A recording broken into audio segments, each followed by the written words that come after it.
Hello, dear listener. We're so glad to have you here. Before we begin, a quick note. In the description you'll find a link to get the physical book, in case you'd like to keep this work in your personal library. And if this audiobook inspires you even a little, we kindly ask 3 small favors that help us grow immensely. Leave the podcast a 5-star rating, follow us so you don't miss upcoming titles, and comment on which idea resonated with you the most today. Your voice helps more people discover this content. And if you'd like to listen to complete audiobooks filled with powerful ideas and premium knowledge, check out our other collections. Pigeon Audiobooks, Philosophy, Pigeon Audiobooks, Finance, Pigeon Audiobooks, Classics, and Pigeon Audiobooks, Top 100 Bestsellers. They're hours of learning designed to accompany you while you build the life you want. Now, get comfortable, turn up your headphones, take a deep breath, and let's grow together. Pigeon Publishing House presents Beyond Good and Evil. Author Friedrich Nietzsche. Narrated by Henry Wells. Preface. Beyond Good and Evil is one of the most influential and provocative works in the history of philosophy. First published in 1886, this book challenges many of the assumptions that have shaped Western thought, particularly those concerning morality, truth, religion, and human nature. In these pages, Friedrich Nietzsche invites readers to question accepted beliefs rather than simply inherit them. He argues that moral systems are often rooted in historical, cultural, and psychological forces rather than in universal truths. Through sharp criticism, bold insights, and memorable aphorisms, Nietzsche encourages intellectual independence and the courage to think beyond conventional categories of good and evil. This work is not a systematic philosophical treatise, but a journey through ideas that continue to influence philosophy, psychology, literature, politics, and cultural studies. Readers may find some arguments challenging or controversial, yet the enduring power of the book lies in its ability to provoke reflection and inspire deeper examination of the values that guide our lives. Whether you are encountering Nietzsche for the first time or revisiting his work, Beyond Good and Evil remains a remarkable invitation to explore the limits of morality, the nature of truth, and the possibilities of human freedom. Beyond Good and Evil. Part 1. On the Prejudices of Philosophers. The will to truth, which is still going to tempt us to many a hazardous enterprise. That celebrated veracity of which all philosophers have hitherto spoken with reverence. What questions this will to truth has already set before us. What strange, wicked, questionable questions. It is already a long story. Yet does it not seem as if it has only just begun? Is it any wonder we should at last grow distrustful, lose our patience, turn impatiently away? That this Sphinx should teach us too to ask questions? Who really is it that here questions us? What really is it in us that wants the truth? We did indeed pause for a long time before the question of the origin of this will, until finally we came to a complete halt before an even more fundamental question. We asked after the value of this will. Granted we want truth, why not rather untruth? And uncertainty? Even ignorance? The problem of the value of truth stepped before us. Or was it we who stepped before this problem? Which of us is Oedipus here? Which of us Sphinx? It is, it seems, a rendezvous of questions and question marks. And, would you believe it, it has finally almost come to seem to us that this problem has never before been posed, that we have been the first to see it, to fix our eye on it, to hazard it? For there is a hazard in it, and perhaps there exists no greater hazard. How could something originate in its antithesis? Truth and error, for example? Or will to truth and will to deception? Or the unselfish act in self-interest? Or the pure radiant gaze of the sage in covetousness? Such origination is impossible. He who dreams of it is a fool, indeed worse than a fool. The things of the highest value must have another origin of their own. They cannot be derivable from this transitory, seductive, deceptive, mean little world, from this confusion of desire and illusion. In the womb of being, rather, in the intransitory, in the hidden God, in the thing in itself, that is where their cause must lie and nowhere else. This mode of judgment constitutes the typical prejudice by which metaphysicians of all ages can be recognized. This mode of evaluation stands in the background of all their logical procedures. It is on account of this their faith that they concern themselves with their knowledge, with something that is at last solemnly baptized the truth. The fundamental faith of the metaphysicians is the faith in antithetical values. It has not occurred to even the most cautious of them to pause and doubt here on the threshold, where however it was most needful they should, even if they had vowed to themselves, de omnibus dubitandum. For it may be doubted, firstly, whether there exist any antitheses at all, and secondly, whether these popular evaluations and value antitheses, on which the metaphysicians have set their seal, are not perhaps merely foreground valuations, merely provisional perspectives, perhaps moreover the perspectives of a hole in corner, perhaps from below, as it were frog perspectives, to borrow an expression employed by painters. With all the value that may adhere to the true, the genuine, the selfless, it could be possible that a higher and more fundamental value for all life might have to be ascribed to appearance, to the will to deception, to selfishness, and to appetite. It might even be possible that what constitutes the value of those good and honored things resides precisely in their being artfully related, knotted and crocheted to these wicked, apparently antithetical things, perhaps even in their being essentially identical with them. Perhaps. But who is willing to concern himself with such dangerous perhaps? For that we have to await the arrival of a new species of philosopher, one which possesses tastes and inclinations opposite to and different from those of its predecessors, philosophers of the dangerous, perhaps, in every sense. And to speak in all seriousness, I see such new philosophers arising. Having kept a close eye on philosophers and read between their lines for a scient length of time, I tell myself, the greater part of conscious thinking must still be counted among the instinctive activities, and this is so even in the case of philosophical thinking. We have to learn differently here, as we have learned differently in regard to heredity and the innate. Just as the act of being born plays no part in the procedure and progress of heredity, so being conscious is in no decisive sense the opposite of the instinctive. Most of a philosopher's conscious thinking is secretly directed and compelled into definite channels by his instincts. Behind all logic, too, and its apparent autonomy, there stand evaluations, in plainer terms physiological demands for the preservation of a certain species of life. For example, that the definite shall be of greater value than the indefinite, appearance of less value than truth.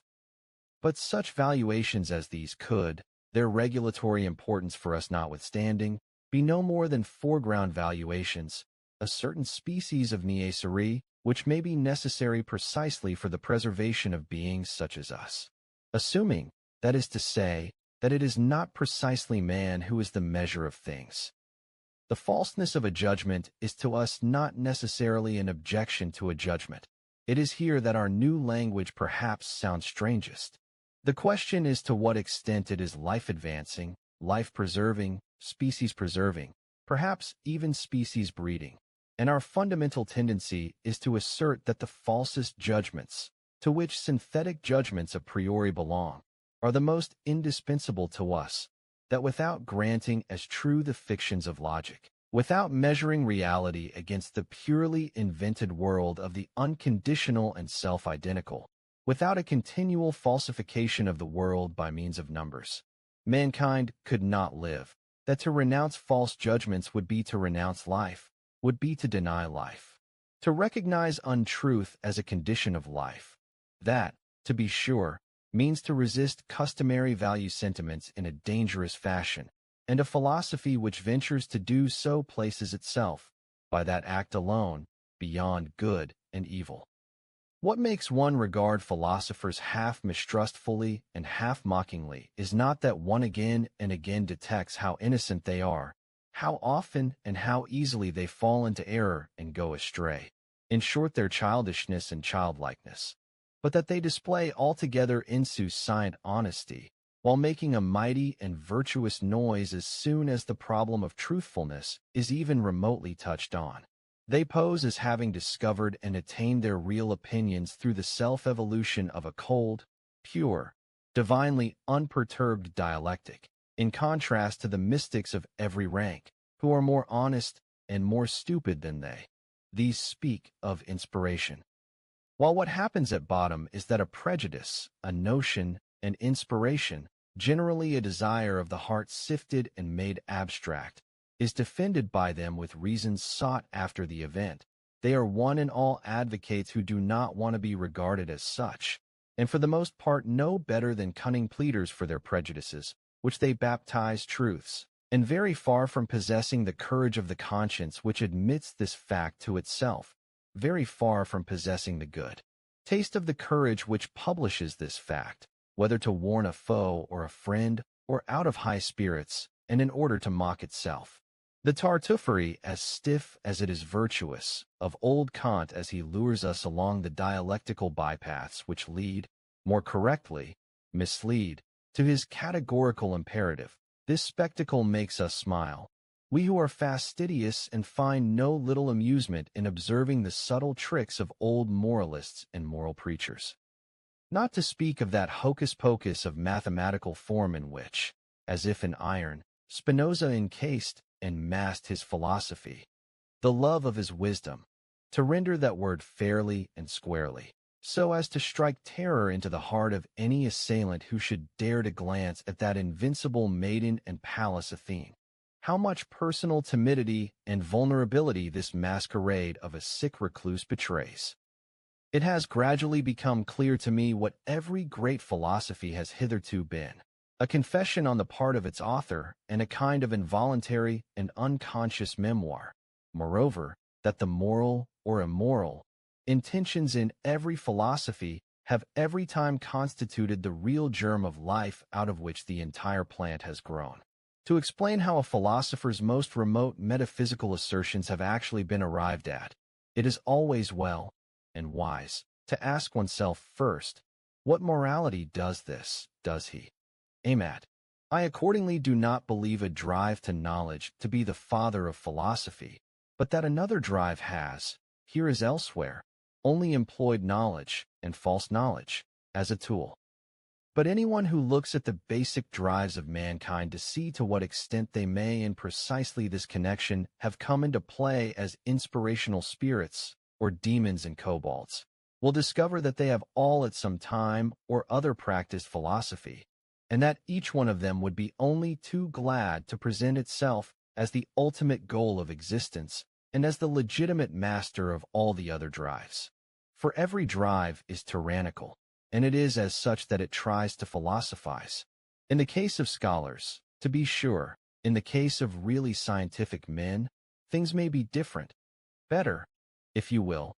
There may really exist something like a drive to knowledge there, some little independent clockwork which, when wound up, works bravely on without any of the scholar's other drives playing any essential part.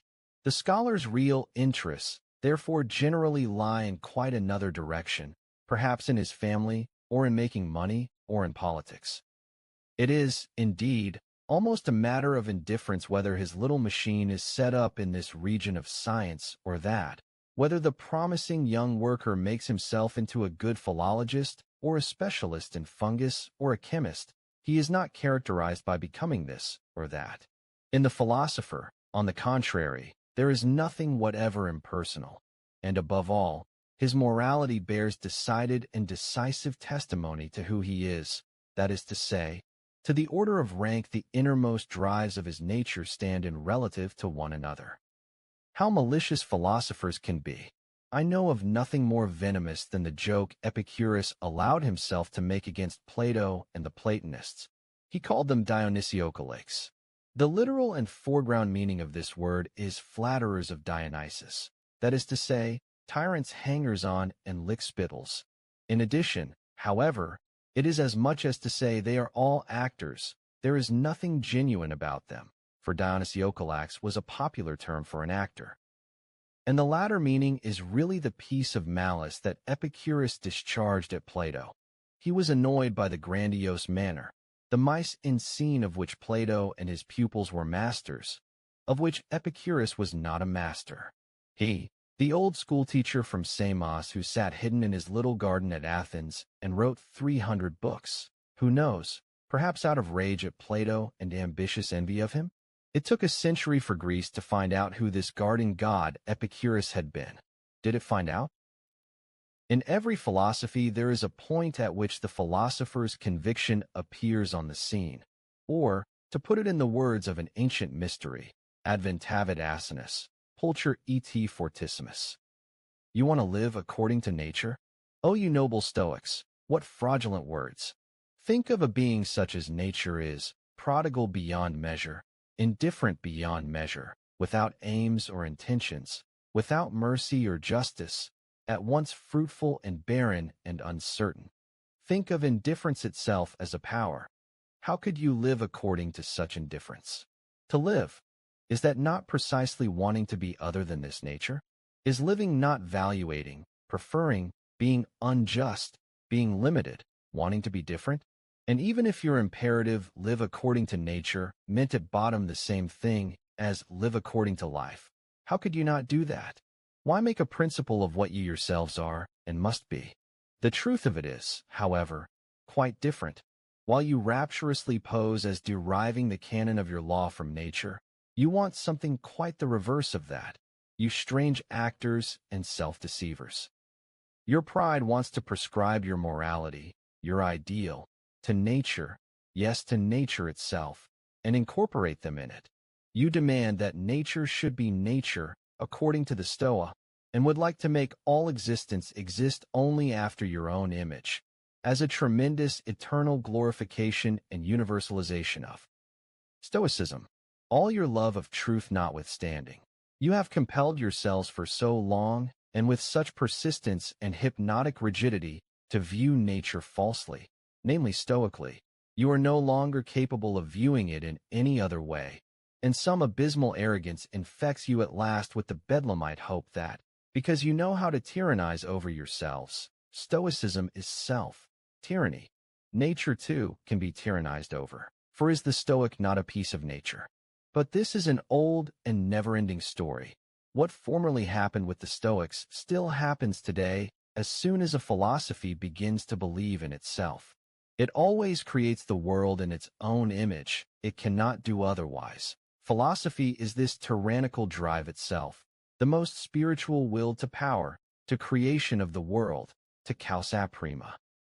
The zeal and subtlety, I might even say slyness, with which the problem of the real and apparent world is set upon all over Europe today makes one think hard and prick up one's ears.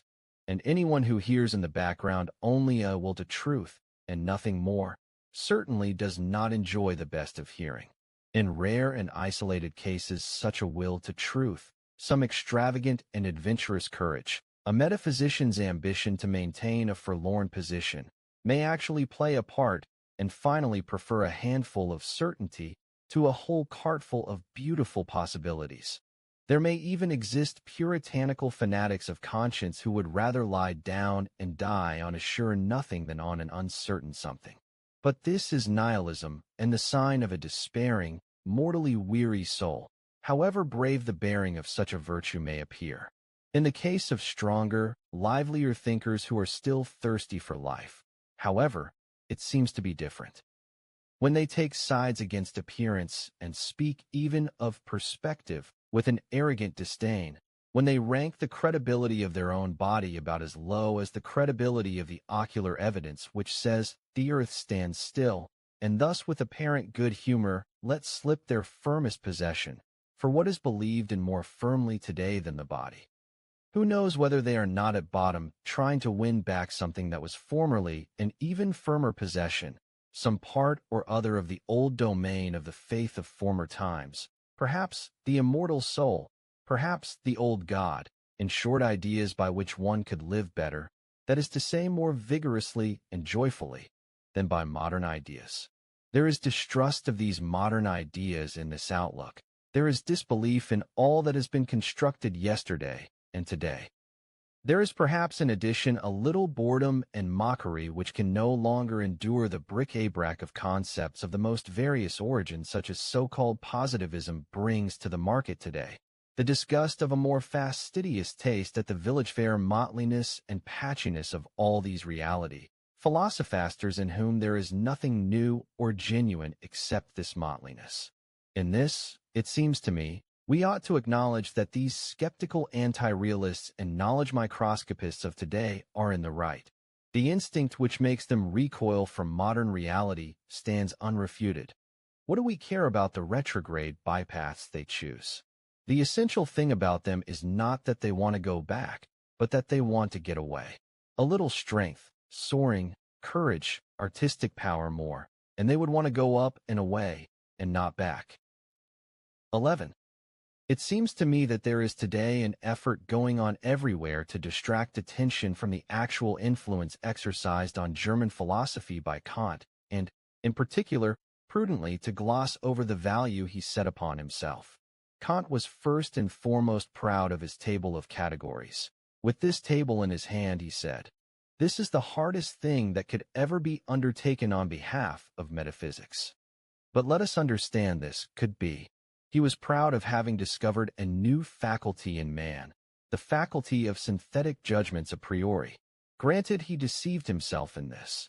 The evolution and rapid burgeoning of German philosophy nonetheless depended on this pride of his, and on the eager rivalry of the whole younger generation to discover, if possible, something of which to be still prouder, and in any event new faculties.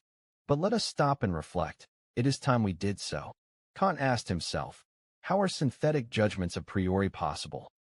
And what, really, did he answer? By means of a faculty, but unfortunately not in a few words, but so circumspectly, venerably, and with such an expenditure of German profundity and flourishes that the comical niaiserie allemand involved in such an answer was overlooked.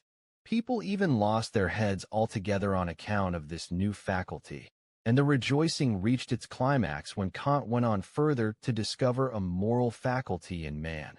For at that time the Germans were still moral, and by no means practitioners of realpolitik. The honeymoon time of German philosophy arrived, and the young theologians of the College of Tübingen went straightway off into the bushes, all in search of faculties. And what did they not find? In that innocent, rich, still youthful era of the German spirit, to which the malicious fairy, Romanticism, piped and sang, in those days when one was not yet able to distinguish between finding and inventing. They found above all a faculty for the supersensible.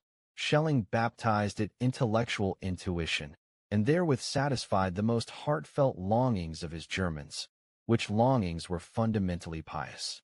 One can do no greater wrong to this whole high-spirited and enthusiastic movement, which was really youthfulness however boldly it disguised itself in hoary and senile concepts, than to take it seriously and even worse injustice, to treat it with moral indignation. It is enough to say that one grew older, and the dream disappeared. A time came when one rubbed one's eyes. One is still rubbing them today. One had been dreaming. And the first and foremost of the dreamers was old Kant. By means of a faculty, he had said, or at least meant. But is that an answer? An explanation? Or is it not rather merely a repetition of the question, how does opium induce sleep? By means of a faculty, namely the virtus dormitiva, replies the doctor in Molière, quia est in eo virtus dormitiva, cujus est naturis sensus assupire. But answers like that belong in comedy, and it is high time to replace the Kantian question, how are synthetic judgments a priori possible, with another question, why is belief in such judgments necessary? That is to say, it is time to grasp that, for the purpose of preserving beings such as ourselves, such judgments must be believed to be true, although they might of course still be false judgments. Or more clearly, crudely and basically, synthetic judgments a priori should not be possible at all. We have no right to them. In our mouths they are nothing but false judgments. But belief in their truth is, of course, necessary as foreground belief and ocular evidence belonging to the perspective optics of life. Finally, in considering the enormous influence German philosophy, I hope you understand its right to inverted commas, has exercised throughout Europe. One cannot doubt that a certain virtus normativa has played a part in it. The noble idlers, the virtuous, the mystics, the artists, the three-quarter Christians, and the political obscurantists of all nations were delighted to possess, thanks to German philosophy, an antidote to the still overwhelming sensualism which had overflowed out of the previous century into this, in short, sensus superior. 12.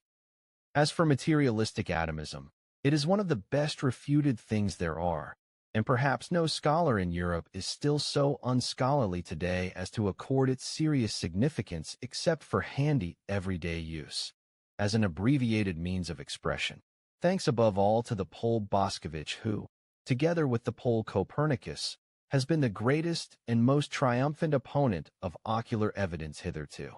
For while Copernicus persuaded us to believe, contrary to all the senses, that the earth does not stand firm, Boscovich taught us to abjure belief in the last thing of earth that stood firm, belief in substance, in matter, in the earth residuum and particle atom. It was the greatest triumph over the senses hitherto achieved on earth. One must, however, go still further and also declare war, a remorseless war of the knife, on the atomistic need which, like that more famous metaphysical need, still goes on living a dangerous afterlife in regions where no one suspects it. One must also first of all finish off that other and more fateful atomism, which Christianity has taught best and longest, the soul atomism. Let this expression be allowed to designate that belief which regards the soul as being something indestructible, eternal, indivisible, as a monad, as an automon. This belief ought to be ejected from science. Between ourselves, it is not at all necessary by that same act to get rid of the soul itself, and thus forego one of the oldest and most venerable of hypotheses, as is often the way with clumsy naturalists, who can hardly touch the soul without losing it. But the road to new forms and refinements of the soul hypothesis stands open. And such conceptions as mortal soul, and soul as multiplicity of the subject, and soul as social structure of the drives and emotions want henceforth to possess civic rights in science. To be sure, when the new psychologist puts an end to the superstition which has hitherto flourished around the soul idea with almost tropical luxuriance, he has as it were thrust himself out into a new wilderness and a new mistrust. It may be that the older psychologist had a merrier and more comfortable time of it. Ultimately, however, he sees that, by precisely that act, he has also condemned himself to inventing the new, and who knows, perhaps to finding it. 13. Physiologists should think again before postulating the drive to self-preservation as the cardinal drive in an organic being. A living thing desires above all to vent its strength. Life as such is will to power. Self-preservation is only one of the indirect and most frequent consequences of it. In short, here as everywhere, beware of superfluous teleological principles. Such as is the drive to self-preservation, we owe it to Spinoza's inconsistency. For this is a requirement of method, which has essentially to be economy of principles. 14. It is perhaps just dawning on 5 or 6 minds that physics, too, is only an interpretation and arrangement of the world, according to our own requirements, if I may say so, and not an explanation of the world. But in so far as it is founded on belief in the senses, it passes for more than that, and must continue to do so for a long time to come. It has the eyes and the hands on its side. It has ocular evidence and palpability on its side. And this has the effect of fascinating, persuading, convincing an age with fundamentally plebeian tastes, for it instinctively follows the canon of eternal, popular sensualism. What is obvious? What has been explained? Only that which can be seen and felt. Thus far has every problem to be scrutinized. Obversely, it was precisely in opposition to palpability that the charm of the Platonic mode of thinking, which was a noble mode of thinking, consisted, on the part of men who perhaps rejoiced in even stronger and more exacting senses than our contemporaries possess, but who knew how to experience a greater triumph in mastering them, which they did by means of pale, cold, gray conceptual nets thrown over the motley whirl of the senses, the mob of the senses, as Plato called them. This overcoming and interpretation of the world in the manner of Plato involved a kind of enjoyment different from that which the physicists of today offer us, or from that offered us by the Darwinists and anti-teleologists among the laborers in physiology, with their principle of the smallest possible effort and the greatest possible stupidity. Where man has nothing more to see or grasp, he has nothing more to do. That is certainly a different imperative from the Platonic, but for an uncouth, industrious race of machinists and bridge builders of the future, which has nothing but coarse work to get through, it may well be the right one. 15. If one is to pursue physiology with a good conscience, one is compelled to insist that the organs of sense are not phenomena in the sense of idealist philosophy, for if they were, they could not be causes. Sensualism, therefore, is at least a regulative hypothesis, certainly a heuristic principle. What? And others even go so far as to say that the external world is the work of our organs? But then our body, as a piece of this external world, would be the work of our organs. But then our organs themselves would be the work of our organs. This, it seems to me, is a complete reductio ad absurdum, supposing that the concept causae is something altogether absurd. Consequently, the external world is not the work of our organs. 16. There are still harmless self-observers who believe immediate certainties exist, for example, I think, or, as with Schopenhauer's superstition, I will, as though knowledge here got hold of its object pure and naked, as thing in itself, and no falsification occurred either on the side of the subject or on that of the object. But I shall reiterate 100 times that immediate certainty, like absolute knowledge and thing in itself, contains a contradictio in adjecto. We really ought to get free from the seduction of words. Let the people believe that knowledge is total knowledge, but the philosopher must say to himself, when I analyze the event expressed in the sentence, I think, I acquire a series of rash assertions which are decult, perhaps impossible, to prove.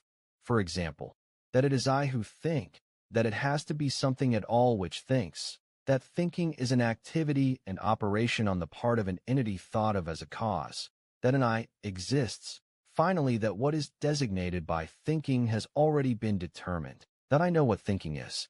For if I had not already decided that matter within myself, by what standard could I determine that what is happening is not perhaps willing or feeling?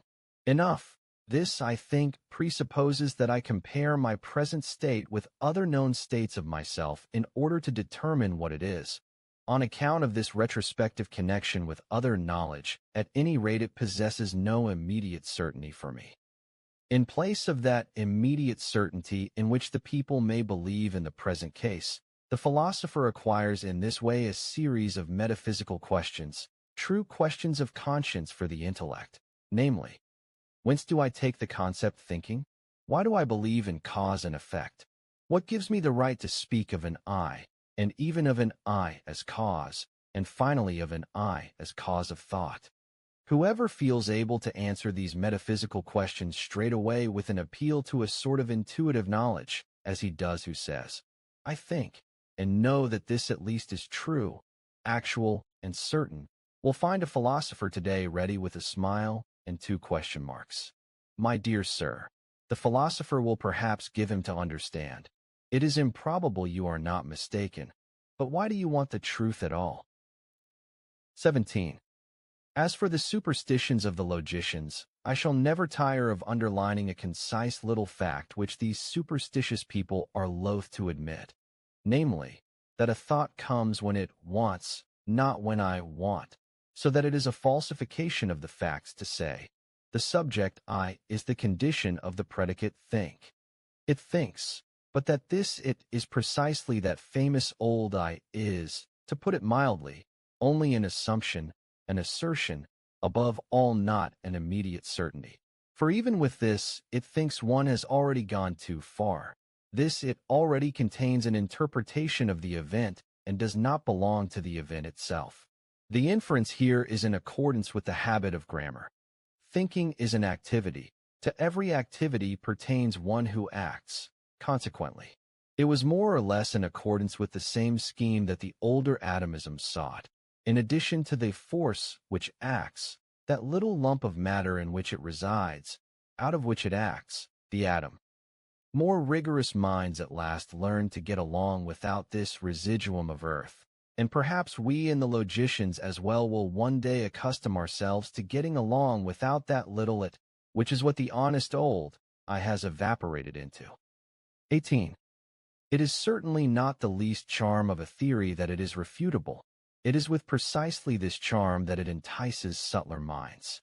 It seems that the 100 times refuted theory of free will owes its continued existence to this charm alone.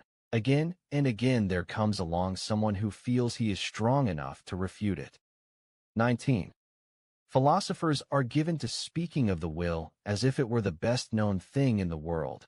Schopenhauer, indeed, would have us understand that the will alone is truly known to us, known completely, known without deduction or addition. But it seems to me that in this case, too, Schopenhauer has done only what philosophers in general are given to doing, that he has taken up a popular prejudice and exaggerated it. Willing seems to me to be above all something complicated, something that is a unity only as a word. And it is precisely in this one word that the popular prejudice resides which has overborne the always inadequate caution of the philosophers. Let us therefore be more cautious for once. Let us be unphilosophical. Let us say, in all willing there is, first of all, a plurality of sensations, namely the sensation of the condition we leave, the sensation of the condition towards which we go, the sensation of this leaving and going itself, and then also an accompanying muscular sensation which, even without our putting arms and legs in motion, comes into play through a kind of habit as soon as we will. As feelings, and indeed many varieties of feeling, can therefore be recognized as an ingredient of will, so, in the second place, can thinking. In every act of will there is a commanding thought, and do not imagine that this thought can be separated from the willing, as though will would then remain over. Thirdly, will is not only a complex of feeling and thinking, but above all an effect, and in fact the effect of command. What is called freedom of will is essentially the effect of superiority over him who must obey.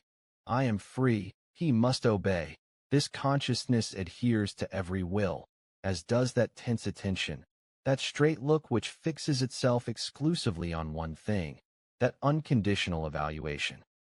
This and nothing else is necessary now, that inner certainty that one will be obeyed, and whatever else pertains to the state of him who gives commands. A man who wills, commands something in himself which obeys or which he believes obeys. But now observe the strangest thing of all about the will, about this so complex thing for which people have only one word. Inasmuch as in the given circumstances we at the same time command and obey, and as the side which obeys know the sensations of constraint, compulsion, pressure, resistance, motion which usually begin immediately after the act of will, inasmuch as, on the other hand, we are in the habit of disregarding and deceiving ourselves over this duality by means of the synthetic concept I. So a whole chain of erroneous conclusions and consequently of false evaluations of the will itself has become attached to the will as such, so that he who wills believes wholeheartedly that willing suffices for action. Because in the great majority of cases willing takes place only where the effect of the command, that is to say obedience, that is to say the action, was to be expected, the appearance has translated itself into the sensation, as if there were here a necessity of a sect. Enough. He who wills believes with a tolerable degree of certainty that will and action are somehow one. He attributes the success, the carrying out of the willing, to the will itself, and thereby enjoys an increase of that sensation of power which all success brings with it. Freedom of will. is the expression for that complex condition of pleasure of the person who wills, who commands, and at the same time identifies himself with the executor of the command, who as such also enjoys the triumph over resistances involved, but who thinks it was his will itself which overcame these resistances. He who wills adds in this way the sensations of pleasure of the successful executive agents, the serviceable underwills or undersouls. For our body is only a social structure composed of many souls, to his sensations of pleasure as commander. Laissez c'est moi. What happens here is what happens in every well-constructed and happy commonwealth. The ruling class identifies itself with the successes of the commonwealth. In all willing, it is absolutely a question of commanding and obeying, on the basis, as I have said already, of a social structure composed of many souls. On which account a philosopher should claim the right to include willing as such within the field of morality, that is, of morality understood as the theory of the relations of dominance under which the phenomenon life arises. 20. That individual philosophical concepts are not something arbitrary, something growing up autonomously, but on the contrary grow up connected and related to one another. That, however suddenly and arbitrarily they appear to emerge in the history of thought, they nonetheless belong just as much to a system as do the members of the fauna of a continent. That fact is in the end also shown in the fact that the most diverse philosophers unfailingly fill out again and again a certain basic scheme of possible philosophies. Under an invisible spell they always trace once more the identical orbit. However independent of one another they may feel, with their will to criticism or systematism, something in them leads them, something drives them in a definite order one after another. It is precisely that innate systematism and relationship of concepts. Their thinking is in fact not so much a discovering as a recognizing, a remembering, a return and homecoming to a far-off, primordial total household of the soul out of which those concepts once emerged. Philosophizing is to that extent a species of atavism of the first rank. The singular family resemblance between all Indian, Greek, and German philosophizing is easy enough to explain. Where there exists a language anity, it is quite impossible, thanks to the common philosophy of grammar. I mean thanks to unconscious domination and directing by similar grammatical functions, to avoid everything being prepared in advance for a similar evolution and succession of philosophical systems, just as the road seems to be barred to certain other possibilities of world interpretation. Philosophers within the domain of the Ural-Altaic languages, in which the concept of the subject is least developed, will in all probability look into the world differently and be found on different paths from the Indo-Germans and Moslems. The spell of definite grammatical functions is in the last resort the spell of physiological value judgments and racial conditions. So much by way of retort to Locke's superficiality with regard to the origin of ideas. 21. The Causas way is the best self-contradiction hitherto imagined, a kind of logical rape and unnaturalness. But mankind's extravagant pride has managed to get itself deeply and frightfully entangled with precisely this piece of nonsense. For the desire for freedom of will in that metaphysical superlative sense which is unfortunately still dominant in the minds of the half-educated, the desire to bear the whole and sole responsibility for one's actions and to absolve God, world, ancestors, chance, society from responsibility for them, is nothing less than the desire to be precisely that Causas way and, with more than Munchausen temerity, to pull oneself into existence out of the swamp of nothingness by one's own hair. Assuming it is possible in this way to get beyond the peasant simplicity of this celebrated concept, free will, and banish it from one's mind, I would then ask whoever does that to carry his enlightenment a step further and also banish from his mind the contrary of that unnatural concept free will. I mean unfree will, which amounts to an abuse of cause and effect. One ought not to make cause and effect into material things, as natural scientists do, and those who, like them, naturalize in their thinking, in accordance with the prevailing mechanistic stupidity which has the cause press and push until it produces an effect. One ought to employ cause and effect only as pure concepts, that is to say, as conventional fictions for the purpose of designation, mutual understanding, not explanation. In the in itself, there is nothing of causal connection, of necessity, of psychological unfreedom. There the effect does not follow the cause. There are no law rules. It is we alone who have fabricated causes, succession, reciprocity, relativity, compulsion, number, law, freedom, motive, purpose. And when we falsely introduce this world of symbols into things and mingle it with them, as though this symbol world were an in itself, we once more behave as we have always behaved, namely mythologically. Unfree will is mythology. In real life, it is only a question of strong and weak wills. It is almost always a symptom of what is lacking in himself when a thinker detects in every causal connection and psychological necessity something of compulsion, exigency, constraint, pressure, unfreedom. Such feelings are traitors. The person who has them gives himself away.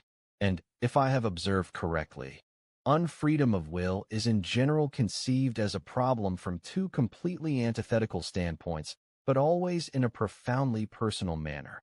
One will at no price give up his responsibility, his belief in himself, the personal right to his deserts. The vain races belong here.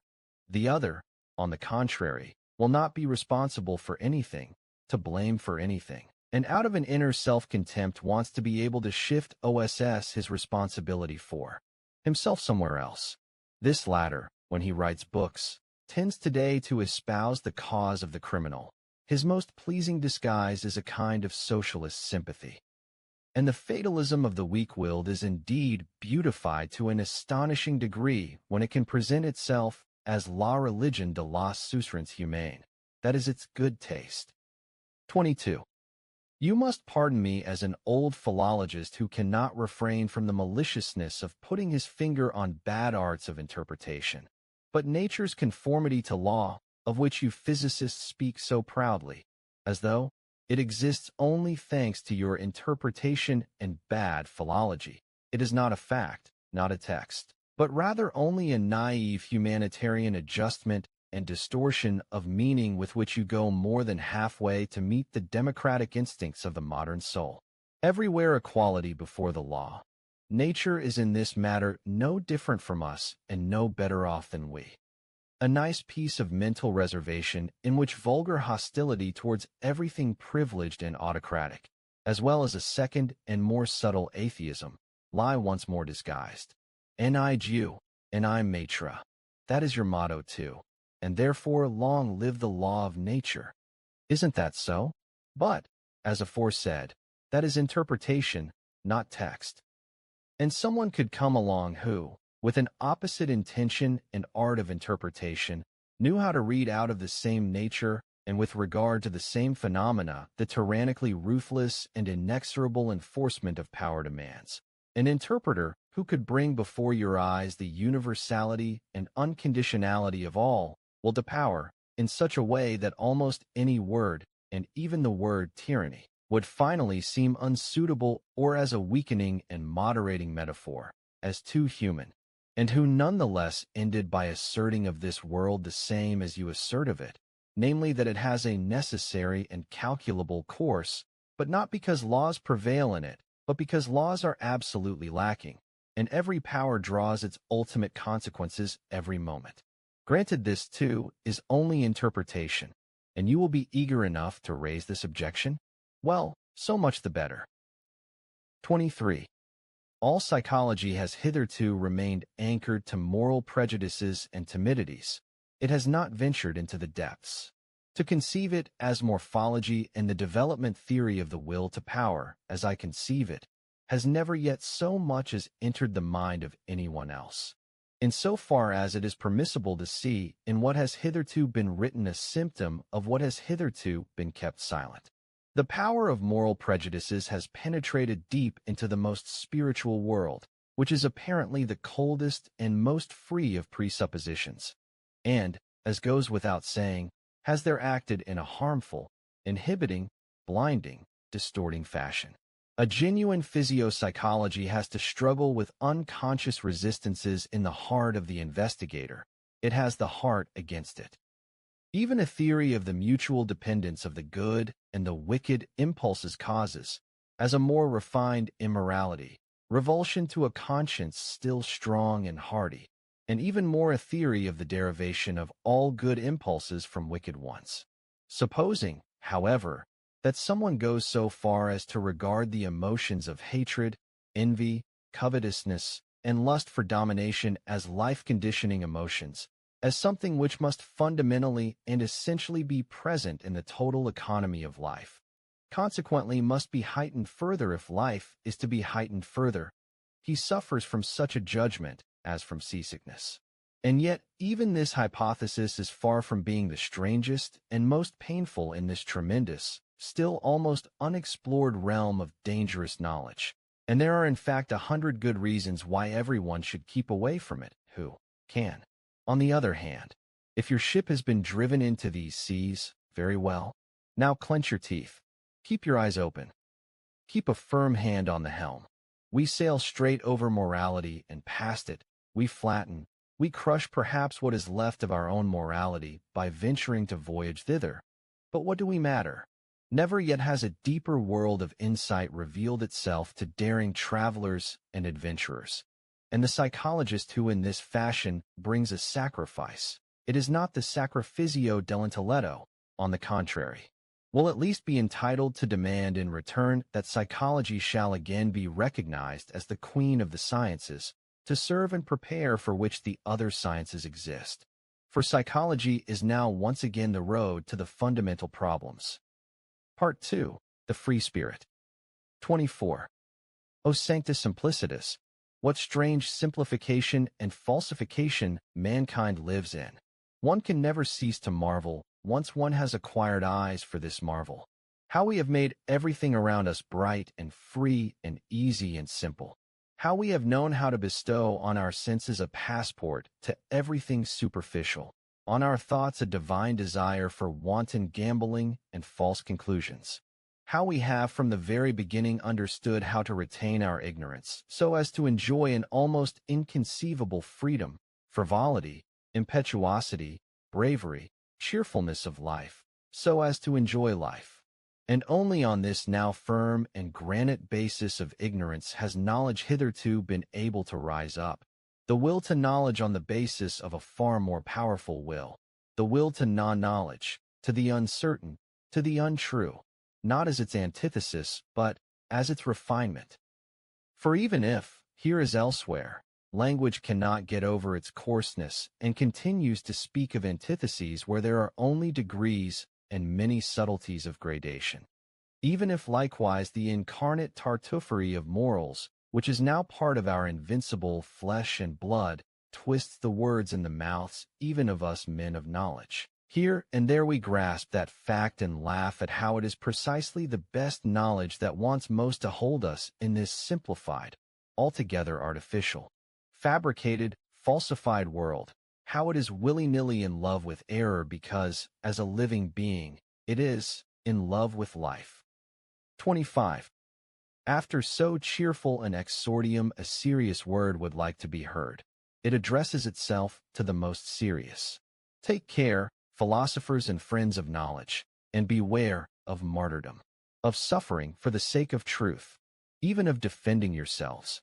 It spoils all the innocence and fine neutrality of your conscience. It makes you obstinate against rebuffs and red rags. It makes you stupid, brutal, and bullish if in the struggle with danger, slander, suspicion, casting out, and even grosser consequences of hostility, you finally even have to act as defenders of truth on earth, as if truth were so innocuous and inept a person she stood in need of defending.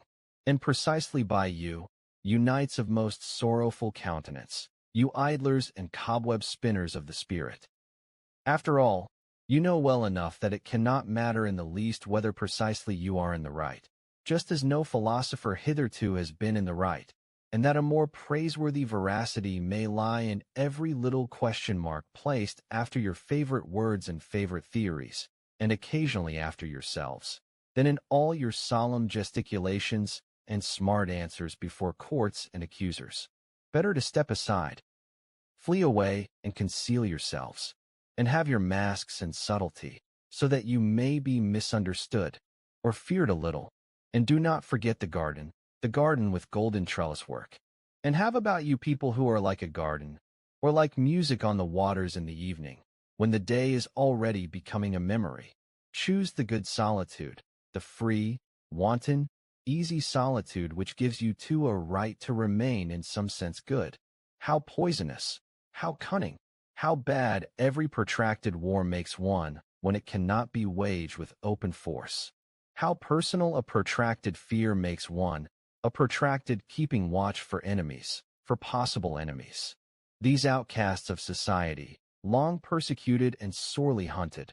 Also the enforced recluses, the Spinozas and Giordano Brunos, in the end always become refined vengeance-seekers and brewers of poison, even if they do so under the most spiritual masquerade, and perhaps without being themselves aware of it. Just dig up the foundation of Spinoza's ethics and theology. Not to speak of the stupidity of moral indignation, which is in the philosopher an unfailing sign that he has lost his philosophical sense of humor. The martyrdom of the philosopher, his sacrifice for truth, brings to light what there has been in him of agitator and actor, and if one has hitherto regarded him only with artistic curiosity, in the case of many a philosopher it is easy to understand the dangerous desire to see him for once in his degeneration, degenerated into martyr, into stage and platform ranter. But if one does harbor such a desire, one has to be clear what it is one will get to see. Merely a satyr play, merely a farcical afterpiece, merely a continuing proof that the long tragedy has come to an end. Supposing that every philosophy was in its inception a long tragedy. 26. Every superior human being will instinctively aspire after a secret citadel where he is set free from the crowd, the many, the majority, where, as its exception, he may forget the rule man, except in the one case in which, as a man of knowledge in the great and exceptional sense, he will be impelled by an even stronger instinct to make straight for this rule.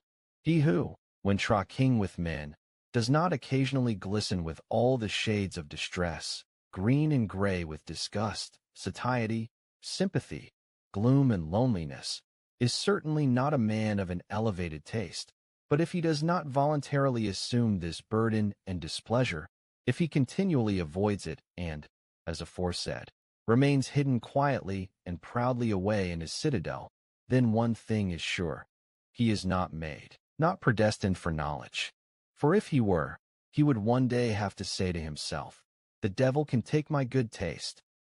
The rule is more interesting than the exception, than I, the exception, and would go down, would above all go in. The study of the average human being, protracted, serious, and with much dissembling, self-overcoming, intimacy, bad company. All company is bad company except the company of one's equals. This constitutes a necessary part of the life story of every philosopher, perhaps the most unpleasant and malodorous part, and the part most full of disappointments. If he is lucky, however, as a favorite child of knowledge ought to be, he will encounter means of facilitating and cutting short his task. I mean so-called cynics, that is to say people who recognize the animal, the commonness, the rule in themselves, and yet still possess a degree of spirituality and appetite which constrains them to speak of themselves and their kind before witnesses. Sometimes they even wallow in books as in their own dung. Cynicism is the only form in which common souls come close to honesty, and the higher man must prick up his ears at every cynicism, whether coarse or refined, and congratulate himself whenever a buffoon without shame or a scientific satyr speaks out in his presence. There are even cases in which fascination mingles with the disgust, namely where, by a caprice of nature, such an indiscreet goat and monkey is touched with genius, as in the case of the Abbé Galliani, the profoundest, most sharp-sighted, and perhaps also dirtiest man of his century. He was far more profound then.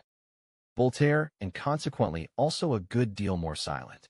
It is more often the case that, as already indicated, a scientific head is set on a monkey's body, a refined exceptional understanding on a common soul, no rare occurrence, for instance, among physicians and moral physiologists. And whenever anyone speaks, without bitterness, rather innocuously, of man as a belly with two needs and a head with one, wherever anyone sees, seeks, and wants to see only hunger, sexual desire, and vanity, as though these were the actual and sole motives of human actions.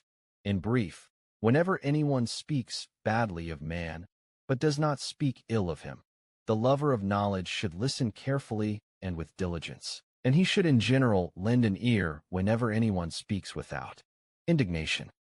For the indignant man, and whoever is continually tearing and rending himself with his teeth, or, instead of himself, the world, or God, or society, may indeed morally speaking stand higher than the laughing and self-satisfied satyr, but in every other sense he is the more commonplace, less interesting, less instructive case. And no one lies so much as the indignant man. 27. It is hard to be understood, especially when one thinks and lives Genghis Rodigati among men who think and live otherwise, namely Kormagati, or at best, as the frog goes, Mandikagati. I am certainly doing everything I can to be hard to understand myself, and one ought to be heartily grateful even for the will to some subtlety in interpretation. As regards one's good friends, however, who are always too indolent and think that because they are one's friends they have a right to indolence, one does well to allow them from the first some room and latitude for misunderstanding. Thus one can laugh at their expense, or get rid of them altogether, these good friends, and still laugh. 28. That which translates worst from one language into another is the tempo of its style, which has its origin in the character of the race, or, expressed more physiologically, in the average tempo of its metabolism. There are honestly meant translations which, as involuntary vulgarizations of the original, are almost falsifications simply because it was not possible to translate also its brave and happy tempo, which leaps over and puts behind it all that is perilous in things and words. The German is virtually incapable of presto in his language. Thus, it may be fairly concluded, also of many of the most daring and delightful nuances of free-spirited thought. Just as the busso and the satyr is strange to him, in his body and in his conscience, so Aristophanes and Petronius are untranslatable for him. Everything staid, sluggish, ponderously solemn, all long-winded and boring species of style have been developed in profuse multiplicity among the Germans. Pardon me for the fact that even Goethe's prose is, in its blend of elegance and stiffness, no exception. It is a reflection of the good old days, to which it belongs, and an expression of the German taste of a time when there still was a German taste. It was rococo and moribus et artibus. Lessing constitutes an exception, thanks to his histrionic nature, which was versed in and understood much. He, who was not for nothing the translator of Bell, and liked to flee to the neighborhood of Diderot and Voltaire, and even more to that of the Roman writers of comedy. In tempo too, Lessing loved free-spiritedness, escape from Germany. But how could the German language, even in the prose of a Lessing, imitate the tempo of Machiavelli, who in his Prince a P lets us breathe the subtle dry air of Florence, and cannot help presenting the most serious affairs in a boisterous allegrissimo, not perhaps without a malicious artist's sense of the contrast he is risking, thoughts protracted, deculte, hard, dangerous, and the tempo of the gallop, and the most wanton good humor. Who, finally, would venture a German translation of Petronius, who was, to a greater degree than any great musician has hitherto been, a master of presto and invention, ideas, words. What do all the swamps of the sick wicked world, even of the antique world, matter when one has, like him, the feet of a wind, the blast and breath, the liberating scorn of a wind that makes everything healthy by making everything run? And as for Aristophanes, that transfiguring, complementary spirit for whose sake one excuses all Greece for having existed, assuming one has grasped in all its profundity what there is to be excused and transfigured here, I know of nothing that has led me to reflect more on Plato's concealment and sphinx nature than that happily preserved petit fate that under the pillow of his deathbed there was discovered no Bible, nothing Egyptian, Pythagorean, Platonic, but Aristophanes. How could even a Plato have endured life, a Greek life which he had denied, without an Aristophanes? 29. Few are made for independence. It is a privilege of the strong. And he who attempts it, having the completest right to it, but without being compelled to, thereby proves that he is probably not only strong, but also daring to the point of recklessness. He ventures into a labyrinth. He multiplies by 1,000 the dangers which life as such already brings with it, not the smallest of which is that no one can behold how, and where he goes astray, is cut off from others, and is torn to pieces limb from limb by some cave minotaur of conscience. If such a one is destroyed, it takes place so far from the understanding of men that they neither feel it nor sympathize, and he can no longer go back. He can no longer go back even to the pity of men. 30. Our supreme insights must, and should, sound like follies, in certain cases like crimes, when they come impermissibly to the ears of those who are not predisposed and predestined for them. The exoteric and the esoteric, as philosophers formerly distinguished them, among the Indians as among the Greeks, Persians, and Moslems, in short, wherever one believed in an order of rank and not in equality and equal rights, differ one from another not so much in that the exoteric stands outside and sees, evaluates, measures, judges from the outside, not from the inside. What is more essential is that this class sees things from below, but the esoteric sees them from above. There are heights of the soul seen from which even tragedy ceases to be tragic, and, taking all the woe of the world together, who could venture to assert that the sight of it would have to seduce and compel us to pity, and thus to a doubling of that woe? What serves the higher type of man as food or refreshment must to a very different and inferior type be almost poison. The virtues of the common man would perhaps indicate vice and weakness in a philosopher.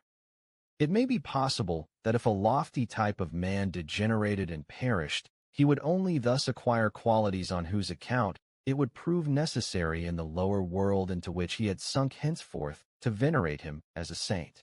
There are books which possess an opposite value for soul and health depending on whether the lower soul, the lower vitality, or the higher and more powerful avails itself of them.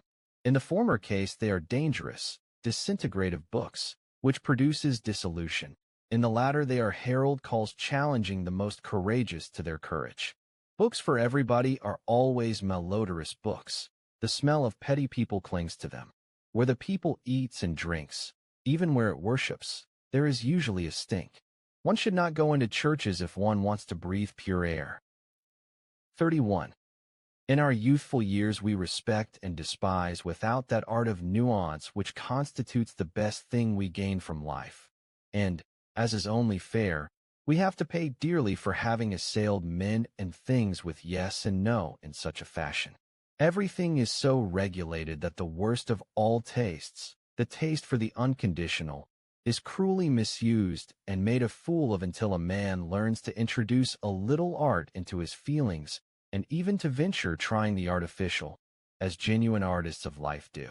The anger and reverence characteristic of youth seem to allow themselves no peace until they have falsified men and things in such a way that they can vent themselves on them. Youth as such is something that falsifies and deceives. Later, when the youthful soul, tormented by disappointments, finally turns suspiciously on itself, still hot and savage even in its suspicion and pangs of conscience. How angry it is with itself now, how it impatiently rends itself, how it takes revenge for its long self-delusion, as if it had blinded itself deliberately. During this transition one punishes oneself by distrusting one's feelings. One tortures one's enthusiasm with doubts. Indeed, one feels that even a good conscience is a danger, as though a good conscience were a screening of oneself and a sign that one's subtler honesty had grown weary. And above all, one takes sides on principle, against youth. A decade later, and one grasps that all this, too, was still youth. 32. Throughout the longest part of human history, it is called prehistoric times. The value or non-value of an action was derived from its consequences. The action itself came as little into consideration as did its origin, but, in much the same way as today in China a distinction or disgrace reflects back from the child onto its parents, so it was the retroactive force of success or failure which led men to think well or ill of an action. Let us call this period the pre-moral period of mankind. The imperative, know thyself, was then still unknown. Over the past 10,000 years, on the other hand, one has in a few large tracts of the earth come step by step to the point at which it is no longer the consequences but the origin of the action which determines its value. A great event, taken as a whole, a considerable refinement of vision and standard, the unconscious after-effect of the sovereignty of aristocratic values and of belief in origins, the sign of a period which may be called the moral in the narrower sense. The first attempt at self-knowledge has been made. Instead of the consequences, the origin. What an inversion of perspectives! And certainly one achieved only after protracted struggles and vacillations. To be sure, a fateful new superstition, a peculiar narrowness of interpretation therewith became dominant. Men interpreted the origin of an action in the most definite sense as origin in an intention.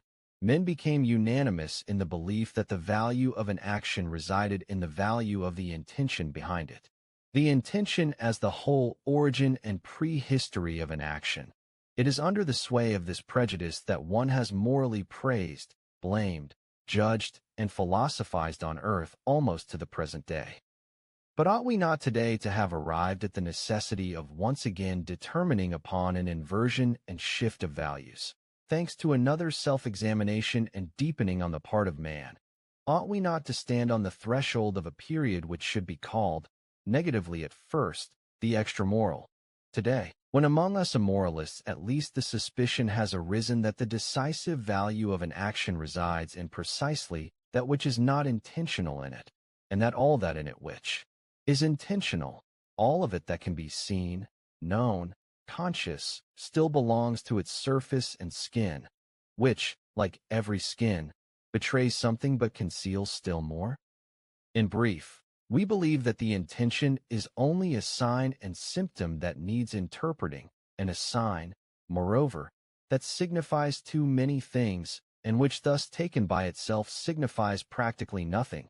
That morality in the sense in which it has been understood hitherto, that is to say the morality of intentions, has been a prejudice, a precipitancy, perhaps something provisional and precursory, perhaps something of the order of astronomy and alchemy, but in any event something that must be overcome. The overcoming of morality, in a certain sense even the self-overcoming of morality. Let this be the name for that protracted secret labor which has been reserved for the subtlest, most honest, and also most malicious consciences as living touchstones of the soul. 33. There is nothing for it. The feelings of devotion, self-sacrifice for one's neighbor, the entire morality of self-renunciation must be taken mercilessly to task and brought to court. Likewise the aesthetics of disinterested contemplation through which the emasculation of art today tries, seductively enough, to give itself a good conscience.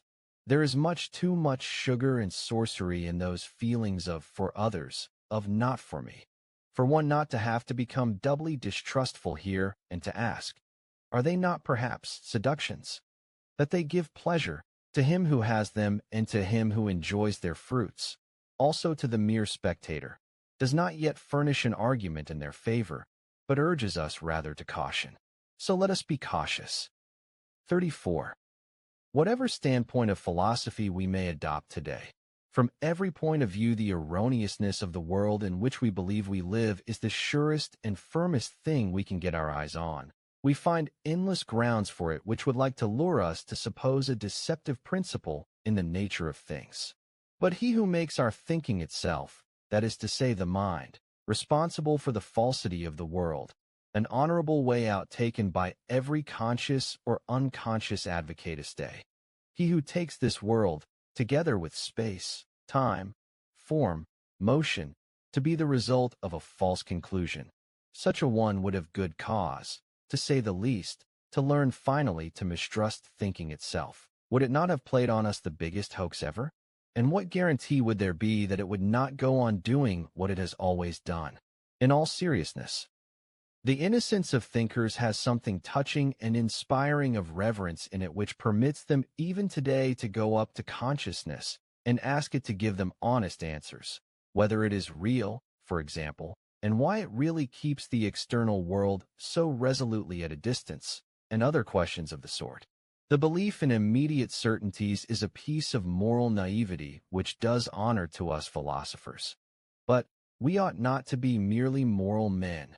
Apart from the moral aspect, that belief is a piece of stupidity which does us little honor.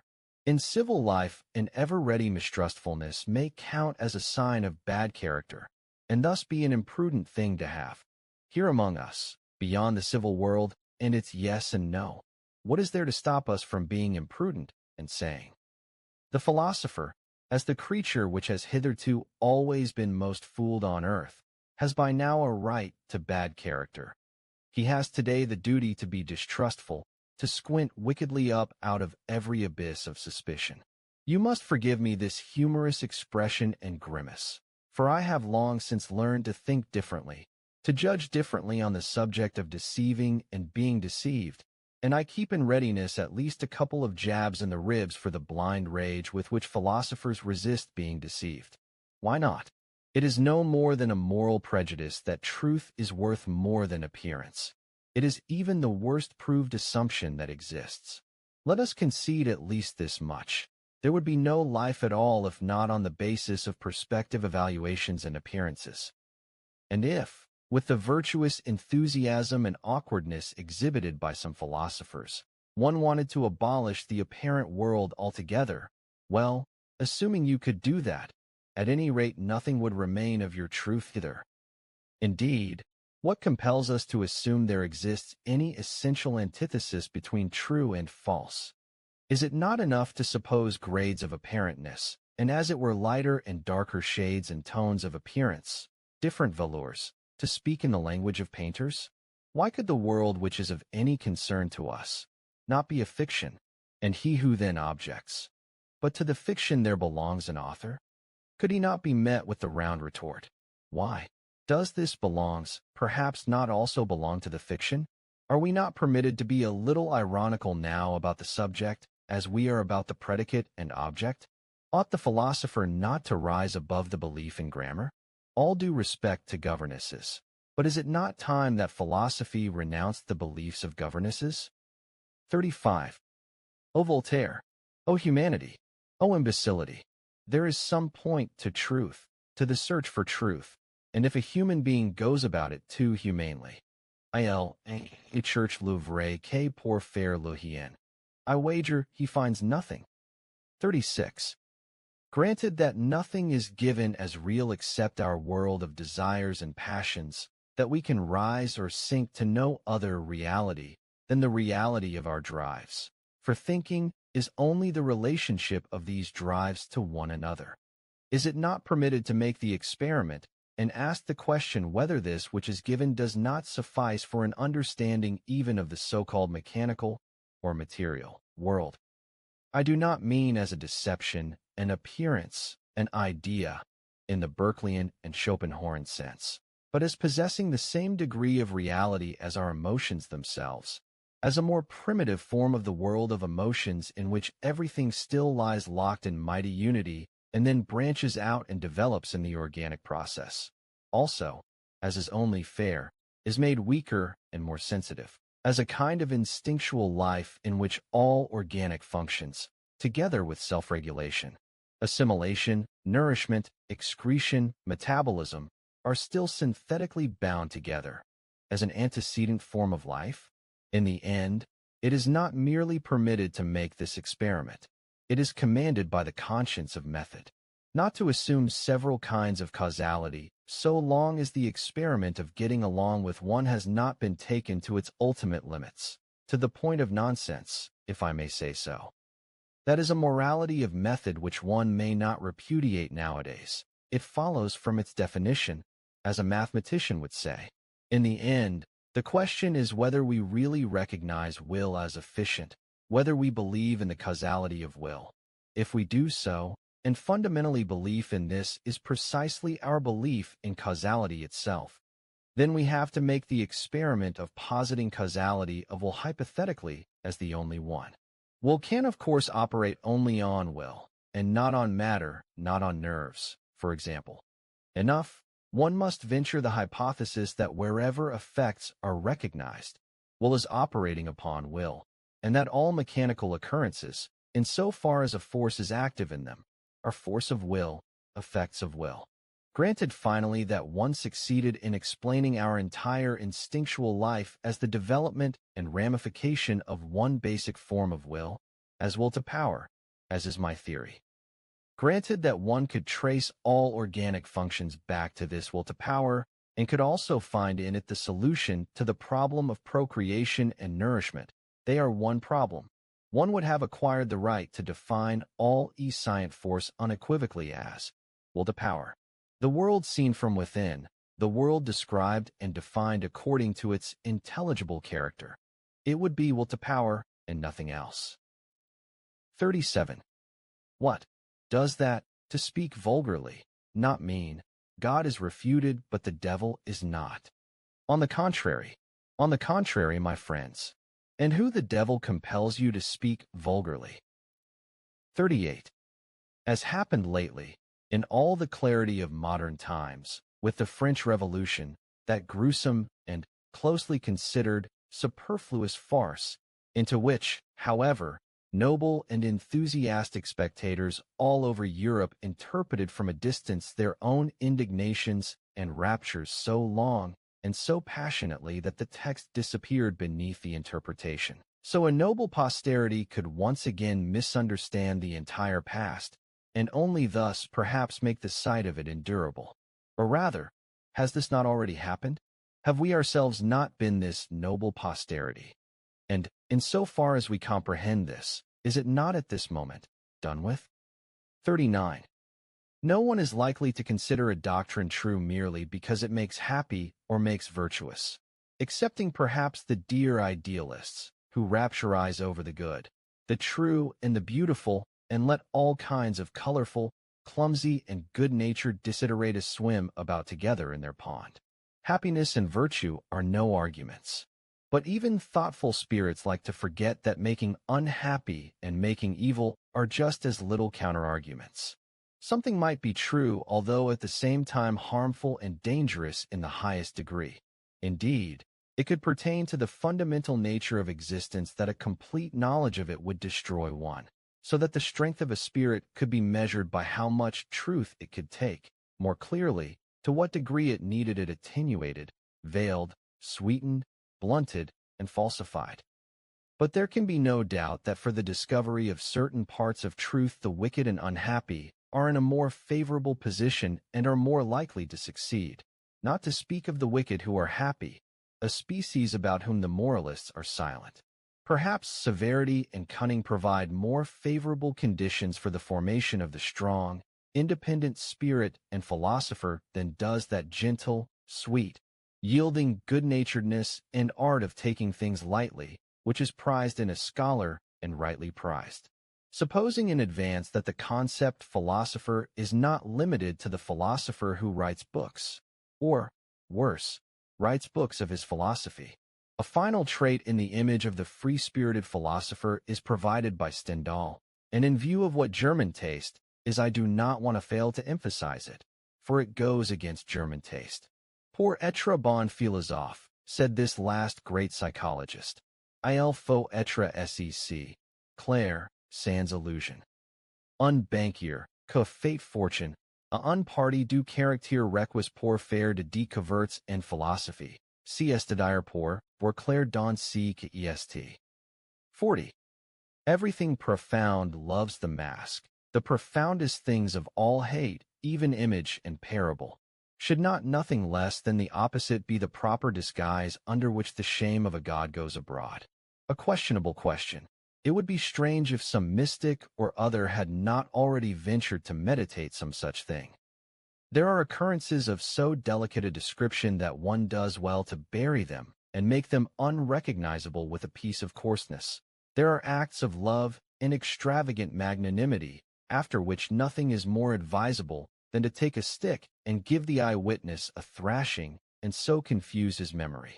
Some know how to confuse and mistreat their own memory, so as to take revenge at least on this sole confidant. Shame is inventive. It is not the worst things of which one is most ashamed. There is not only deceit behind a mask, there is so much goodness and cunning.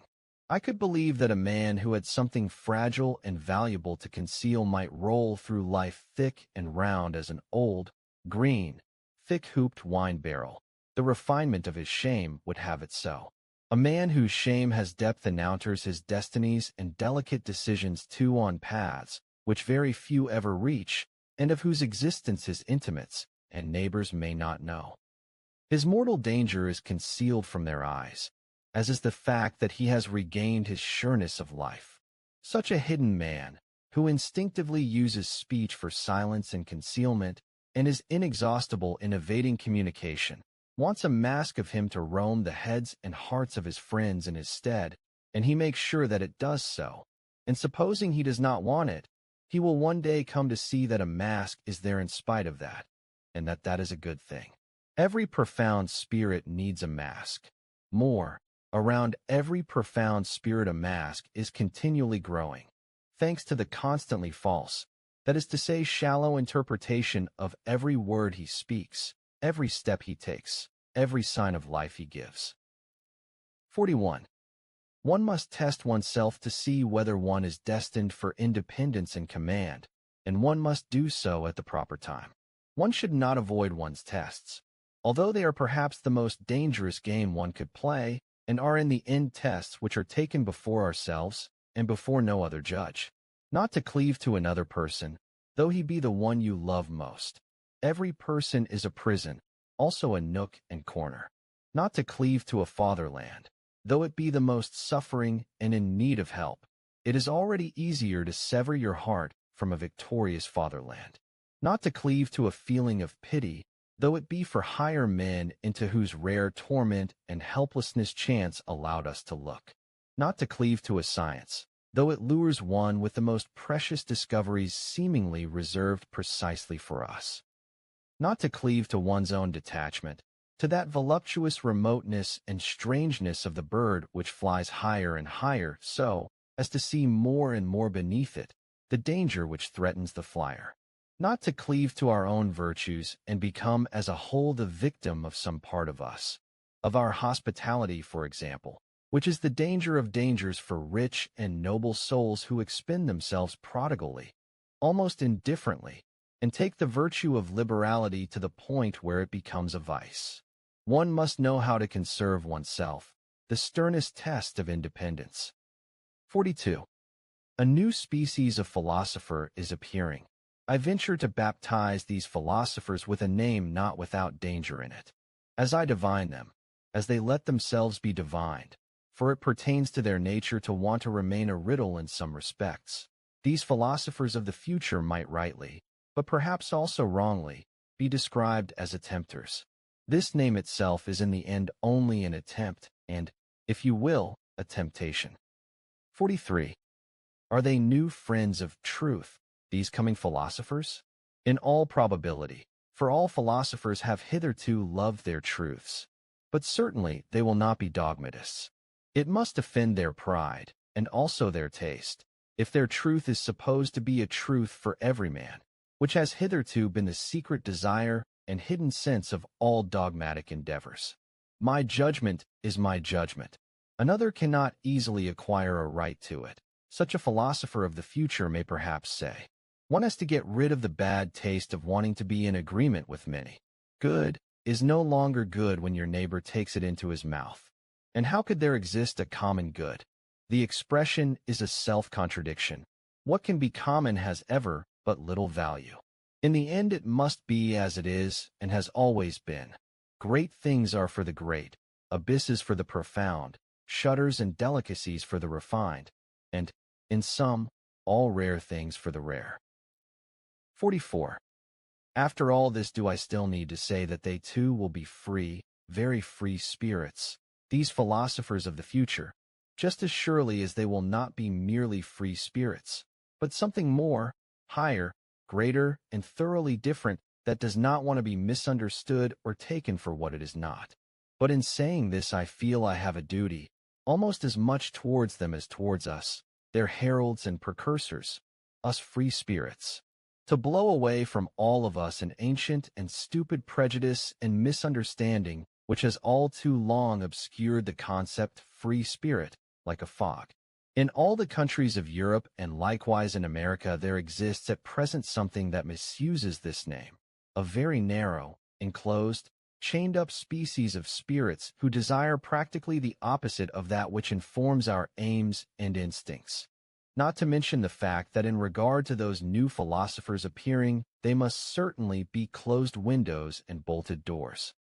They belong, in short and regrettably, among the levelers, these falsely named free spirits, eloquent and tirelessly scribbling slaves of the democratic taste and its modern ideas, men without solitude one and all, without their own solitude, good clumsy fellows who, while they cannot be denied courage and moral respectability, are unfree and ludicrously superficial, above all in their fundamental inclination to see in the forms of existing society the cause of practically all human failure and misery, which is to stand the truth happily on its head. What with all their might they would like to strive after is the universal green pasture happiness of the herd, with security, safety, comfort, and an easier life for all. Their two most oft-recited doctrines and ditties are equality of rights and sympathy for all that suffers, and suffering itself they take for something that has to be abolished. We, who are the opposite of this, and have opened our eyes and our conscience to the question where and how the plant man has hitherto grown up most vigorously, we think that this has always happened under the opposite conditions, that the perilousness of his situation had first to become tremendous, his powers of invention and dissimulation, his spirit, had, under protracted pressure and constraint, to evolve into subtlety and daring, his will to life had to be intensified into unconditional will to power. We think that severity, force, slavery, peril in the street and in the heart, concealment, stoicism, the art of experiment and devilry of every kind, that everything evil, dreadful, tyrannical, beast of prey, and serpent in man serves to enhance the species man just as much as does its opposite. We do not say enough when we say even that much, and at any rate we are, in what we say and do not say on this point, at the other end from all modern ideology and herd. Desiderata. At its antipodes, perhaps, is it any wonder we free spirits are not precisely the most communicative of spirits? That we do not want to betray in every respect from what a spirit can free itself, and to what it is then perhaps driven? And as for the dangerous formula beyond good and evil, with which we at any rate guard against being taken for what we are not, we are something different from libres penseurs, liberi pensatori, Friedinker, or whatever else all these worthy advocates of modern ideas like to call themselves. At home in many countries of the spirit, or at least having been guests there, having again and again eluded the agreeable musty nooks and corners into which predilection and prejudice, youth, origin, the accidents of people and books, or even weariness from wandering seem to have consigned us, full of malice towards the lures of dependence which reside in honors, or money, or OCS, or raptures of the senses. Grateful even to distress and changeful illness because it has always liberated us from some rule and its prejudice, grateful to the god, devil, sheep and worm in us, curious to the point of vice, investigators to the point of cruelty, with rash fingers for the ungraspable, with teeth and stomach for the most indigestible, ready for every task that demands acuteness and sharp senses, ready for every venture thanks to a superfluity of free will, with fore and back souls into whose ultimate intentions no one can easily see, with fore and backgrounds to whose end no foot may go, hidden under mantles of light. Conquerors, even though we look like heirs and prodigals, collectors and arrangers from morn till night, misers of our riches and our full-crammed cupboards, thrifty in learning and forgetting, inventive in schemata, sometimes proud of tables of categories, sometimes pedants, sometimes night owls of labor even in broad daylight. Yes, even scarecrows when we need to be, and today we need to be. And so far, that is, as we are born, sworn, jealous friends of solitude, of our own deepest, most midnight, most midday solitude. Such a type of man are we free spirits. And perhaps you too are something of the same type, you coming men, you new philosophers. Part 3. The Religious Nature. 45.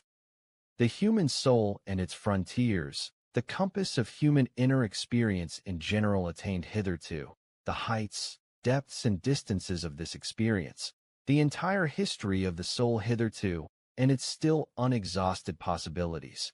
This is the predestined hunting ground for a born psychologist and lover of the big game hunt.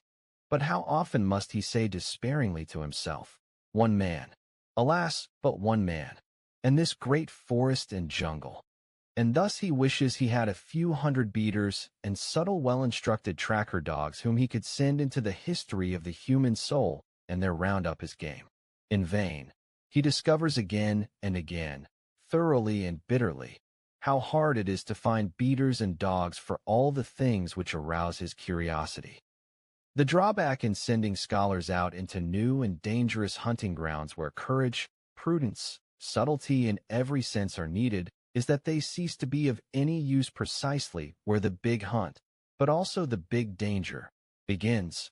Precisely there do they lose their keenness of eye and keenness of nose. To divine and establish, for example, what sort of history the problem of knowledge and conscience has had in the soul of Bauman's Religiosi, one would oneself perhaps have to be as profound, as wounded, as monstrous as Pascal's intellectual conscience was, and then there would still be needed that broad heaven of bright, malicious spirituality capable of looking down on this turmoil of dangerous and painful experiences, surveying and ordering them and forcing them into formulas. But who could do me this service? And who could have the time to wait for such servants? They appear too rarely. They are at all times so very improbable. In the end, one has to do everything oneself if one is to know a few things oneself. That is to say, one has much to do. But a curiosity like mine is after all the most pleasurable of vices. I beg your pardon. I meant to say, the love of truth has its reward in heaven, and already upon earth. 46. The faith such as primitive Christianity demanded and not infrequently obtained in the midst of a skeptical and southerly free-spirited world with a centuries-long struggle between philosophical schools behind it and in it, plus the education and tolerance provided by the Imperium Romanum. This faith is not that gruff, true-hearted liegeman's faith with which a Luther, say, or a Cromwell, or some other northern barbarian of the spirit cleaved to his God and his Christianity. It is rather that faith of Pascal which resembles in a terrible fashion a protracted suicide of reason, of a tough, long-lived, worm-like reason which is not to be killed instantaneously with a single blow. The Christian faith is from the beginning sacrifice, sacrifice of all freedom, all pride, all self-confidence of the spirit, at the same time enslavement and self-mockery, self-mutilation. There is cruelty and religious Phoenicianism in this faith exacted of an overripe, manifold, and much-indulged conscience. Its presupposition is that the subjection of the spirit is indescribably painful, that the entire past and habitude of such a spirit resists the absurdissimum which faith appears to it to be. Modern men, with their obtuseness to all Christian nomenclature, no longer sense the gruesome superlative which lay for an antique taste in the paradoxical formula God on the cross. Never and nowhere has there hitherto been a comparable boldness in inversion, anything so fearsome, questioning, and questionable as this formula. It promised a revaluation of all antique values. It is the Orient, the innermost Orient. It is the Oriental slave who in this fashion took vengeance on Rome and its noble and frivolous tolerance, on Roman Catholicism of faith, and it has never been faith, but always freedom from faith, that half-stoical and smiling unconcern with the seriousness of faith that has enraged slaves in their masters and against their masters. Enlightenment enrages, for the slave wants the unconditional. He understands in the domain of morality too only the tyrannical. He loves as he hates, without nuance, into the depths of him, to the point of pain, to the point of sickness. The great hidden suffering he feels is enraged at the noble taste which seems to deny suffering. Skepticism towards suffering, at bottom no more than a pose of aristocratic morality, was likewise not the least contributory cause of the last great slave revolt, which began with the French Revolution. 47. Wherever the religious neurosis has hitherto appeared on earth, we find it tied to three dangerous dietary prescriptions: solitude, fasting, and sexual abstinence, but without our being able to decide with certainty which is cause here and which effect, or whether any relation of cause and effect is involved here at all. The justification of the latter doubt is that one of the most frequent symptoms of the condition, in the case of savage and tame peoples, is the most sudden and most extravagant voluptuousness, which is then, just as suddenly, reversed into a convulsion of penitence and a denial of world and will, both perhaps interpretable as masked epilepsy, but nowhere is it more necessary to renounce interpretations. Around no other type has there grown up such an abundance of nonsense and superstition. None seems to have hitherto interested men, even philosophers, more. The time has come to cool down a little on this matter, to learn caution. Better, to look away, to go away. Still in the background of the most recent philosophy, the Schopenhauerian, there stands, almost as the problem in itself, this gruesome question mark of the religious crisis and awakening. How is denial of the will possible? How is the saint possible?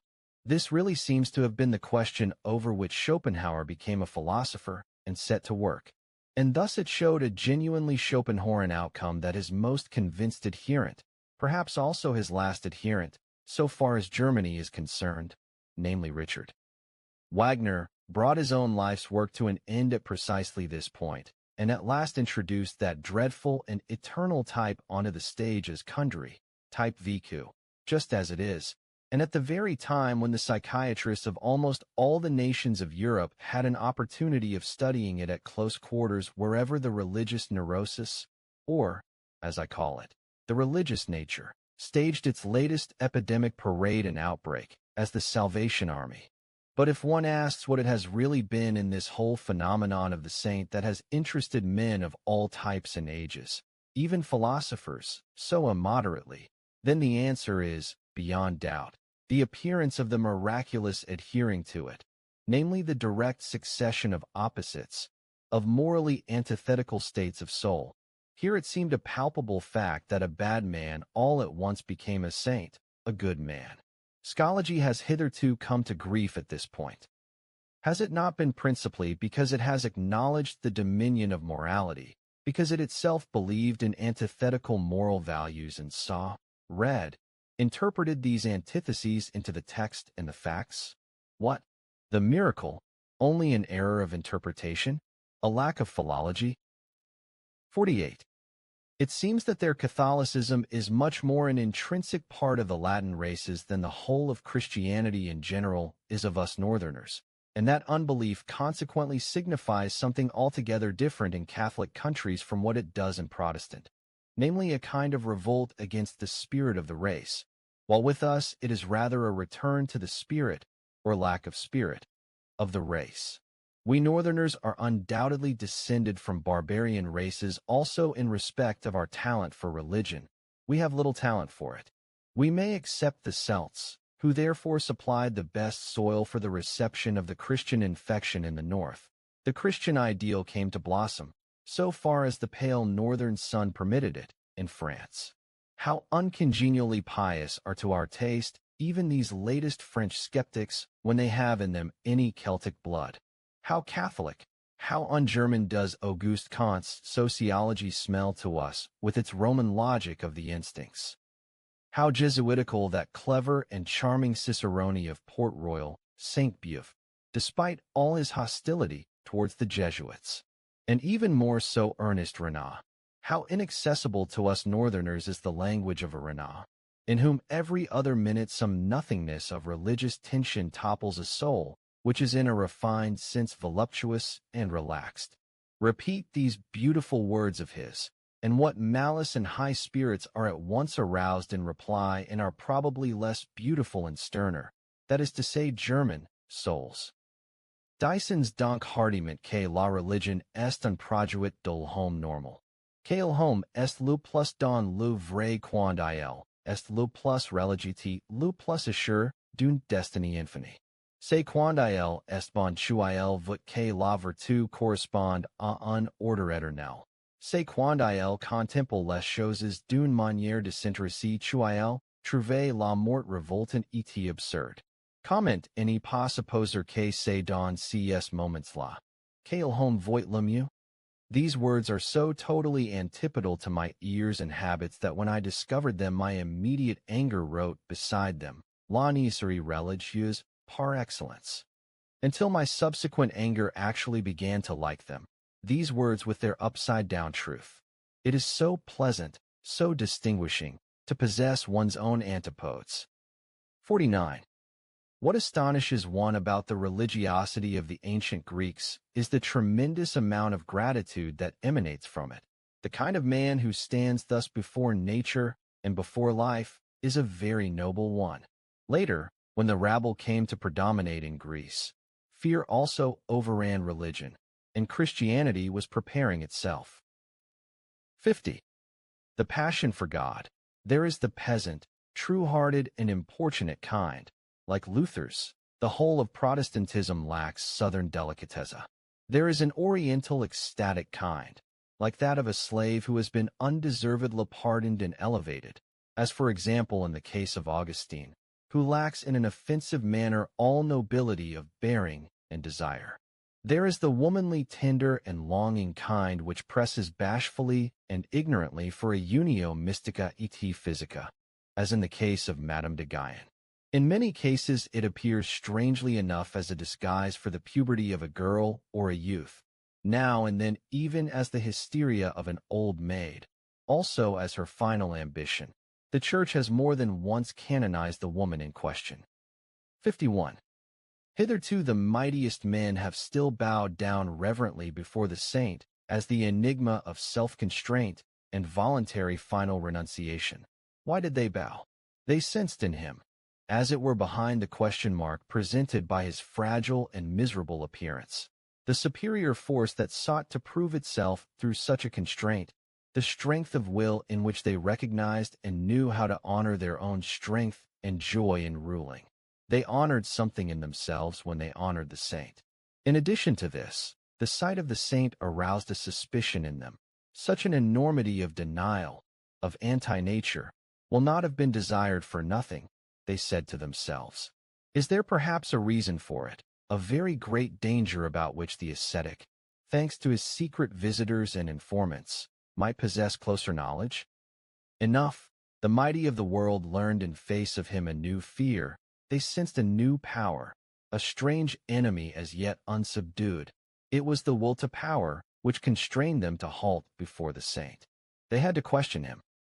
52. In the Jewish Old Testament, the book of divine justice, there are men, things and speeches of so grand a style that Greek and Indian literature have nothing to set beside it. One stands in reverence and trembling before these remnants of what man once was, and has sorrowful thoughts about old Asia and its little jutting out promontory Europe, which would like to signify as against Asia the progress of man.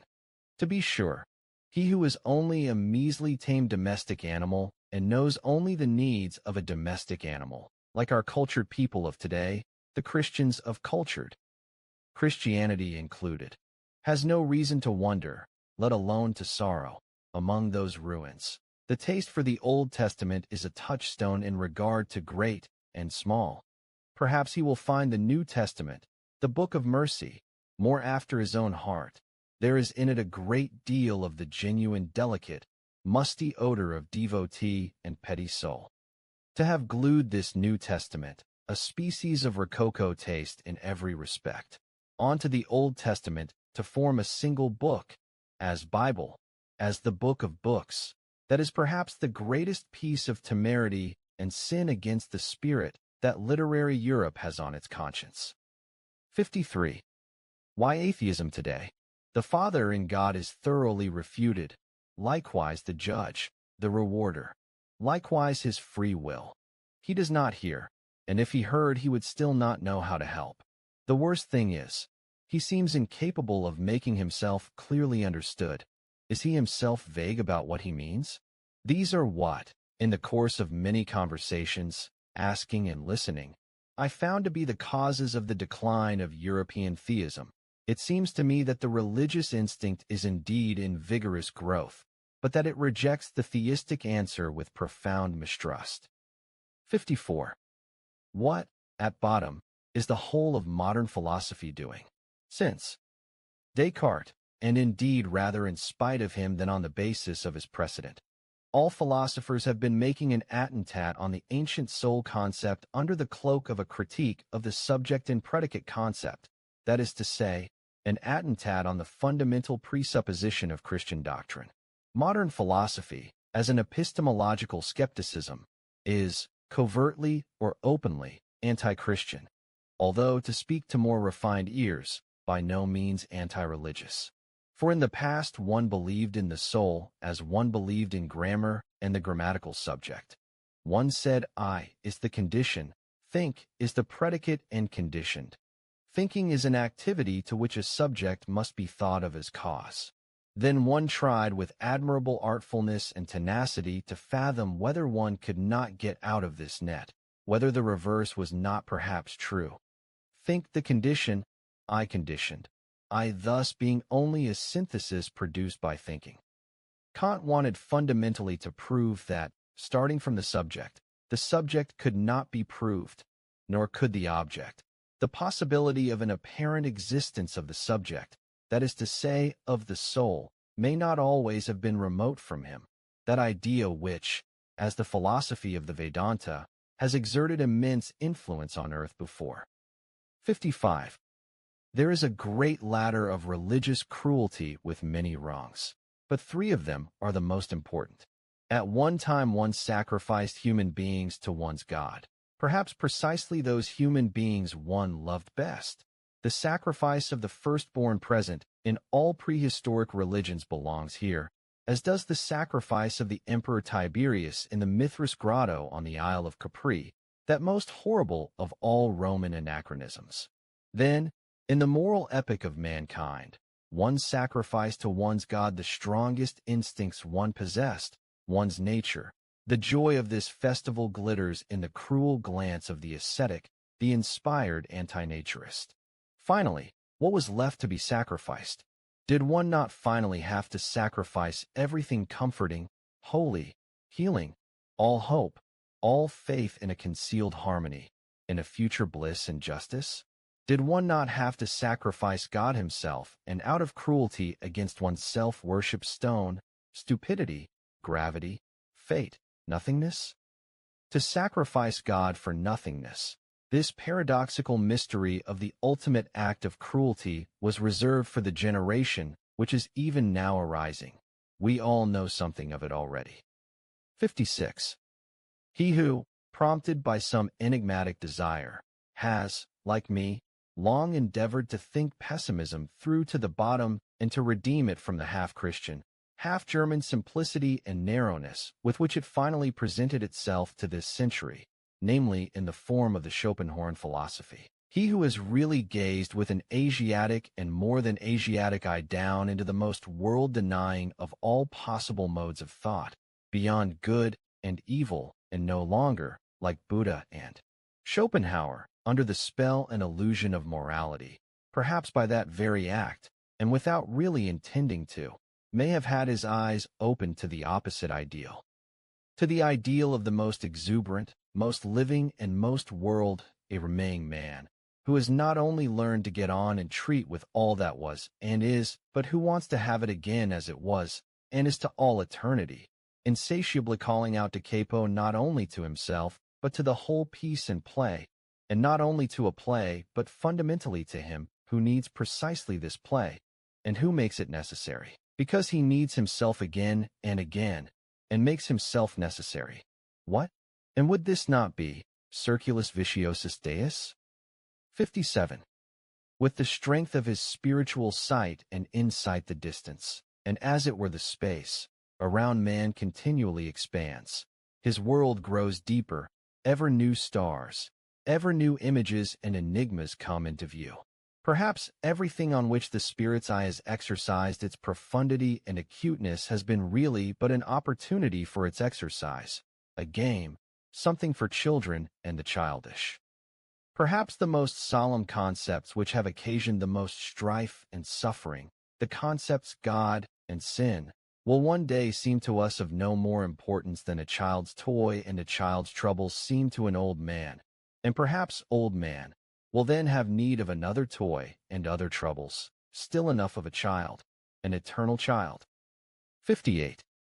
Has it been observed to what extent a genuine religious life, both for its favorite labor of microscopic self-examination and that gentle composure which calls itself prayer, and which is a constant readiness for the coming of God, requires external leisure or semi-leisure, I mean leisure with a good conscience, inherited by blood, which is not altogether unfamiliar with the aristocratic idea that work degrades, that is to say, makes soul and body common, and that consequently modern, noisy, time-consuming, proud and stupidly proud industriousness educates and prepares precisely for unbelief more than anything else does?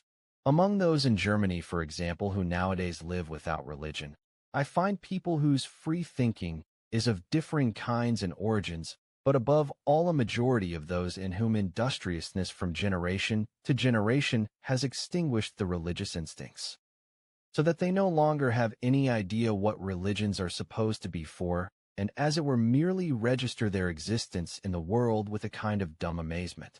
They feel they are already fully occupied, these worthy people, whether with their businesses or with their pleasures, not to speak of the fatherland and the newspapers and family duties.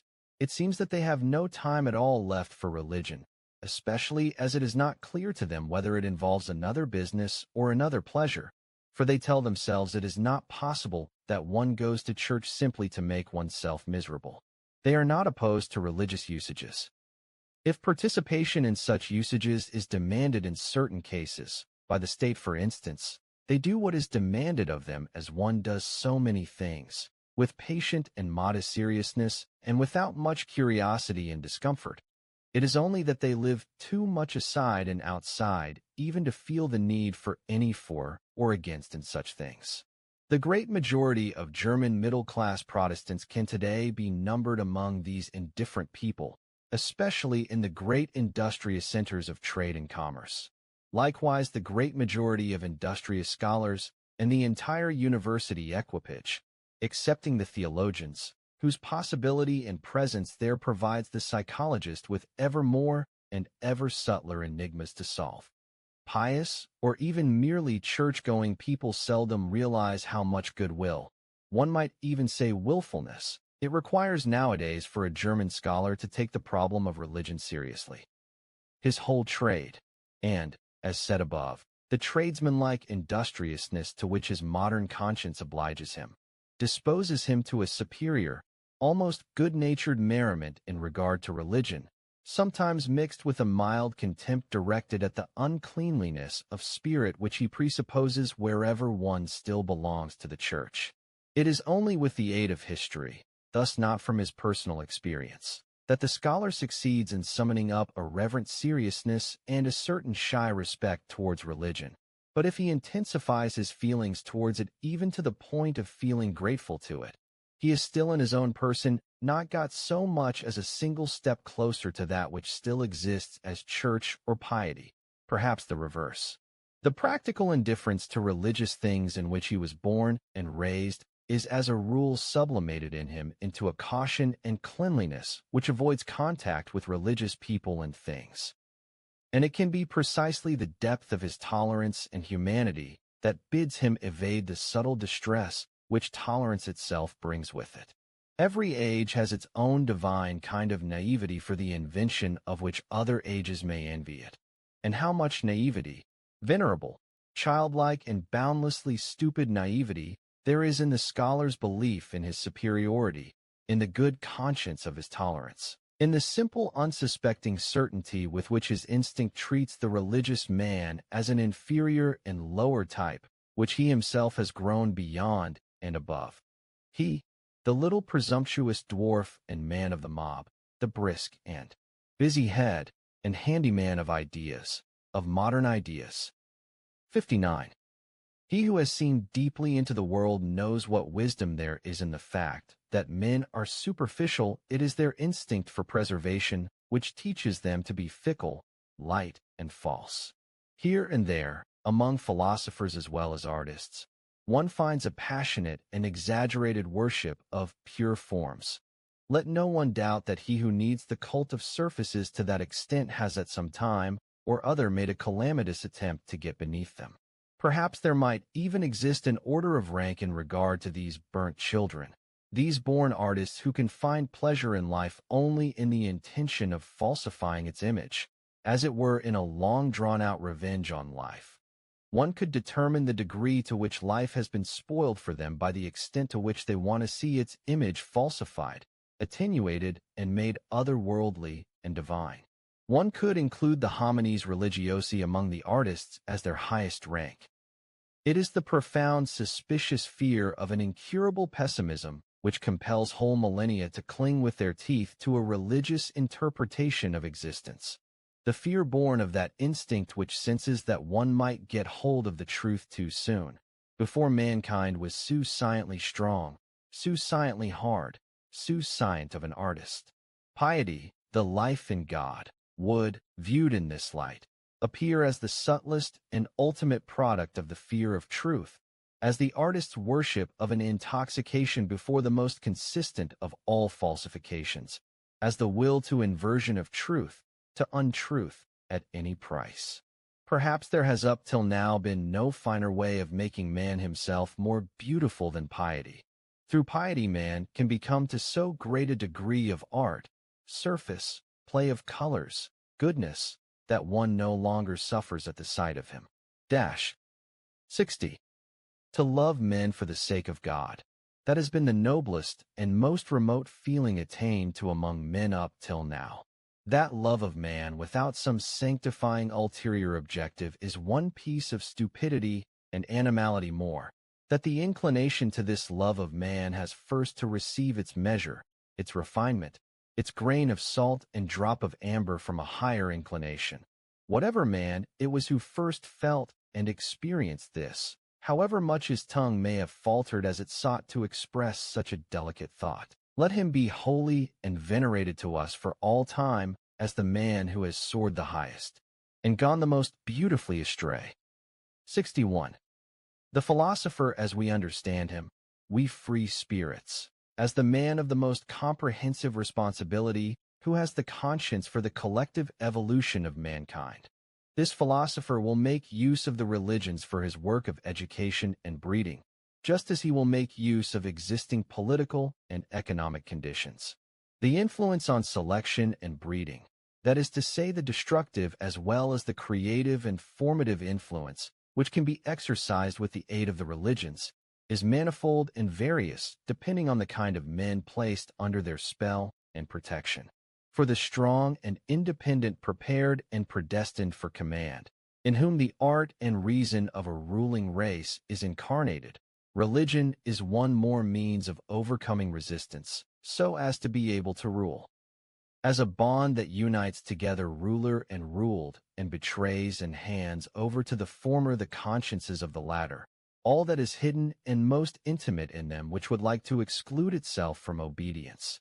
And if some natures of such noble descent incline, through lofty spirituality, to a more withdrawn and meditative life, and reserve to themselves only the most refined kind of rule, over select disciples or brothers, then religion can even be used as a means of obtaining peace from the noise and effort of cruder modes of government, and cleanliness from the necessary dirt of all politics.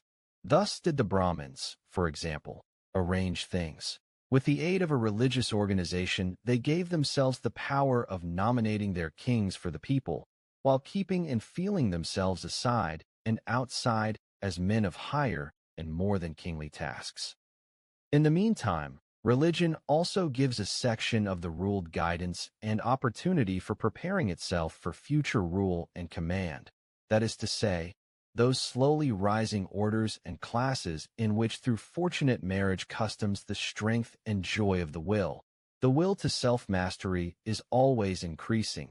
Religion presents them with sous-scient instigations and temptations to take the road to higher spirituality, to test the feelings of great self, overcoming, of silence and solitude. Asceticism and Puritanism are virtually indispensable means of education and ennobling if a race wants to become master over its origins in the rabble and work its way up towards future rule. To ordinary men, finally, the great majority, who exist for service and general utility and who may exist only for that purpose, religion gives an invaluable contentment with their nature and station, manifold peace of heart, an ennobling of obedience, one piece of joy and sorrow more to share with their fellows, and some transfiguration of the whole everydayness, the whole lowliness, the whole half-bestial poverty of their souls. Religion and the religious significance of life sheds sunshine over these perpetual drudges and makes their own sight tolerable to them.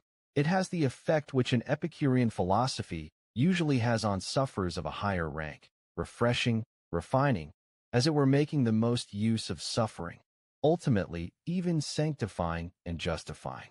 Perhaps nothing in Christianity and Buddhism is so venerable as their art of teaching even the lowliest to set themselves through piety in an apparently higher order of things, and thus to preserve their contentment with the real order within which they live hard enough lives, and necessarily have to. 62. In the end, to be sure, to present the debit side of the account to these religions, and to bring into the light of day their uncanny perilousness. It costs dear and terribly when religions hold sway, not as means of education and breeding in the hands of the philosopher, but in their own right and as sovereign, when they themselves want to be final ends and not means beside other means. Among men, as among every other species, there is a surplus of failures, of the sick, the degenerate, the fragile, of those who are bound to suffer. The successful cases are, among men too, always the exception, and considering that man is the animal whose nature has not yet been fixed, the rare exception. But worse still, the higher the type of man a man represents, the greater the improbability he will turn out well. Chance, the law of absurdity in the total economy of mankind, shows itself in its most dreadful shape in its destructive effect on higher men, whose conditions of life are subtle, manifold, and difficult to compute. Now what is the attitude of the above named two chief religions towards this surplus of unsuccessful cases? They seek to preserve, to retain in life, whatever can in any way be preserved. Indeed, they side with it as a matter of principle as religions for susurrers. They maintain that all those who suffer from life as from an illness are in the right, and would like every other feeling of life to be counted false and become impossible. However highly one may rate this kindly preservative solicitude, inasmuch as, together with all the other types of man, it has been and is applied to the highest type, which has hitherto almost always been the type that has suffered most. In the total accounting, the hitherto sovereign religions are among the main reasons the type man has been kept on a lower level. They have preserved too much of that which ought to perish. We have inestimable benefits to thank them for, and who is so sciently rich in gratitude not to be impoverished in face of all that the spiritual men of Christianity, for example, have hitherto done for Europe. And yet, when they gave comfort to the suffering, courage to the oppressed and despairing, a staff and stay to the irresolute, and lured those who were inwardly shattered and had become savage away from society into monasteries and houses of correction for the soul, what did they have to do in addition so as thus, with a good conscience, as a matter of principle, to work at the preservation of everything sick and suffering, which means in fact and truth at the corruption of the European race? Stand all evaluations on their head. That is what they had to do.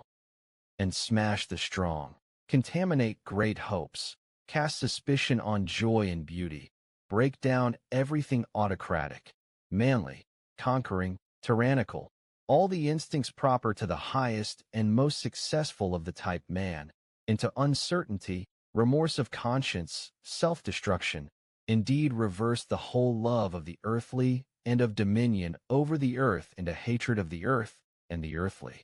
That is the task the Church set itself and had to set itself, until in its evaluation, unworldliness, unsensuality, and higher man were finally fused together into one feeling. Supposing one were able to view the strangely painful and at the same time coarse and subtle comedy of European Christianity with the mocking and unconcerned eye of an Epicurean god, I believe there would be no end to one's laughter and amazement.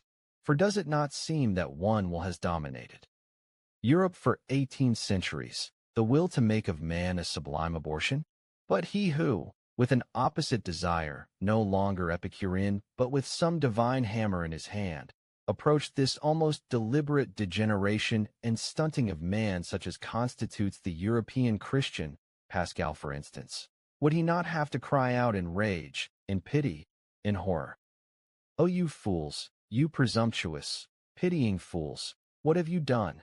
Was this a work for your hands? How you have bungled and botched my beautiful stone. What a thing for you to take upon yourselves.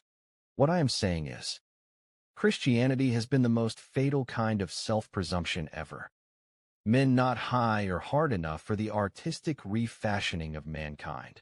Men not strong or far-sighted enough for the sublime self-constraint needed to allow the foreground law of thousandfold failure and perishing to prevail. Men not noble enough to see the abysmal disparity in order of rank and abysm of rank between men and man. It is such men who, with their equal before God, have hitherto ruled over the destiny of Europe, until at last a shrunken, almost ludicrous species, a herd animal, something full of goodwill, sickly and mediocre has been bred, the European of today. Part 4. Maxims and Interludes. 63. He who is a teacher from the very heart takes all things seriously only with reference to his students, even himself. 64. Knowledge for its own sake. This is the last snare set by morality. One therewith gets completely entangled with it once more. 65. The charm of knowledge would be small if so much shame did not have to be overcome on the road to it. 65a. One is most dishonest towards one's God. He is not permitted to sin. 66. The inclination to disparage himself, to let himself be robbed, lied to, and exploited, could be the self-effacement of a god among men. 67. Love of one is a piece of barbarism, for it is practiced at the expense of all others. Love of God likewise. 68. I have done that, says my memory. I cannot have done that, says my pride, and remains adamant. At last, memory yields. 69. One has been a bad spectator of life if one has not also seen the hand that in a considerate fashion kills. 70. If one has character, one also has one's typical experience which recurs again and again. 71. The sage as astronomer. As long as you still feel the stars as being something over you, you still lack the eye of the man of knowledge. 72. It is not the strength but the duration of exalted sensations which makes exalted men. 73. He who attains his ideal by that very fact transcends it. 73a. Many a peacock hides his peacock tail from all eyes, and calls it his pride. 74. A man with genius is unendurable if he does not also possess at least two other things, gratitude and cleanliness. 75. The degree and kind of a man's sexuality reaches up into the topmost summit of his spirit. 76. Under conditions of peace, the warlike man attacks himself. 77. With one's principles, one seeks to tyrannize over one's habits, or to justify, or honor, or scold, or conceal them. Two people with the same principles probably seek something fundamentally different with them. 78. He who despises himself still nonetheless respects himself as one who despises. 79. A soul which knows it is loved, but does not itself love, betrays its dregs, its lowest part comes up. 80. A thing explained is a thing we have no further concern with. What did that God mean who counseled, "Know thyself"? Does that perhaps mean, have no further concern with thyself? Become objective. And Socrates? And the man of science? 81. It is dreadful to die of thirst in the sea. Do you have to sulk your truth so much that it can no longer even quench thirst? 82. Pity for all would be harshness and tyranny for you, my neighbor. 83. Instinct. When the house burns down, one forgets even one's dinner. Yes, but one retrieves it from the ashes. 84. Woman learns how to hate to the extent that she unlearns how to charm. 85. The same emotions in man and woman are, however, different in tempo. Therefore, man and woman never cease to misunderstand one another. 86. Behind all their personal vanity, women themselves always have their impersonal contempt for woman. 87. Bound heart, free spirit. If one binds one's heart firmly and imprisons it, one can allow one's spirit many liberties. I have said that before, but no one believes it if he does not already know it. 88. One begins to mistrust very clever people when they become embarrassed. 89. Terrible experiences make one wonder whether he who experiences them is not something terrible. 90. Heavy, melancholy people grow lighter through precisely that which makes others heavy, through hatred and love, and for a while they rise to their surface. 91. So cold, so icy, one burns one's fingers on him. Every hand that grasps him starts back, and for just that reason many think he is glowing hot. 92. Who has not, or the sake of his reputation, sacrificed himself? 93.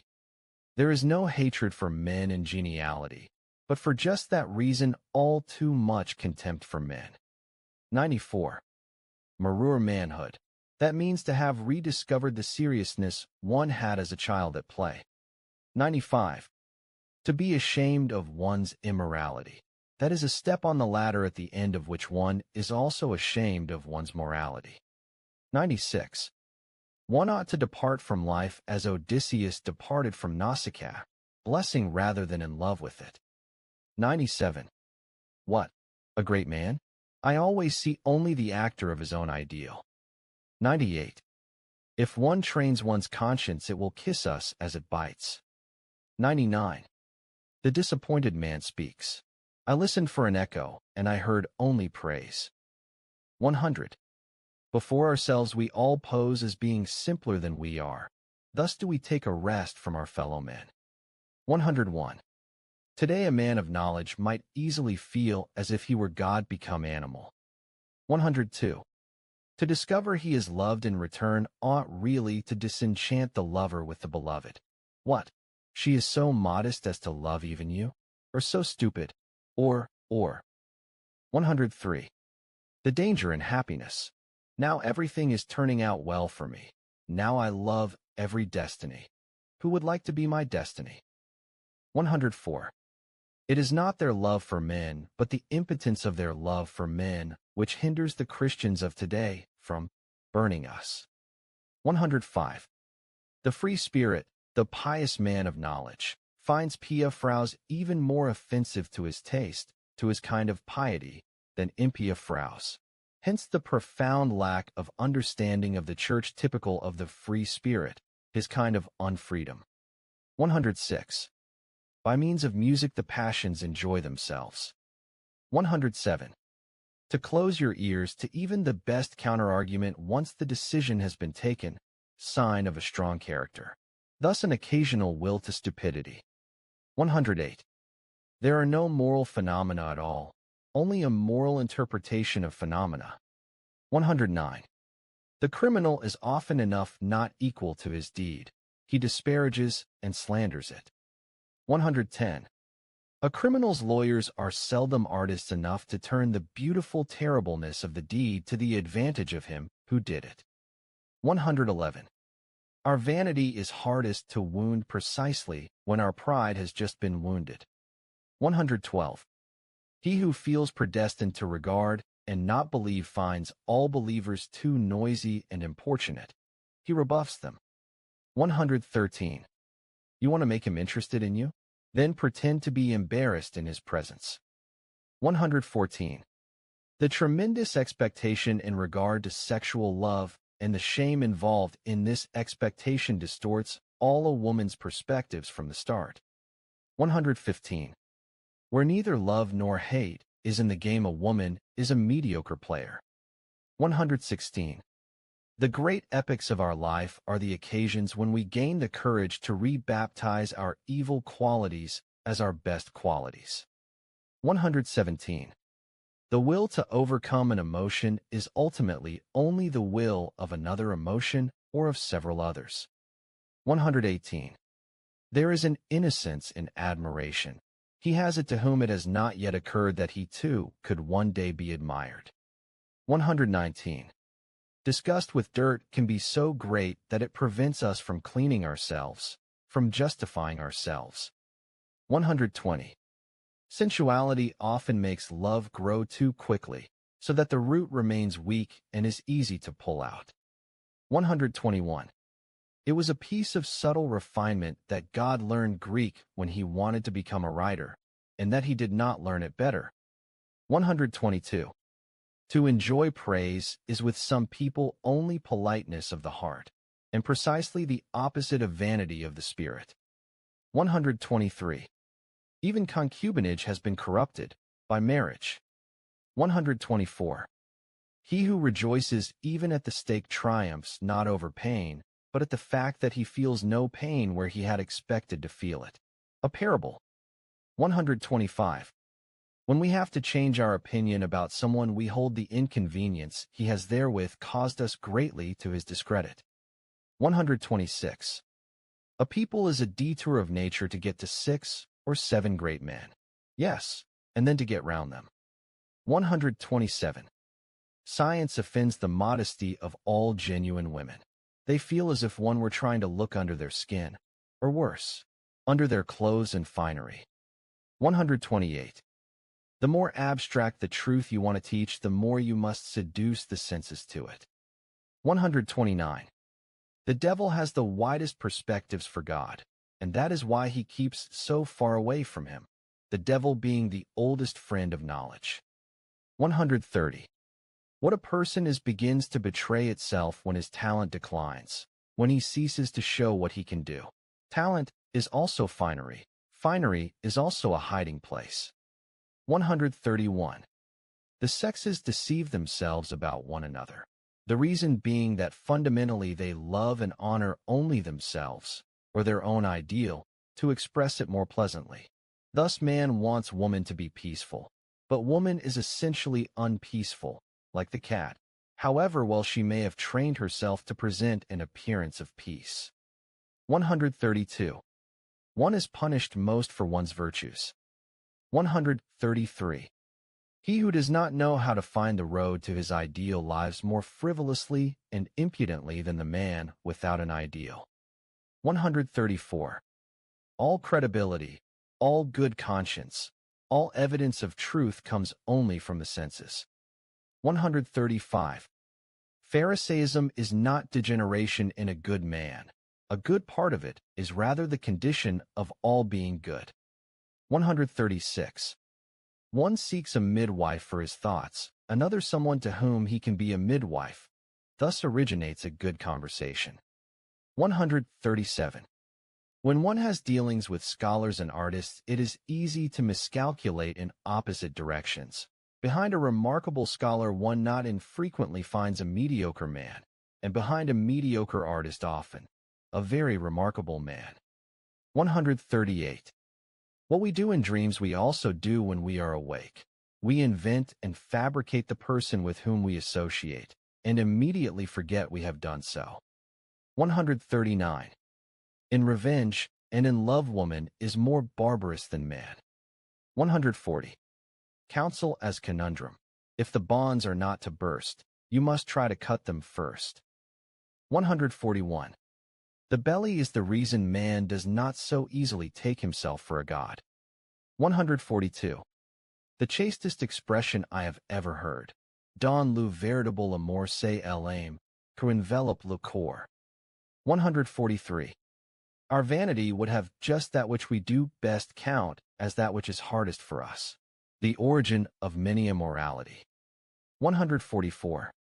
When a woman has scholarly inclinations, there is usually something wrong with her sexuality. Unfruitfulness itself disposes one to a certain masculinity of taste, for man is, if I may be allowed to say so, the unfruitful animal. 145. Comparing man and woman in general, one may say, woman would not have the genius for finery if she did not have the instinct for the secondary role. 146. He who fights with monsters should look to it that he himself does not become a monster. And when you gaze long into an abyss, the abyss also gazes into you. 147. From old Florentine novels, moreover, from life, buona femmina e mala femmina vul bastone. Sacchetti, November 86. 148.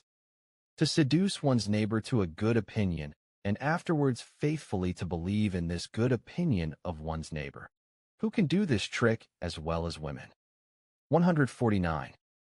That which an age feels to be evil is usually an untimely after-echo of that which was formerly felt to be good, the atavism of an older ideal. 150. Around the hero everything becomes a tragedy, around the demigod a satyr play, and around God everything becomes, what? Perhaps a world? 151. It is not enough to possess a talent. One must also possess your permission to possess it. My friends? 152. Where the tree of knowledge stands is always paradise. Thus speak the oldest and youngest serpents. 153. That which is done out of love always takes place beyond good and evil. 154. Objection, evasion, happy distrust, pleasure and mockery are signs of health. Everything unconditional belongs in pathology. 155. The sense of the tragic increases and diminishes with sensuality. 156. Madness is something rare in individuals, but in groups, parties, peoples, ages it is the rule. 157. The thought of suicide is a powerful solace. By means of it one gets through many a bad night. 158.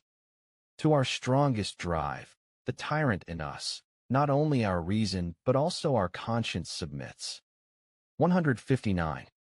One has to requite good and ill, but why to precisely the person who did us good or ill? 160. One no longer loves one's knowledge enough when one has communicated it. 161. Poets behave impudently towards their experiences. They exploit them. 162. Our neighbor is not our neighbor, but our neighbor's neighbor. Thus thinks every people. 163. Love brings to light the exalted and concealed qualities of a lover, what is rare and exceptional in him.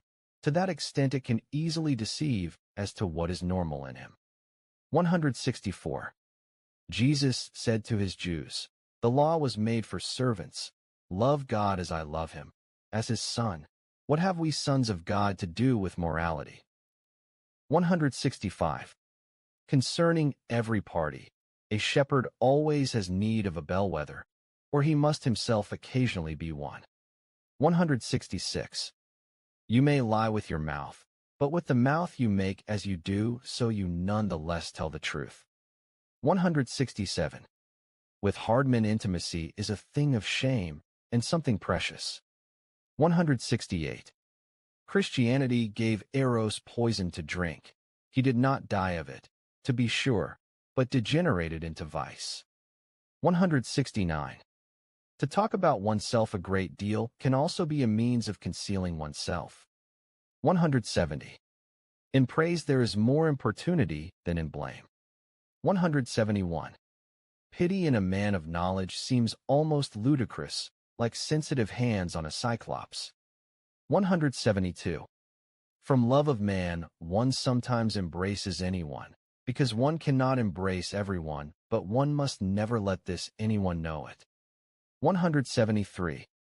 One does not hate so long as one continues to rate low, but only when one has come to rate equal or higher. 174. You utilitarians, you too love everything useful only as a vehicle of your inclinations. You too really find the noise of its wheels intolerable? 175. Ultimately one loves one's desires and not that which is desired. 176. The vanity of others offends our taste only when it offends our vanity. 177. Perhaps no one has ever been so sciently truthful about what truthfulness is. 178. Clever people are not credited with their follies. What a deprivation of human rights. 179. The consequences of our actions take us by the scruff of the neck, altogether indifferent to the fact that we have improved in the meantime. 180. There is an innocence in lying which is the sign of good faith in a cause. 181. It is inhuman to bless where one is cursed. 182. The familiarity of the superior embitters, because it may not be returned. 183. Not that you lied to me, but that I no longer believe you. That is what has distressed me. 184.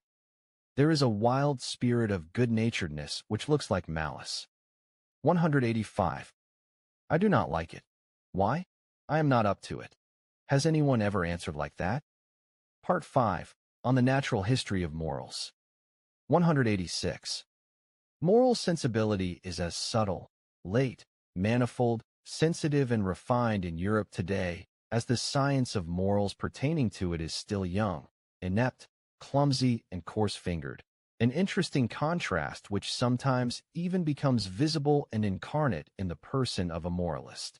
Even the expression science of morals is, considering what is designated by it, far too proud and contrary to good taste, which is always accustomed to choose the more modest expressions. One should, in all strictness, admit what will be needful here for a long time to come. What alone is provisionally justified here? Assembly of material, conceptual comprehension and arrangement of a vast domain of delicate value feelings and value distinctions which live, grow, beget, and perish, and perhaps attempts to display the more frequent and recurring forms of these living crystallizations, as preparation of a typology of morals. To be sure, one has not been so modest hitherto.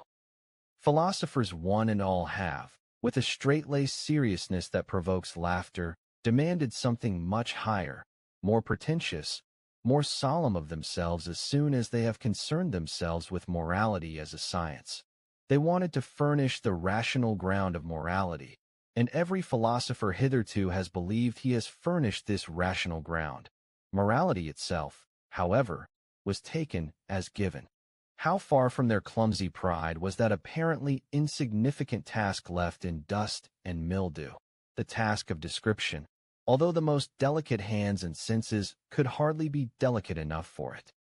It was precisely because moral philosophers knew the facts of morality only somewhat vaguely in an arbitrary extract or as a chance abridgment, as morality of their environment, their class, their church, the spirit of their times, their climate and zone of the earth, for instance. It was precisely because they were ill-informed and not even very inquisitive about other peoples, ages, and former times, that they did not so much as catch sight of the real problems of morality, for these come into view only if we compare many moralities. Strange though it may sound, in all science of morals hitherto, the problem of morality itself has been lacking. The suspicion was lacking that there was anything problematic here. What philosophers called the rational ground of morality and sought to furnish was, viewed in the proper light, only a scholarly form of faith in the prevailing morality, a new way of expressing it, and thus itself a fact within a certain morality. Indeed, even in the last resort, a kind of denial that this morality ought to be conceived of as a problem, and in any event the opposite of a testing, analysis, doubting, and vivisection of this faith. Here, for example, with what almost venerable innocence Schopenhauer still presented his task, and draw your own conclusions as to how scientific a science is whose greatest masters still talk like children and old women. The principal, he says, fundamental problems of ethics, the fundamental proposition on whose content all philosophers of ethics are actually at one. Neminem lead, immo omnes, quantum potes, juva, is actually the proposition of which all the teachers of morals endeavor to furnish the rational ground. The actual foundation of ethics, which has been sought for centuries like the philosopher's stone. The difficulty of furnishing the rational ground for the above-quoted proposition may indeed be great. As is well known, Schopenhauer too failed to do it, and he who has ever been certain how insipidly false and sentimental this proposition is in a world whose essence is will to power, may like to recall that Schopenhauer, although a pessimist, actually played the flute. Every day, after dinner, read his biographers on this subject. And by the way, a pessimist, a world denier and God denier, who comes to a halt before morality, who a RMS morality and plays the flute, a RMS lead neminem morality. What? Is that actually a pessimist? 187. Quite apart from the value of such assertions as there exists in us a categorical imperative, one can still ask, what does such an assertion say of the man who asserts it? There are moralities which are intended to justify their authors before others. Other moralities are intended to calm him and make him content with himself. With others he wants to crucify and humiliate himself. With others he wants to wreak vengeance. With others hide himself. With others transfigure himself and set himself on high. This morality serves to make its author forget, that to make him or something about him forgotten. Many moralists would like to exercise power in their creative moods on mankind. Others, Kant perhaps among them, give to understand with their morality, what is worthy of respect in me is that I know how to obey, and things ought to be no different with you. In short, moralities too are only a sign language of the emotions. 188. Every morality is, as opposed to laissez-aller, a piece of tyranny against nature, likewise against reason. But that can be no objection to it unless one is in possession of some other morality which decrees that any kind of tyranny and unreason is impermissible. The essential and invaluable element in every morality is that it is a protracted constraint. To understand Stoicism or Port Royal or Puritanism, one should recall the constraint under which every language has hitherto attained strength and freedom, the metrical constraint, the tyranny of rhyme and rhythm. How much trouble the poets and orators of every nation have given themselves, not excluding a few present-day prose writers in whose ear there dwells an inexorable conscience, for the sake of foolishness, as the utilitarian fools say, thinking they are clever, from subjection to arbitrary laws, as the anarchists say, feeling themselves free, even free-spirited. But the strange fact is that all there is or has been on earth of freedom, subtlety, boldness, dance, and masterly certainty, whether in thinking itself, or in ruling, or in speaking and persuasion, in the arts as in morals, has evolved only by virtue of the tyranny of such arbitrary laws. And, in all seriousness, there is no small probability that precisely this is nature and natural, and not that laissez-aller. Every artist knows how far from the feeling of letting himself go his natural condition is, the free ordering, placing, disposing, forming in the moment of inspiration, and how strictly and subtly he then obeys thousand-fold laws which precisely on account of their severity and definiteness mock all formulation in concepts. Even the firmest concept is by comparison something fluctuating, manifold, ambiguous. The essential thing in heaven and upon earth seems, to say it again, to be a protracted obedience in one direction. From out of that there always emerges, and has always emerged in the long run, something for the sake of which it is worthwhile to live on earth. For example, virtue, art, music, dance, reason, spirituality, something transfiguring, refined, mad, and divine. Protracted unfreedom of spirit, mistrustful constraint in the communicability of ideas, the disciplined thinkers imposed on themselves to think within an ecclesiastical or courtly rule or under Aristotelian presuppositions, the protracted spiritual will to interpret all events according to a Christian scheme and to rediscover and justify the Christian God in every chance occurrence. All these violent, arbitrary, severe, gruesome, and anti-rational things have shown themselves to be the means by which the European spirit was disciplined in its strength, ruthless curiosity, and subtle flexibility. Though admittedly an irreplaceable quantity of force and spirit had at the same time to be suppressed, stifled, and spoiled. For here as everywhere nature shows itself as it is, in all its prodigal and indifferent magnificence, which is noble though it outrage our feelings. That for thousands of years European thinkers thought only so as to prove something. Today, on the contrary, we suspect any thinker who wants to prove something, that they always knew in advance that which was supposed to result from the most rigorous cogitation, as used to be the case with Asiatic astrology and is still the case with the innocuous Christian moral interpretation of the most intimate personal experiences. To the glory of God, and for the salvation of the soul, this tyranny, this arbitrariness, this rigorous and grandiose stupidity has educated the spirit.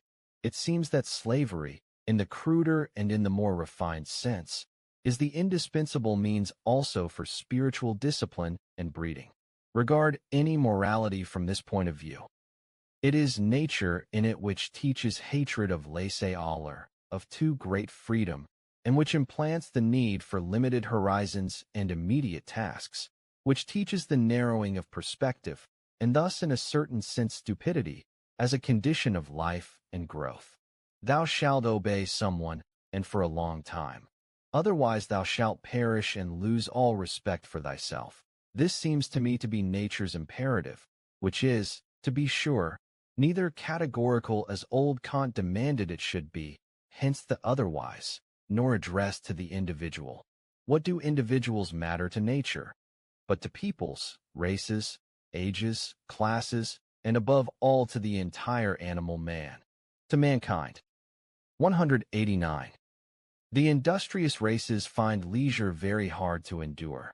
It was a masterpiece of English instinct to make Sunday so extremely holy and boring that the English unconsciously long again for their week and working days, as a kind of cleverly devised and cleverly intercalated fast, such as is also to be seen very frequently in the ancient world, although, as one might expect in the case of southern peoples, not precisely in regard to work. There have to be fasts of many kinds, and wherever powerful drives and habits prevail, legislators have to see to it that there are intercalary days on which such a drive is put in chains and learns to hunger again. Seen from a higher viewpoint, entire generations and ages, if they are infected with some moral fanaticism or other, appear to be such intercalated periods of constraint and fasting, during which a drive learns to stoop and submit, but also to purify and intensify itself. Certain philosophical sects, for example the Stoa in the midst of the Hellenistic culture, with its air grown rank and overcharged with aphrodisiac vapors, likewise permit of a similar interpretation. This also provides a hint towards the elucidation of that paradox, why it was precisely during Europe's Christian period and only under the impress of Christian value judgments that the sexual drive sublimated itself into love, a more passion. 190. There is something in Plato's morality which does not really belong to Plato but is only to be met with in his philosophy, one might say in spite of Plato, namely Socratism, for which he was really too noble. No one wants to do injury to himself, therefore all badness is involuntary. For the bad man does injury to himself. This he would not do if he knew that badness is bad. Thus the bad man is bad only in consequence of an error. If one cures him of his error, one necessarily makes him good. This way of reasoning smells of the mob, which sees in bad behavior only its disagreeable consequences and actually judges it is stupid to act badly, while it takes good without further ado to be identical with useful and pleasant. In the case of every utilitarian morality, one may conjecture in advance a similar origin and follow one's nose. One will seldom go astray. Plato did all he could to interpret something refined and noble into his teacher's proposition, above all himself. He, the most intrepid of interpreters, who picked up the whole of Socrates only in the manner of a popular tune from the streets, so as to subject it to infinite and impossible variations, that is, to make it into all his own masks and multiplicities.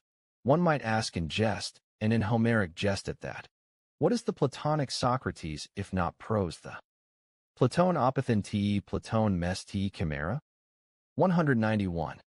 The old theological problem of faith and knowledge, or, more clearly, of instinct and reason, that is to say, the question whether in regard to the evaluation of things instinct deserves to have more authority than rationality, which wants to evaluate and act according to reasons, according to a why, that is to say, according to utility and fitness for a purpose. This is still that old moral problem which first appeared in the person of Socrates and was already dividing the minds of men long before Christianity. Socrates himself, to be sure, had, with the taste appropriate to his talent, that of a superior dialectician, initially taken the side of reason, and what indeed did he do all his life long but laugh at the clumsy incapacity of his noble Athenians, who were men of instinct, like all noble men, and were never able to supply adequate information about the reasons for their actions? Ultimately, however, in silence and secrecy, he laughed at himself too. He found in himself, before his more refined conscience and self-interrogation, the same difficulty and incapacity. But why, he exhorted himself, should one therefore abandon the instincts? One must help both them and reason to receive their due. One must follow the instincts, but persuade reason to aid them with good arguments. This was the actual falsity of that great ironist, who had so many secrets. He induced his conscience to acquiesce in a sort of self-outwitting. Fundamentally, he had seen through the irrational aspect of moral judgment. Plato, more innocent in such things, and without the craftiness of the plebeian, wanted at the expenditure of all his strength, the greatest strength any philosopher has hitherto had to expend, to prove to himself that reason and instinct move of themselves towards one goal, towards the good, towards God. And since Plato, all theologians and philosophers have followed the same path, that is to say, in moral matters instinct, or as the Christians call it faith, or as I call it the herd, has hitherto triumphed.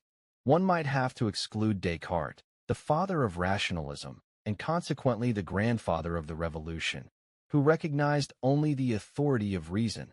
But reason is only an instrument, and Descartes was superficial. 192.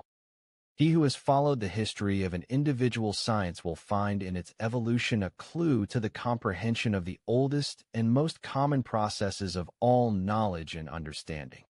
In both cases, it is the premature hypotheses, the fictions, the good stupid will to believe, the lack of mistrust and patience which are evolved first, It is only late, and then imperfectly, that our senses learn to be subtle, faithful, cautious organs of understanding.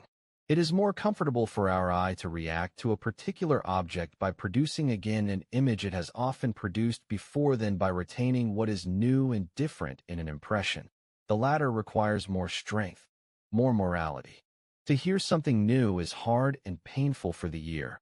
We hear the music of foreigners badly. When we hear a foreign language, we involuntarily attempt to form the sounds we hear into words which have a more familiar and homely ring. Thus the Germans, for example, once heard Arqueballista and adapted it into armbrust. The novel finds our senses, too, hostile and reluctant. And even in the case of the simplest processes of the senses, the emotions, such as fear, love, hatred, and the passive emotions of laziness, dominate.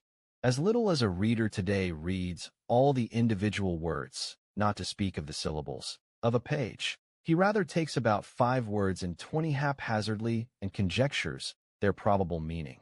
Just as little do we see a tree exactly and entire with regard to its leaves, branches, color, shape. It is so much easier for us to put together an approximation of a tree.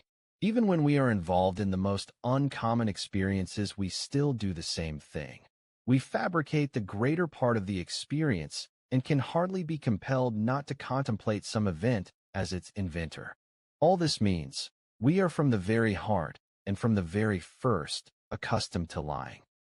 Or, to express it more virtuously and hypocritically, in short, more pleasantly, one is much more of an artist than one realizes.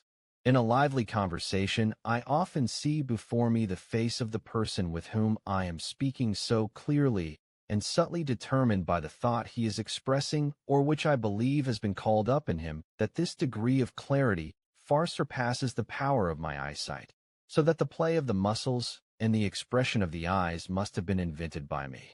Probably the person was making a quite different face or none whatever. 193. Quid luce fuit, tenebris agit, but also the other way round. That which we experience in dreams, if we experience it often, is in the end just as much a part of the total economy of our soul as is anything we really experience. We are by virtue of it richer or poorer, feel one need more or one need fewer, and finally are led along a little in broad daylight, and even in the most cheerful moments of our waking spirit by the habits of our dreams. Suppose someone has often flown in his dreams and finally, as soon as he starts dreaming, becomes conscious of a power and art of flying, as if it were a privilege he possessed, likewise as his personal and enviable form of happiness. Such a man as believes he can realize any arc and angle with the slightest impulse, as knows the feeling of a certain divine frivolity, a going up without tension or constraint, a going down without condescension or abasement, without gravity. How should the man who knew such dream experiences and dream habits not find at last that the word happiness had a different color and definition in his waking hours too? How should he not have a different kind of desire for happiness? Soaring rapture, as the poets describe it, must seem to him, in comparison with this flying, too earthy, muscular, violent, too grave. 194.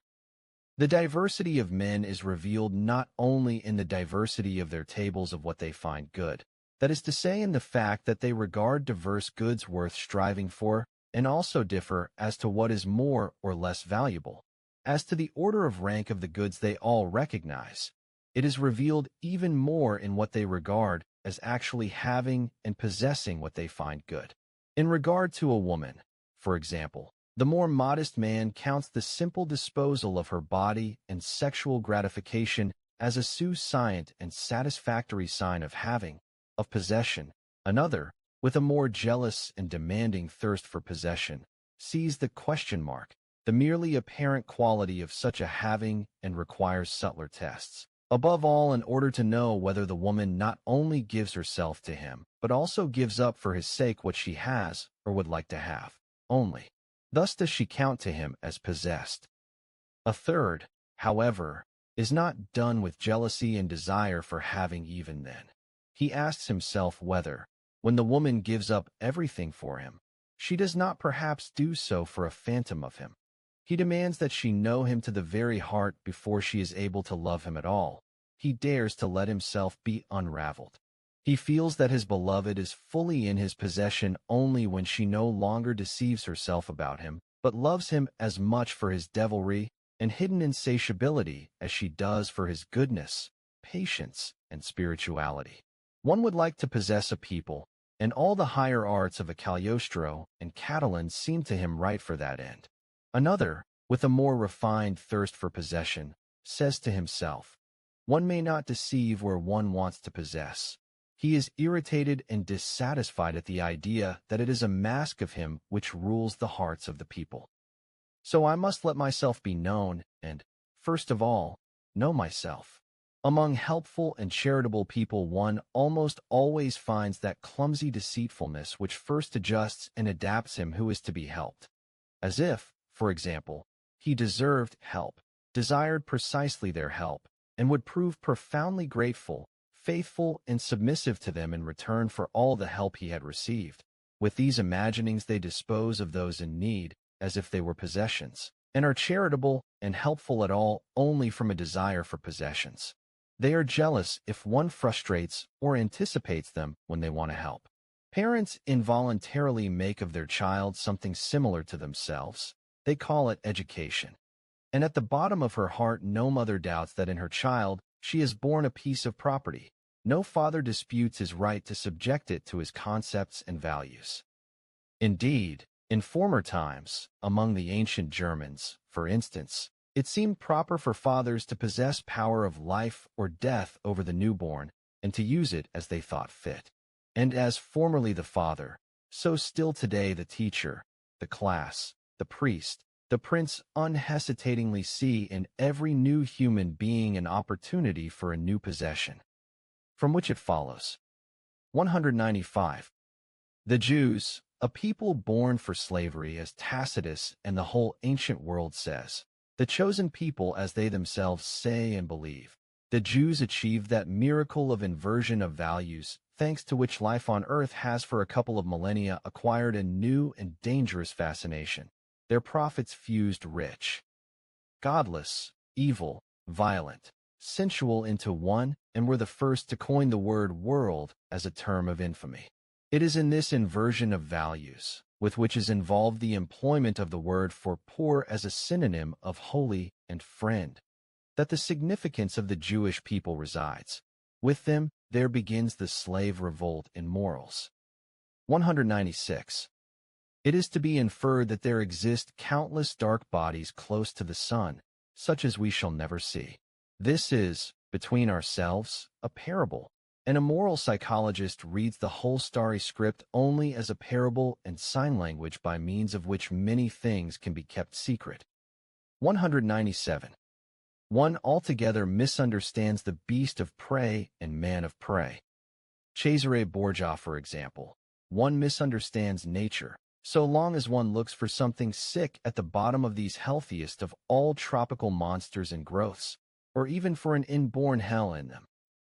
As virtually all moralists have done hitherto, it seems, does it not, that there exists in moralists a hatred for the jungle and the tropics, and that the tropical man has to be discredited at any cost, whether as the sickness and degeneration of man or as his own hell and self-torment. But why? For the benefit of temperate zones? The benefit of temperate men? Of the moral?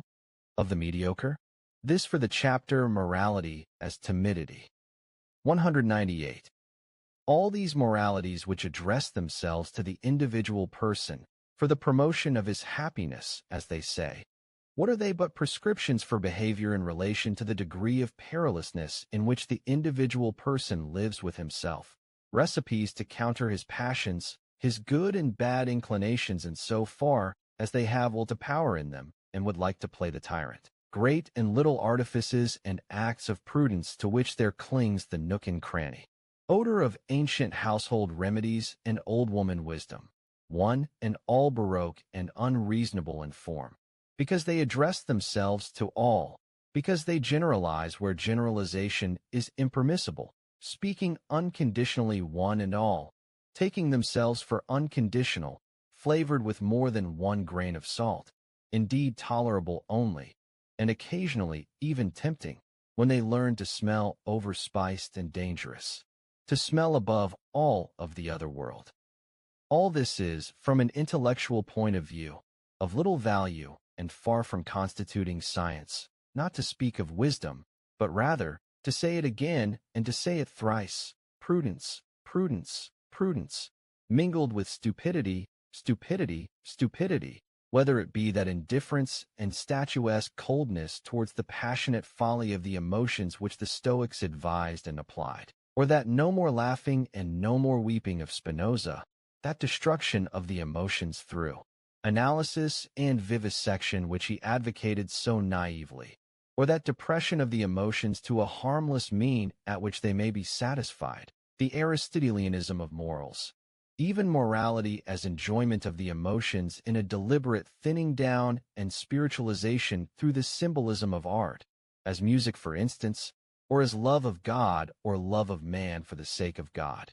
For in religion the passions again acquire civic rights, assuming that. Finally, even that easygoing and roguish surrender to the emotions such as Hafiz and Goethe taught, that bold letting fall of the reins, that spiritual physical licentiamorum in the exceptional case of wise old owls and drunkards for whom there is no longer much risk in it. This too for the chapter Morality as Timidity. 199. Inasmuch as ever since there have been human beings there have also been human herds, family groups, communities, tribes, nations, states, churches, and always very many who obey compared with the very small number of those who command, considering, that is to say, that hitherto nothing has been practiced and cultivated among men better or longer than obedience. It is fair to suppose that as a rule a need for it is by now innate as a kind of formal conscience which commands, thou shalt unconditionally do this, unconditionally not do that, in short thou shalt. This need seeks to be satisfied and to fill out its form with a content.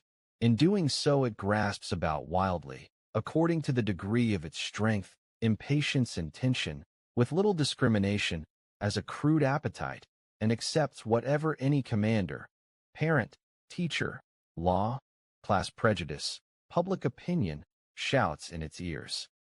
The strange narrowness of human evolution, its hesitations, its delays, its frequent retrogressions and rotations, are due to the fact that the herd instinct of obedience has been inherited best and at the expense of the art of commanding. If we think of this instinct taken to its ultimate extravagance, there would be no commanders or independent men at all, or, if they existed, they would suffer from a bad conscience, and in order to be able to command would have to practice a deceit upon themselves. The deceit, that is, that they too were only obeying. This state of things actually exists in Europe today. I call it the moral hypocrisy of the commanders. They know no way of defending themselves against their bad conscience other than to pose as executors of more ancient or higher commands, commands of ancestors, of the Constitution, of justice, of the law, or even of God, or even to borrow herd maxims from the herd's way of thinking and appear as the first servant of the people, for example, or as instruments of the common good. On the other hand, the herdman in Europe today makes himself out to be the only permissible kind of man and glorifies the qualities through which he is tame, peaceable, and useful to the herd as the real human virtues, namely public spirit, benevolence, consideration, industriousness, moderation, modesty, forbearance, pity. In those cases, however, in which leaders and bellwethers are thought to be indispensable, there is attempt after attempt to substitute for them an adding together of clever herdmen. This, for example, is the origin of all parliamentary constitutions. All this notwithstanding, what a blessing, what a release from a burden becoming intolerable, the appearance of an unconditional commander is for this herd animal European. The effect produced by the appearance of Napoleon is the latest great witness. The history of the effect of Napoleon is almost the history of the higher happiness this entire century has attained in its most valuable men and moments. 200. The man of an era of dissolution which mixes the races together and who therefore contains within him the inheritance of a diversified descent, that is to say, contrary, and often not merely contrary drives and values which struggle with one another and rarely leave one another in peace. Such a man of late cultures and broken lights will, on average, be a rather weak man. His fundamental desire is that the war which he is should come to an end. Happiness appears to him in accord with a sedative. For example, Epicurean or Christian, medicine and mode of thought, preeminently as the happiness of repose, of tranquility, of satiety, of unity at last attained, as a Sabbath of Sabbaths, to quote the holy rhetorician Augustine, who was himself such a man.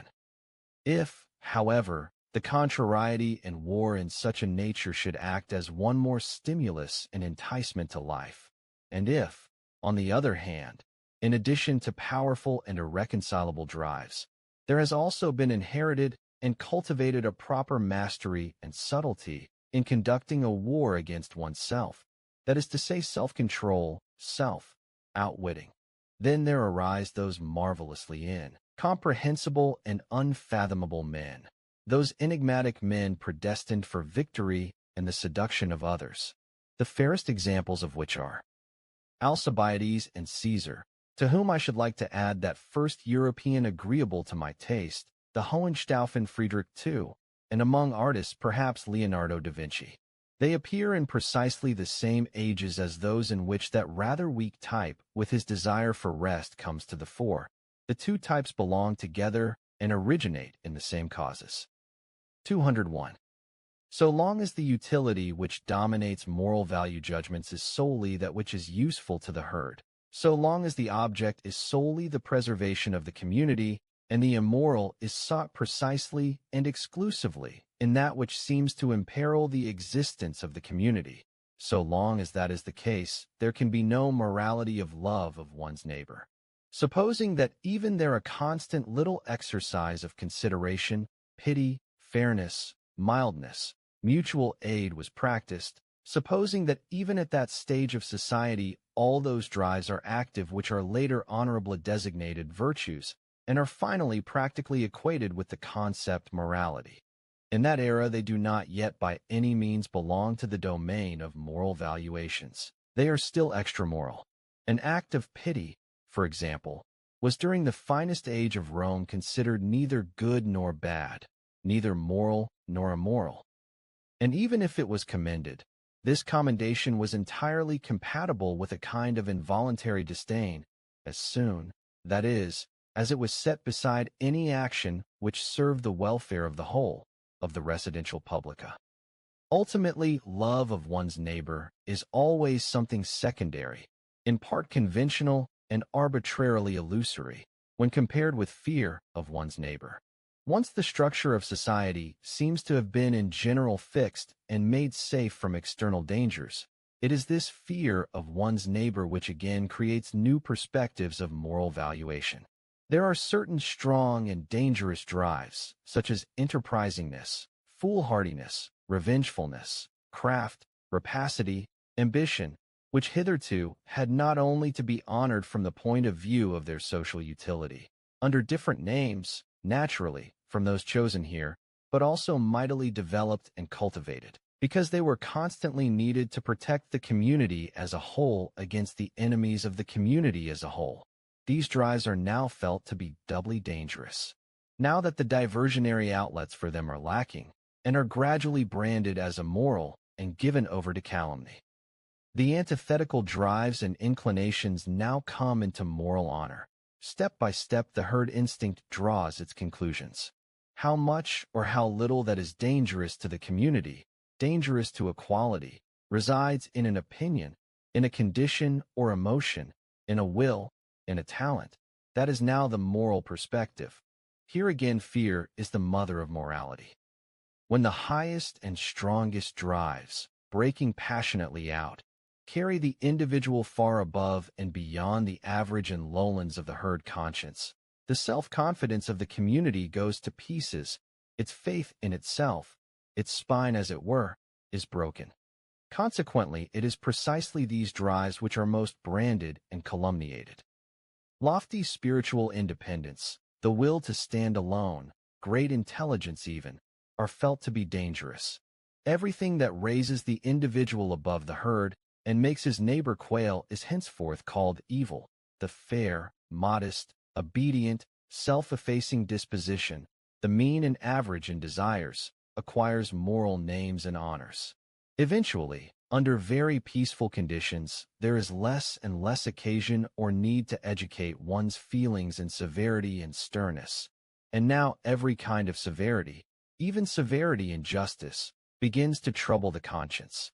A stern and lofty nobility and self-responsibility is received almost as an offense and awakens mistrust. The lamb, even more the sheep, is held in higher and higher respect. There comes a point of morbid mellowing and over-tenderness in the history of society at which it takes the side even of him who harms it, the criminal, and does so honestly and wholeheartedly. Punishment. That seems to it somehow unfair. Certainly the idea of being punished and having to punish is unpleasant to it, makes it afraid. Is it not enough to render him harmless? Why punish him as well? To administer punishment is itself dreadful. With this question herd morality, the morality of timidity, draws its ultimate conclusion. Supposing all danger, the cause of fear, could be abolished, this morality would therewith also be abolished. It would no longer be necessary. It would no longer regard itself as necessary. He who examines the conscience of the present-day European will have to extract from 1,000 moral recesses and hiding places always the same imperative, the imperative of herd timidity. We wish that there will one day no longer be anything to fear. One day, everywhere in Europe the will and way to that day is now called progress. 202. Let us straightway say once more what we have already said 100 times. For ears today offer such truths, our truths, no ready welcome. We know well enough how offensive it sounds when someone says plainly, and without metaphor, that man is an animal, but it will be reckoned almost a crime in us that precisely in regard to men of modern ideas we constantly employ the terms herd instinct, and the like. But what of that? We can do no other, for it is precisely here that our new insight lies. We have found that in all principal moral judgments Europe has become unanimous, including the lands where Europe's influence predominates. One manifestly knows in Europe what Socrates thought he did not know, and what that celebrated old serpent once promised to teach. One knows today what is good and evil. Now it is bound to make a harsh sound, and one not easy for ears to hear when we insist again and again. That which here believes it knows, that which here glorifies itself with its praising and blaming and calls itself good, is the instinct of the herd animal man, the instinct which has broken through and come to predominate and prevail over the other instincts, and is coming to do so more and more in proportion to the increasing physiological approximation and assimilation of which it is the symptom. Morality is in Europe today herd animal morality. That is to say, as we understand the thing, only one kind of human morality beside which, before which, after which many other, above all higher, moralities are possible or ought to be possible. But against such a possibility, against such an ought, this morality defends itself with all its might. It says, obstinately and stubbornly, I am morality itself, and nothing is morality besides me. Indeed, with the aid of a religion which has gratified and flattered the sublimest herd animal desires, it has got to the point where we discover even in political and social institutions an increasingly evident expression of this morality. The democratic movement inherits the Christian, but that the tempo of this movement is much too slow and somnolent for the more impatient, for the sick and suffering of the said instinct, is attested by the ever more frantic baying, the ever more undisguised fong-bearing of the anarchist dogs which now rove the streets of European culture. apparently the reverse of the placidly industrious Democrats and revolutionary ideologists, and even more so of the stupid philosophers and brotherhood fanatics who call themselves socialists and want a free society. They are in fact at one with them all in their total and instinctive hostility towards every form of society other than that of the autonomous herd, to the point of repudiating even the concepts master and servant, I matrix as a socialist formula, at one end. Their tenacious opposition to every special claim, every special right and privilege, that is to say, in the last resort to every right. For when everyone is equal, no one will need any rights. At one in their mistrust of punitive justice, as if it were an assault on the weaker, an injustice against the necessary consequence of all previous society. But equally at one in the religion of pity, in sympathy with whatever feels, lives, suffers, down as far as the animals, up as far as God. The extravagance of pity for God belongs in a democratic era. At one and all, in the cry and impatience of pity, in mortal hatred for suffering in general, in their almost feminine incapacity to remain spectators of suffering, to let suffer, at one in their involuntary gloom and sensitivity, under whose spell Europe seems threatened with a new Buddhism, at one in their faith in the morality of mutual pity, as if it were morality in itself and the pinnacle, the attained pinnacle of man, the sole hope of the future, the consolation of the present, and the great redemption from all the guilt of the past, at one and all, in their faith in the community as the Savior, that is to say, in the herd, in themselves. 203. We, who have a different faith, we, to whom the democratic movement is not merely a form assumed by political organization in decay, but also a form assumed by man in decay, that is to say, in diminishment, in process of becoming mediocre and losing his value. Whither must we direct our hopes? Towards new philosophers, we have no other choice. Towards spirits strong and original enough to make a start on antithetical evaluations and to revalue and reverse eternal values. Towards heralds and forerunners. Towards men of the future who in the present knot together the constraint which compels the will of millennia onto new paths. To teach man the future of man as his will, as dependent on a human will, and to prepare for great enterprises and collective experiments in discipline and breeding so as to make an end of that gruesome dominion of chance and nonsense that has hitherto been called history. The nonsense of the greatest number is only its latest form. For that a new kind of philosopher and commander will sometime be needed, in face of whom whatever has existed on earth of hidden, dreadful, and benevolent spirits may well look pale and dwarfed. It is the image of such leaders which hovers before our eyes. May I say that aloud, you free spirits? The circumstances one would have in part to create, in part to employ, to bring them into existence. The conjectural paths and tests by virtue of which a soul could grow to such height and power it would feel compelled to these tasks.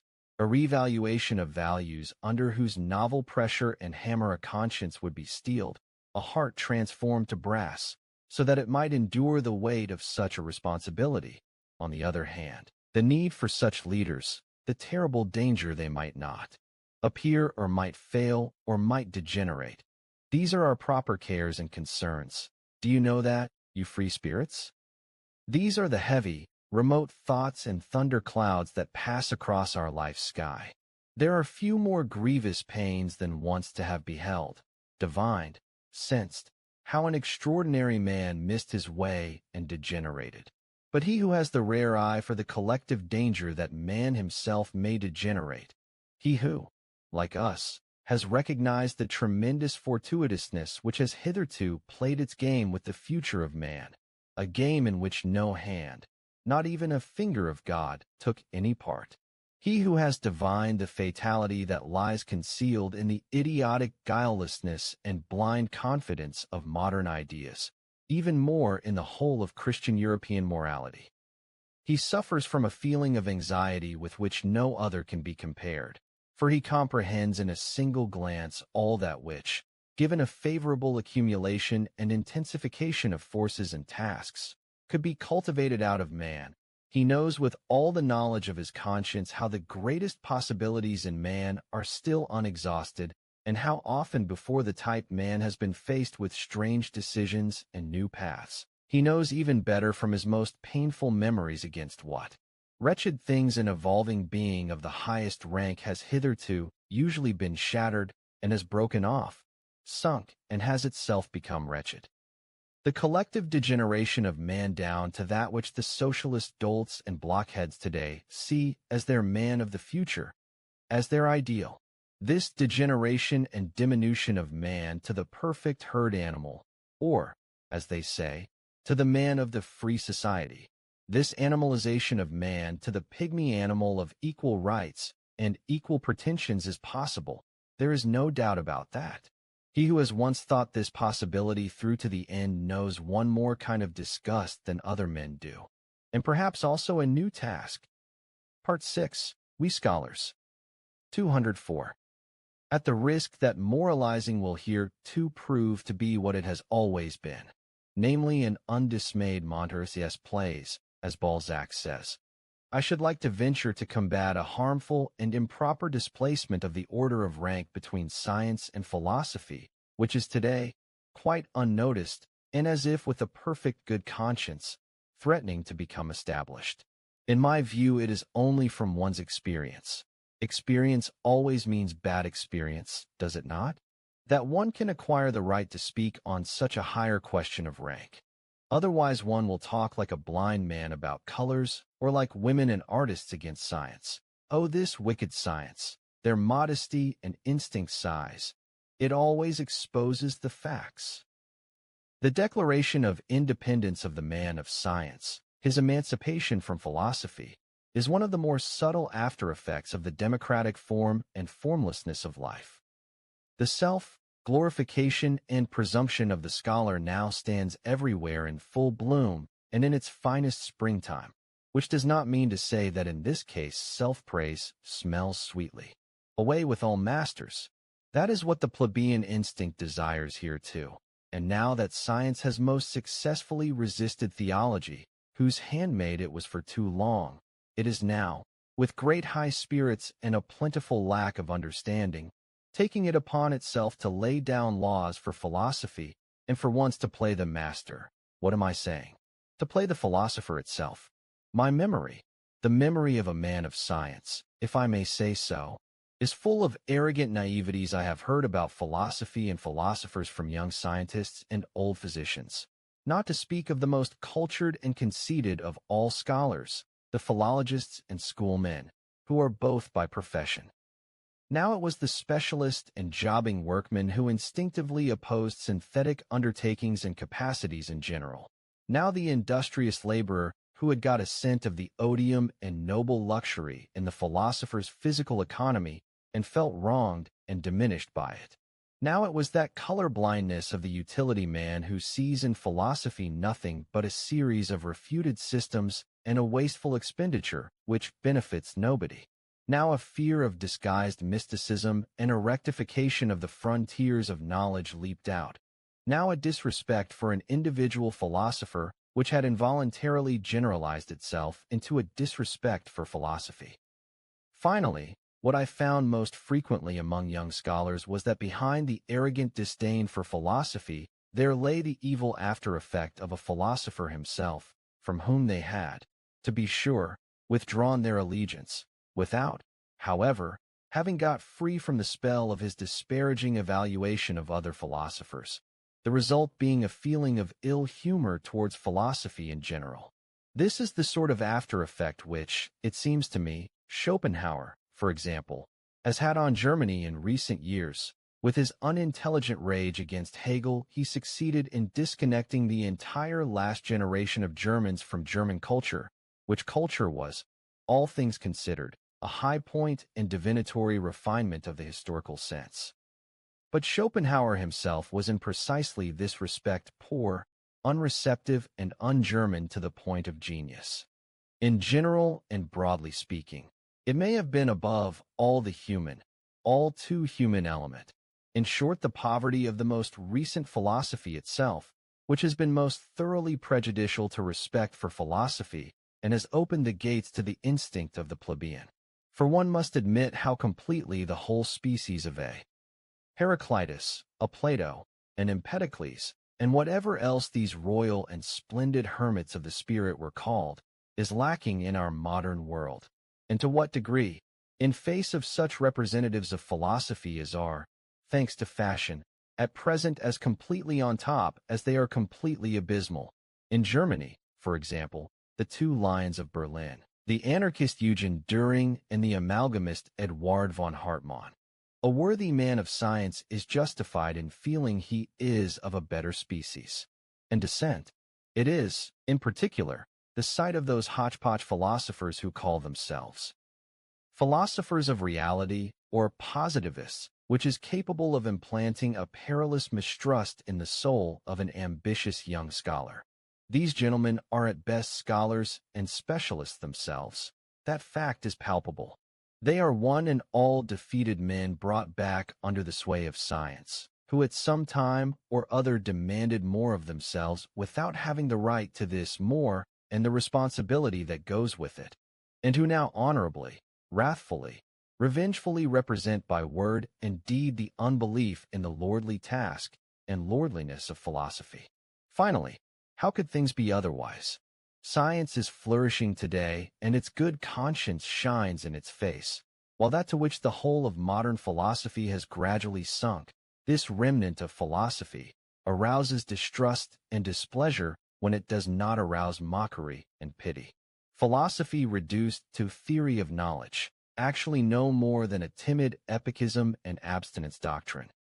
A philosophy that does not even get over the threshold and painfully denies itself the right of entry.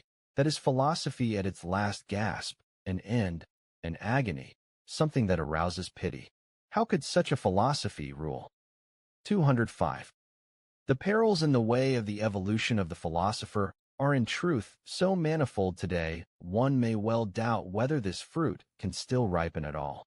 The compass and tower building of the sciences has grown enormous, and therewith the probability has also grown enormous that the philosopher will become weary while still no more than a learner, or that he will let himself be stopped somewhere and specialize, so that he will never reach his proper height, the height from which he can survey, look around, and look down, or that he will reach this height too late, when his best time is past and his best strength spent, or damaged, coarsened, degenerate, so that his view, his total value judgment, no longer means much. Perhaps it is the very refinement of his intellectual conscience which makes him linger on the way and arrive late. He fears he may be seduced into dilettanteism, into becoming an insect with 1,000 feet and 1,000 antennae. He knows too well that one who has lost respect for himself can no longer command, can no longer lead as a man of knowledge either, unless he wants to become a great actor, a philosophical Cagliostro and Pied Piper of the spirit, in short a misleader. This is ultimately a question of taste, even if it were not a question of conscience. In addition to this, so as to redouble his décolletage, there is the fact that the philosopher demands of himself a judgment, a yes or no, not in regard to the sciences but in regard to life and the value of life, that he is reluctant to believe he has a right, to say nothing of a duty, to come to such a judgment, and has to find his way to this right, and this faith only through the widest, perhaps most disturbing and shattering, experiences, and often hesitating, doubting, and being struck dumb. Indeed, the mob has long confounded and confused the philosopher with someone else, whether with the man of science or with the religiously exalted, dead to the senses, dead to the world, fanatic and drunkard of God. And today, if one hears anyone commended for living wisely, or like a philosopher, it means hardly more than prudently and apart. Wisdom, that seems to the rabble to be a kind of flight, an artifice and means for getting oneself out of a dangerous game.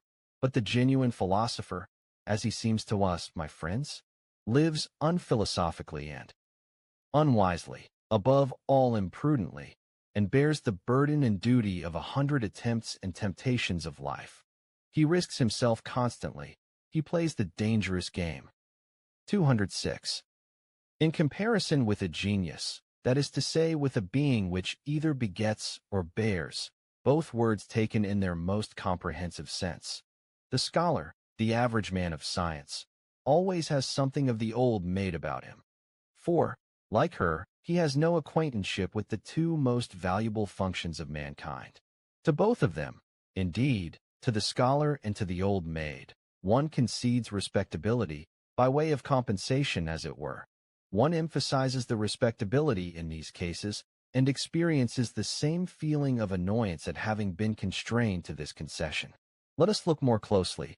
What is the man of science? An ignoble species of man for a start, with the virtues of an ignoble, that is to say subservient, unauthoritative, and unself-sue science species of man.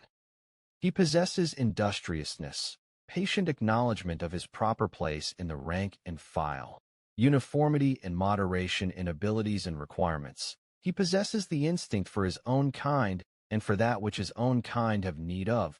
For example, that little bit of independence and green pasture without which there is no quiet work, that claim to honor and recognition, which first and foremost presupposes recognizability, that sunshine of a good name, that constant affirmation of his value and his utility with which his inner distrust, the dregs at the heart of all dependent men and herd animals, have again and again to be overcome.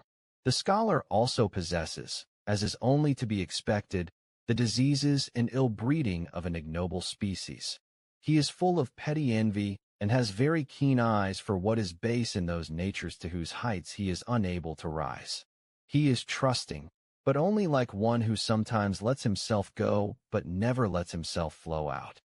And it is precisely in the presence of men who do flow out that he becomes the more frosty and reserved. His eye is then like a reluctant smooth lake whose surface is disturbed by no ripple of delight or sympathy. The worst and most dangerous thing of which a scholar is capable comes from the instinct of mediocrity which characterizes his species, from that Jesuitism of mediocrity which instinctively works for the destruction of the uncommon man and tries to break, or, better still, relax every bent bough. For relaxing, with consideration, with indulgent hand, naturally, relaxing with importunate pity. That is the true art of Jesuitism, which has always understood how to introduce itself as the religion of pity. 207. However gratefully one may go to welcome an objective spirit, and who has not been sick to death of everything subjective and its accursed ipsissimosity.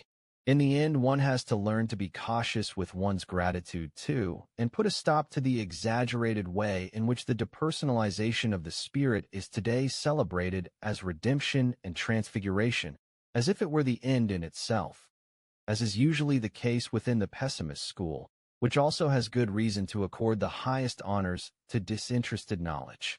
The objective man who no longer scolds or curses as the pessimist does, the ideal scholar in whom the scientific instinct, after thousandfold total and partial failure, for once comes to full bloom, is certainly one of the most precious instruments there are, but he belongs in the hand of one who is mightier. He is only an instrument, let us say a mirror. He is not an end in himself, and the objective man is in fact a mirror, accustomed to submitting to whatever wants to be known, lacking any other pleasure than that provided by knowledge, by mirroring. He waits until something comes along and then gently spreads himself out, so that not even the lightest footsteps and the fluttering of ghostly beings shall be lost on his surface and skin. Whatever still remains to him of his own person seems to him accidental, often capricious, more often disturbing. So completely has he become a passage and reflection of forms and events not his own. He finds it an effort to think about himself, and not infrequently he thinks about himself mistakenly. He can easily confuse himself with another. He fails to understand his own needs, and is in this respect alone unsubtle and negligent. Perhaps he is troubled by his health, or by the pettiness and stewness of his wife and friends, or by a lack of companions and company. Yes, he forces himself to reflect on his troubles, but in vain. Already his thoughts are roaming, off to a more general case, and tomorrow he will know as little how to help himself as he did yesterday. He no longer knows how to take himself seriously, nor does he have the time for it. He is cheerful, not because he has no troubles, but because he has no fingers and facility for dealing with his troubles. His habitual going out to welcome everything and every experience, the sunny and ingenuous hospitality with which he accepts all he encounters, his inconsiderate benevolence, his perilous unconcernedness over yes and no. Alas, how often he has to suffer for these his virtues. And as a human being in general, he can all too easily become the caput mortuum of these virtues. If love and hatred are demanded of him, I mean love and hatred as God, woman, and animal understand them, he will do what he can and give what he can. But one ought not to be surprised if it is not very much, if he proves spurious, brittle, questionable, and soft. His love and his hatred are artificial and more of a tour de force, a piece of vanity and exaggeration. For he is genuine only when he can be objective. Only in his cheerful totalism can he remain nature and natural. His mirroring soul, forever polishing itself, no longer knows how to rm or how to deny. He does not command, neither does he destroy. Gene mepris presque rein. He says with Leibniz, one should not overlook or underestimate the presque, nor is he an exemplar. He neither leads nor follows. He sets himself altogether too far off to have any reason to take sides between good and evil. When he was for so long confused with the philosopher, with the Caesarean cultivator and Gewaltmensch of culture, he was done much too great honor, and what is essential in him was overlooked. He is an instrument, something of a slave, if certainly the sublimest kind of slave, but in himself he is nothing, presque rein.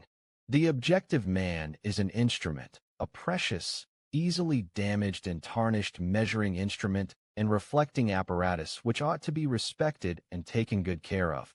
But he is not an end, a termination and ascent, a complementary man in whom the rest of existence is justified, a conclusion, and even less a beginning, a begetting and first cause, something solid, powerful and based firmly on itself that wants to be master, but rather only a delicate, empty, elegant, flexible mold, which has first to wait for some content so as to form itself by it. As a rule, a man without content, a selfless man, consequently nothing for women either, in parenthesis. 208.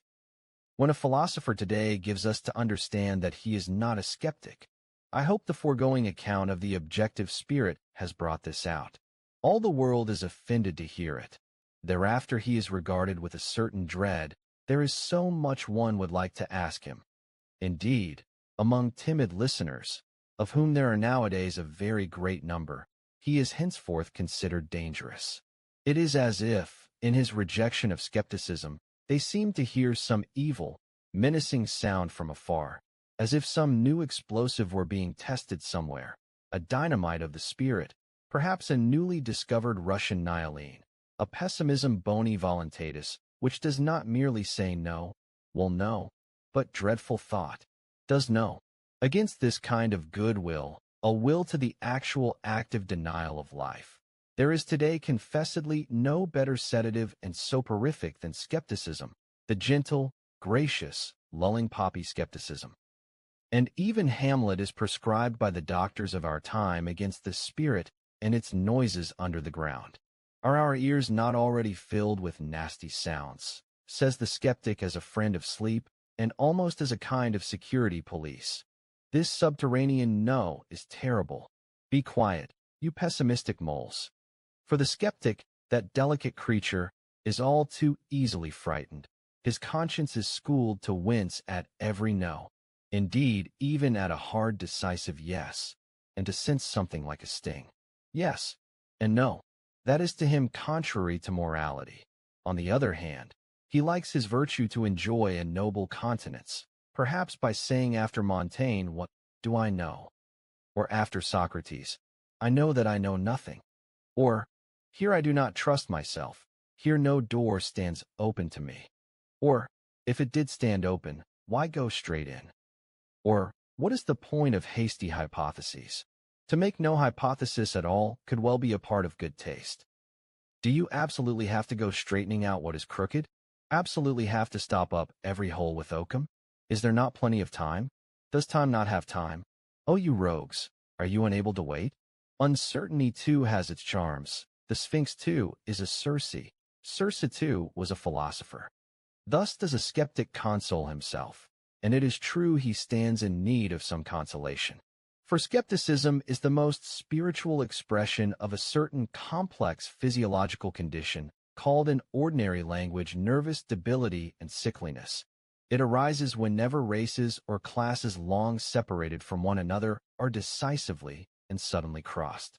In the new generation, which has as it were inherited varying standards and values in its blood, all is unrest, disorder, doubt, experiment. The most vital forces have a retarding effect. The virtues themselves will not let one another grow and become strong. Equilibrium, center of balance, upright certainty are lacking in body and soul. But that which becomes most profoundly sick and degenerates in such hybrids is the will. They no longer have any conception of independence of decision, of the valiant feeling of pleasure in willing. Even in their dreams they doubt the freedom of the will.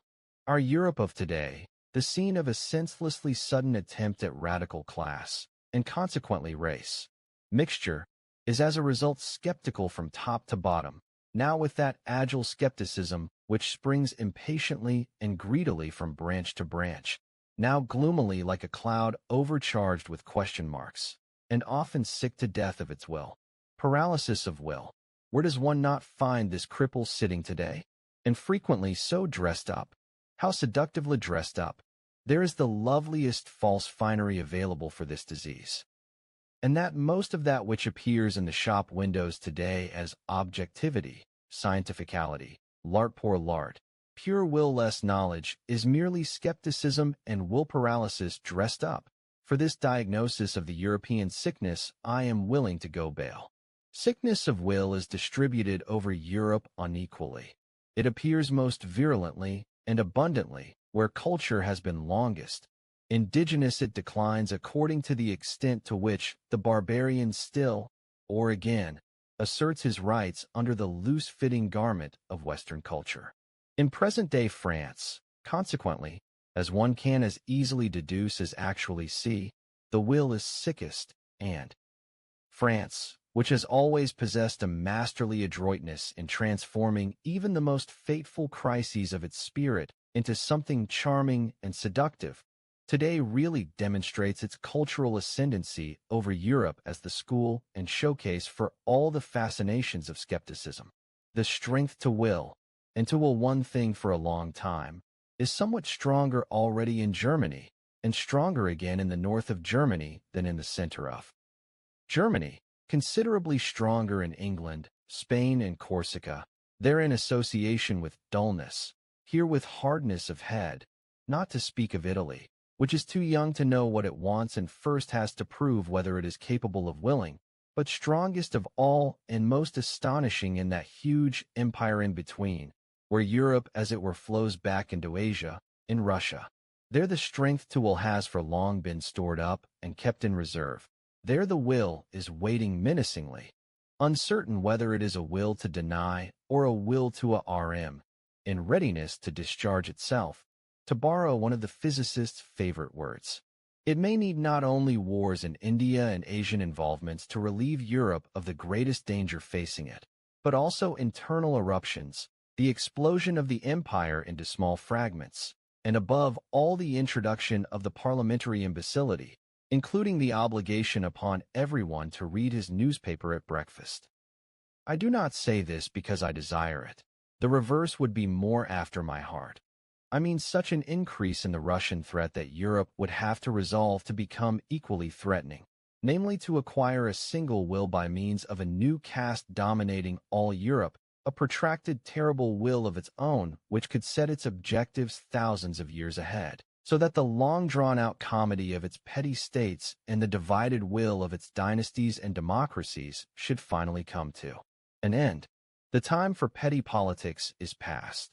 The very next century will bring with it the struggle for mastery over the whole earth, the compulsion to grand politics. 209. To what extent the new warlike age upon which we Europeans have obviously entered may perhaps also be favorable to the evolution of a new and stronger species of skepticism? On that question, I should like for the moment to speak only in a parable which amateurs of German history will easily understand. That unscrupulous enthusiast for tall, handsome grenadiers who, as King of Prussia, brought into existence a military and skeptical genius, and therewith at bottom that new type of German which has just triumphantly emerged, the questionable mad father of Frederick the Great, himself had on one point the grasp and lucky clutch of genius. He knew what was then lacking in Germany, and which deficiency was 100 times more alarming and pressing than any deficiency in culture or social polish. His antipathy for the youthful Frederick was the product of a deep instinctual fear. Men were lacking, and he suspected, with the bitterest vexation, that his own son was not enough of a man. In that he was deceived, but who would not have been deceived in his place? He saw his son lapse into the atheism, the esprit, the pleasure-seeking frivolity of ingenious Frenchmen. He saw in the background the great bloodsucker, the spider skepticism. He suspected the incurable wretchedness of a heart which is no longer hard enough for evil or for good, of a broken will which no longer commands, can no longer command. But in the meantime there grew up in his son that more dangerous and harder new species of skepticism. Who knows to what extent favored by precisely the father's hatred and the icy melancholy of a will sent into solitude.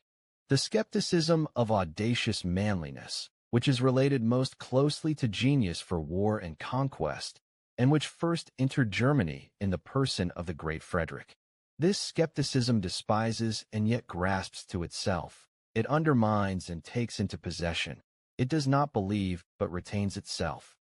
It gives perilous liberty to the spirit, but it keeps firm hold on the heart. It is the German form of skepticism which, as a continuation of Frederickism intensified into the most spiritual domain, for a long time brought Europe under the dominion of the German spirit and its critical and historical mistrust. Thanks to the indomitably strong and tough masculinity of the great German philologists and critical historians, who, seen aright, were also one and all artists in destruction and disintegration, there became established, gradually, and in spite of all the romanticism in music and philosophy, a new conception of the German spirit in which the trait of manly skepticism decisively predominated. Whether as intrepidity of eye, as bravery and sternness of dissecting hand, or as tenacious will for perilous voyages of discovery, for North Pole expeditions of the spirit beneath desolate and dangerous skies. There may be good reason for warm-blooded and superficial humanitarians to cross themselves before precisely this spirit. The esprit fatalist, ironic, Mephistophelic Michelet calls it, not without a shudder. But if one wishes to appreciate what a mark of distinction is this fear of the man in the German spirit through which Europe was awoken from its dogmatic slumber, one might like to recall the earlier conception which it had to overcome, and how it is not very long since a masculinized woman could, with unbridled presumption, venture to commend the Germans to Europe's sympathy as gentle, good-hearted, weak-willed, and poetic dolts. One should at last have a sciently profound comprehension of Napoleon's astonishment when he caught sight of Goethe. It betrays what had for centuries been thought was meant by the German spirit. Voilà un homme, which is to say, but that is a man, and I had expected only a German. 210. Supposing, then, that in the image of the philosophers of the future some trait provokes the question whether they will not have to be skeptics in the sense last suggested, this would still designate only something about them, and not them themselves. They might with equal justification let themselves be called critics, and they will certainly be experimenters. Through the name with which I have ventured to baptize them, I have already expressly emphasized experiment and the delight in experiment. Was this because, as critics body and soul, They like to employ experiment in a new, perhaps wider, perhaps more dangerous sense? Will they, in their passion for knowledge, have to go further with audacious and painful experiments than the tender and pampered taste of a democratic century can approve of? There can be no doubt that these coming men will want to dispense least with those serious and not indubious qualities which distinguish the critic from the skeptic. I mean certainty in standards of value, conscious employment of a unity of method, instructed courage, independence, and ability to justify oneself.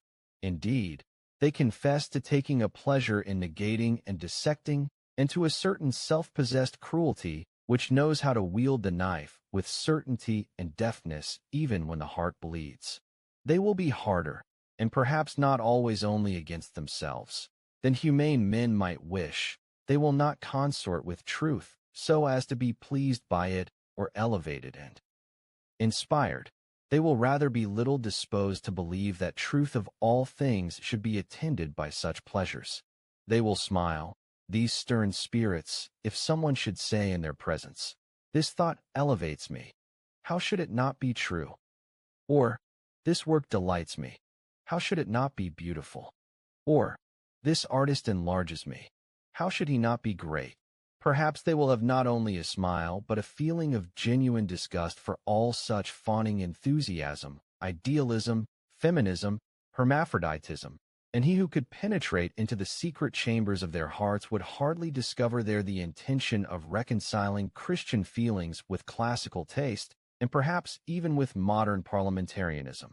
As such a conciliatory spirit is said to exist even among philosophers in our very uncertain and consequently conciliatory century. Critical discipline and every habit conducive to cleanliness and severity in things of the spirit will be demanded by these philosophers not only of themselves. They could even display them as their kind of decoration. Nonetheless, they still do not want to be called critics on that account. It seems to them no small insult to philosophy when it is decreed, as is so happily done today. Philosophy itself is criticism and critical science, and nothing whatever besides. This evaluation of philosophy may enjoy the applause of every positivist in France and Germany, and it might possibly have flattered the heart and taste of Kant. One should recall the titles of his principal works. Our new philosophers will still say, critics are the philosophers' instruments, and for that reason very far from being philosophers themselves. Even the great Chinaman of Königsberg was only a great critic. 211. I insist that philosophical laborers and men of science in general should once and for all cease to be confused with philosophers, that on precisely this point, to each his own, should be strictly applied, and not much too much given to the former, much too little to the latter. It may be required for the education of a philosopher that he himself has also once stood on all those steps on which his servants, the scientific laborers of philosophy, have to remain standing. He himself must perhaps have been critic and skeptic and dogmatist and historian, and, in addition, poet and collector and traveler and reader of riddles and moralist and seer and free spirit, and practically everything, so as to traverse the whole range of human values and feelings, and be able to gaze from the heights into every distance, from the depths into every height, from the nook and corner into every broad expanse with manifold eyes and a manifold conscience. But all these are only preconditions of his task. This task itself demands something different. It demands that he create values. Those philosophical laborers after the noble exemplar of Kant and Hegel have to take some great fact of evaluation, that is to say, former assessments of value, creations of value which have become dominant and are for a while called truths, and identify them and reduce them to formulas, whether in the realm of logic or of politics, morals, or of art. It is the duty of these scholars to take everything that has hitherto happened and been valued, and make it clear, distinct, intelligible, and manageable, to abbreviate everything long, even time itself, and to subdue the entire past. A tremendous and wonderful task in the service of which every subtle pride, every tenacious will can certainly find satisfaction. Actual philosophers, however, are commanders and lawgivers. They say, "Thus it shall be." It is they who determine the wherefore and whither of mankind, and they possess for this task the preliminary work of all the philosophical laborers, of all those who have subdued the past. They reach for the future with creative hand, and everything that is or has been becomes for them a means, an instrument, a hammer. Their knowing is creating, their creating is a law-giving. Their will to truth is will to power. Are there such philosophers today? Have there been such philosophers? Must there not be such philosophers? 212. It seems to me more and more that the philosopher, being necessarily a man of tomorrow and the day after tomorrow, has always found himself and had to find himself in contradiction to his today. His enemy has always been the ideal of today. Hitherto these extraordinary promoters of mankind who have been called philosophers and have seldom felt themselves to be friends of knowledge, but, rather, disagreeable fools and dangerous question marks, have found their task, their hard, unwanted, unavoidable task, but finally the greatness of their task, in being the bad conscience of their age. By laying the knife vivisectionally to the bosom of the very virtues of the age, they betrayed what was their own secret, to know a new greatness of man, a new untrodden path to his enlargement. Each time they revealed how much hypocrisy, indolence, letting oneself go and letting oneself fall, how much falsehood was concealed under the most honored type of their contemporary morality, how much virtue was outlived.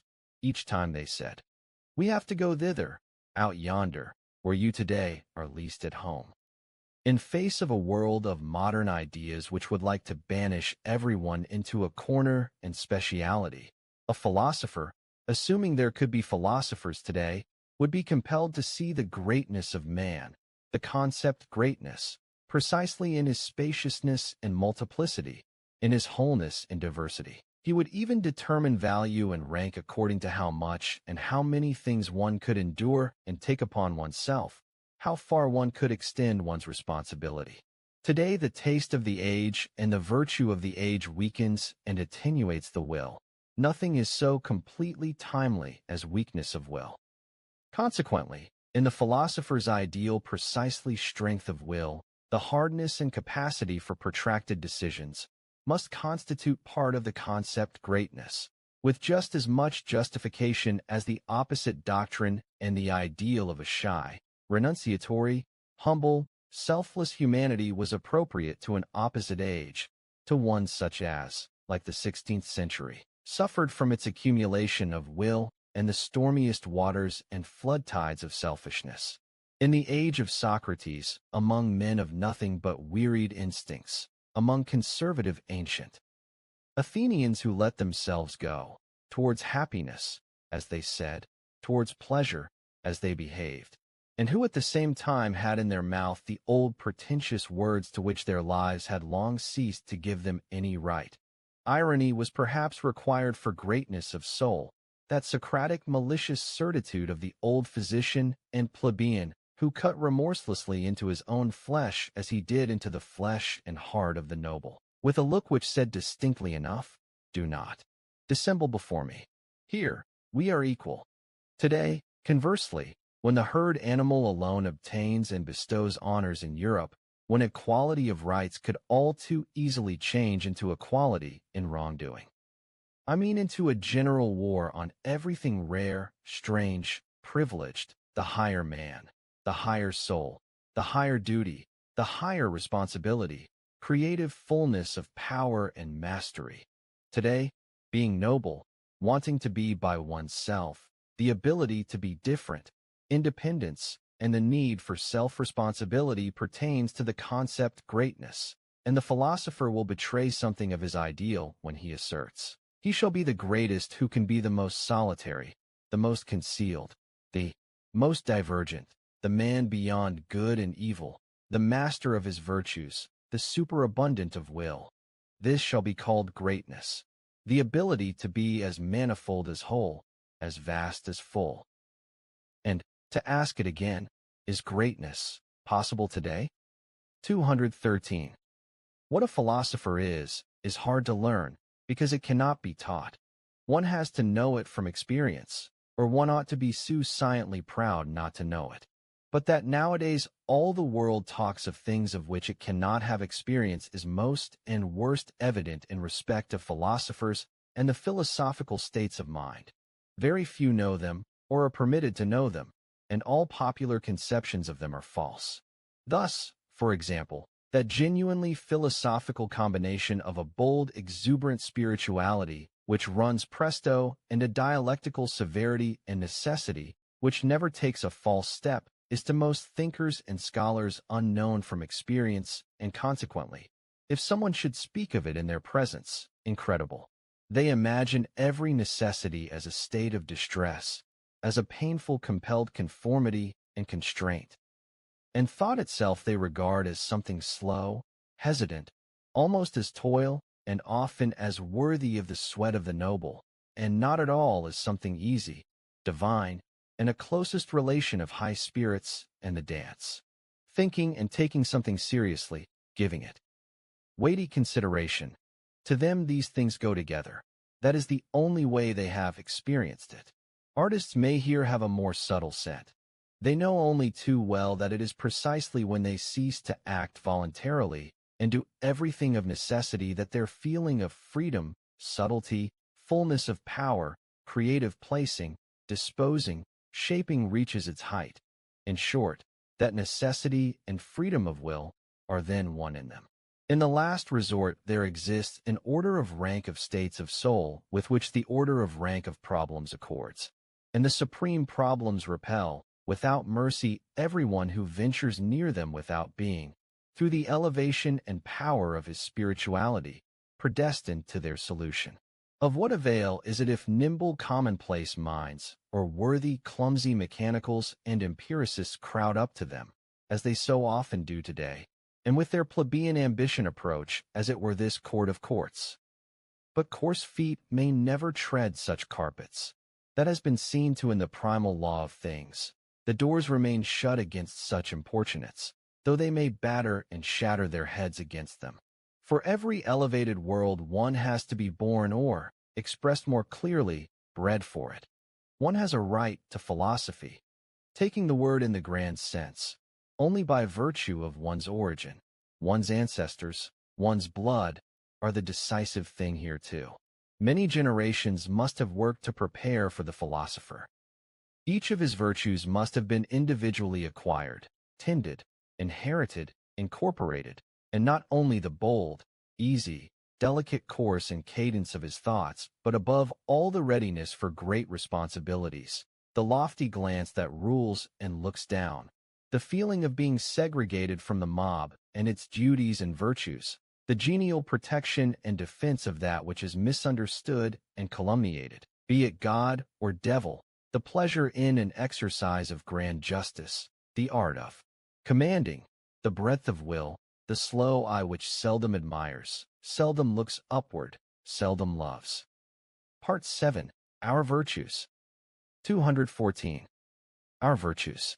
It is probable that we too still have our virtues, although naturally they will not be those square and simple virtues on whose account we hold our grandfathers in high esteem, but also hold them off a little. We Europeans of the day after tomorrow, we firstborn of the 20th century, with all our dangerous curiosity, our multiplicity and art of disguise, our mellow, and as it were sugared cruelty in spirit and senses. If we are to have virtues, we shall presumably have only such virtues as have learned to get along with our most secret and heartfelt inclinations, with our most fervent needs. Very well, let us look for them within our labyrinths, where, as is well known, such a variety of things lose themselves, such a variety of things get lost forever. And is there anything nicer than to look for one's own virtues? Does this not almost mean to believe in one's own virtue? But this believing in one's virtue, is this not at bottom the same thing as that which one formerly called one's good conscience, that venerable long conceptual pigtail which our grandfathers used to attach to the back of their heads, and often enough to the back of their minds as well? It seems that, however little we may think ourselves old-fashioned and grandfatherly respectable in other respects, In one thing we are none the less worthy grandsons of these grandfathers. We last. Europeans with a good conscience. We too still wear their pigtail. Alas, if only you knew how soon, how very soon, things will be different. 215. As in the realm of the stars, it is sometimes two suns which determine the course of a planet. As in certain cases suns of differing color shine on a single planet, now with a red light, now with a green light, and sometimes striking it at the same time and flooding it with many colors. So we modern men are, thanks to the complicated mechanism of our starry firmament, determined by differing moralities. Our actions shine alternately in differing colors. They are seldom unequivocal, and there are cases enough in which we perform many-colored actions. 216. Love of one's enemies? I think that has been well learned. It happens thousandfold today, on a large and small scale. Indeed, occasionally something higher and more sublime happens. We learn to despise when we love, and precisely when we love best, but all this unconsciously, without noise, without ostentation, with that modesty and concealment of goodness which forbids the mouth-solemn words and the formulas of virtue.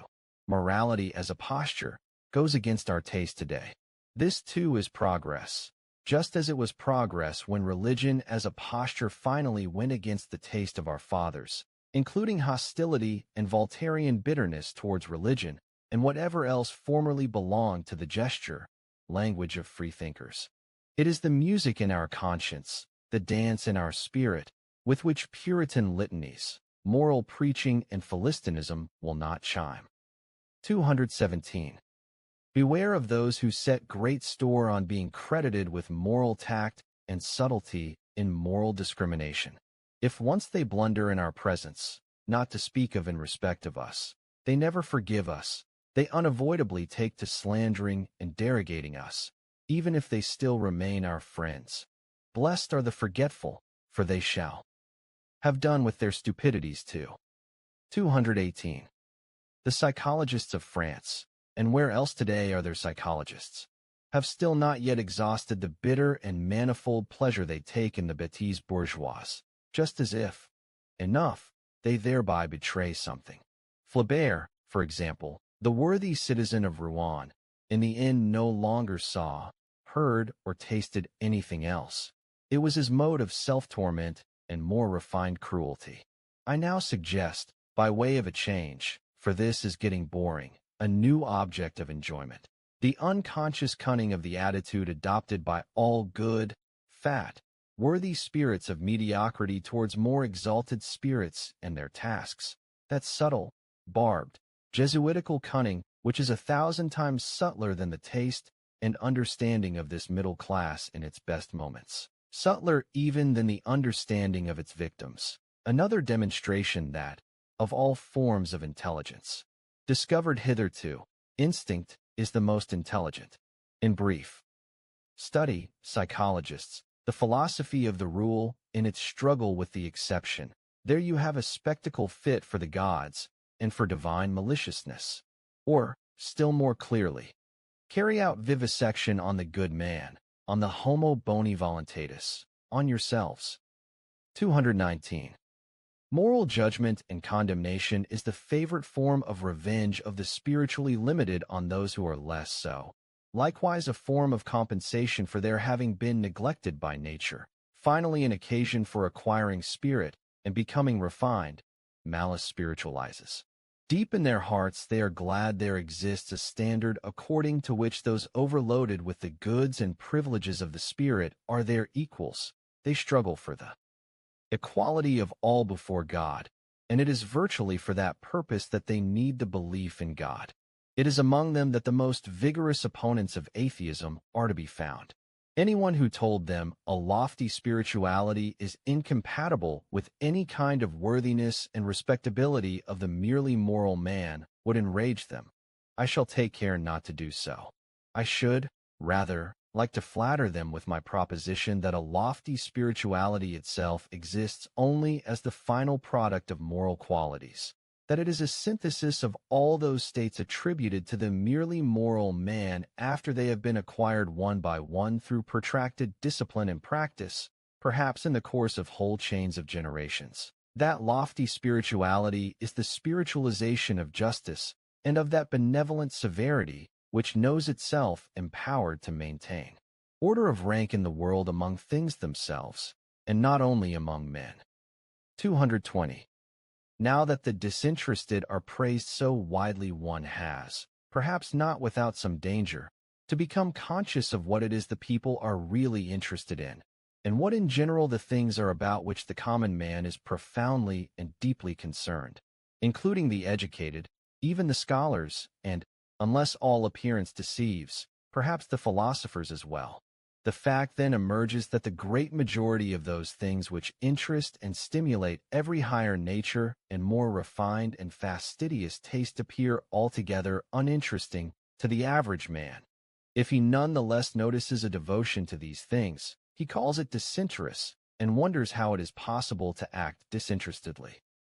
There have been philosophers who have known how to lend this popular wonderment a seductive and mystical otherworldly expression, perhaps because they did not know the higher nature from experience. Instead of stating the naked and obvious truth that the disinterested act is a very interesting and interested act, provided that, and love, what? Even an act performed out of love is supposed to be unegoistic, but you blockheads, and commendation of him who sacrifices. But he who has really made sacrifices knows that he wanted and received something in return, perhaps something of himself in exchange for something of himself, that he gave away here in order to have more there, perhaps in general to be more, or to feel himself more. But this is a domain of questions and answers in which a more fastidious taste prefers not to linger. Truth has so much to stifle her yawns here when answers are demanded of her. She is, after all, a woman. One ought not to violate her. 221. It can happen, said a pettifogging moral pedant, that I honor and respect an unselfish man, but not because he is unselfish, but because he seems to me to have the right to be useful to another man at his own expense. Enough. The question is always who he is and who the other is. In one made and destined for command, for example, self-abnegation and modest retirement would be not a virtue, but the waste of a virtue. So it seems to me. Every unegoistic morality which takes itself as unconditional and addresses itself to everybody is not merely a sin against taste. It is an instigation to sins of omission, one seduction more under the mask of philanthropy, and a seduction and injury for precisely the higher, rarer, privileged. Moralities must first of all be forced to bow before order of rank. Their presumption must be brought home to them, until they at last come to understand that it is immoral to say, what is good for one is good for another. Thus my moralistic pedant and bonum. Does he deserve to be laughed at for thus exhorting moralities to morality? But one should not be too much in the right if one wants to have the laughers on one's own side. A grain of wrong is even an element of good taste. 222. Where pity and fellow-suffering is preached today, and heard aright, no other religion is any longer preached now. The psychologist should prick up his ears, through all the vanity, all the noise characteristic of these preachers, as it is of all preachers. He will hear a hoarse, groaning, genuine note of self-contempt. It is part of that darkening and uglification of Europe which has now been going on for 100 years, the earliest symptoms of which were first recorded in a thoughtful letter of Gallieni's to Madame d'Épinay, if it is not the cause of it. The man of modern ideas, that proud ape, is immoderately dissatisfied with himself. That is certain. He suffers, and his vanity would have him only suffer with his fellows. 223. The hybrid European, a tolerably ugly plebeian, all in all, definitely requires a costume. He needs history as his storeroom for costumes. He realizes, to be sure, that none of them fits him properly. He changes and changes. Consider the 19th century with regard to these rapid predilections and changes in the style, masquerade. Notice too the moments of despair because nothing suits us. It is in vain we parade ourselves as romantic or classical or Christian or Florentine or Baroque or national. In moribus et artibus. The cap doesn't fit. But the spirit, especially the historical spirit, perceives an advantage even in this despair. Again and again another piece of the past and of foreignness is tried out, tried on, taken off, packed away, above all studied. We are the first studious age in puncto of costumes. I mean those of morality, articles of faith, artistic tastes and religions, prepared as no other age has been for the carnival in the grand style, for the most spiritual Shrovetide laughter and wild spirits, for the transcendental heights of the most absolute nonsense and Aristophanic universal mockery.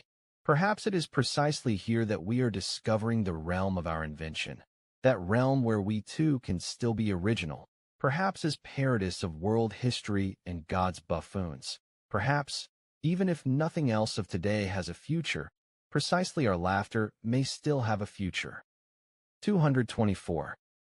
The historical sense, or the capacity for divining quickly the order of rank of the evaluations according to which a people, a society, a human being has lived, the divinatory instinct for the relationships of these evaluations, for the relation of the authority of values to the authority of effective forces, this historical sense, to which we Europeans lay claim as our speciality, has come to us in the wake of the mad and fascinating semi-barbarism into which Europe has been plunged through the democratic mingling of classes and races.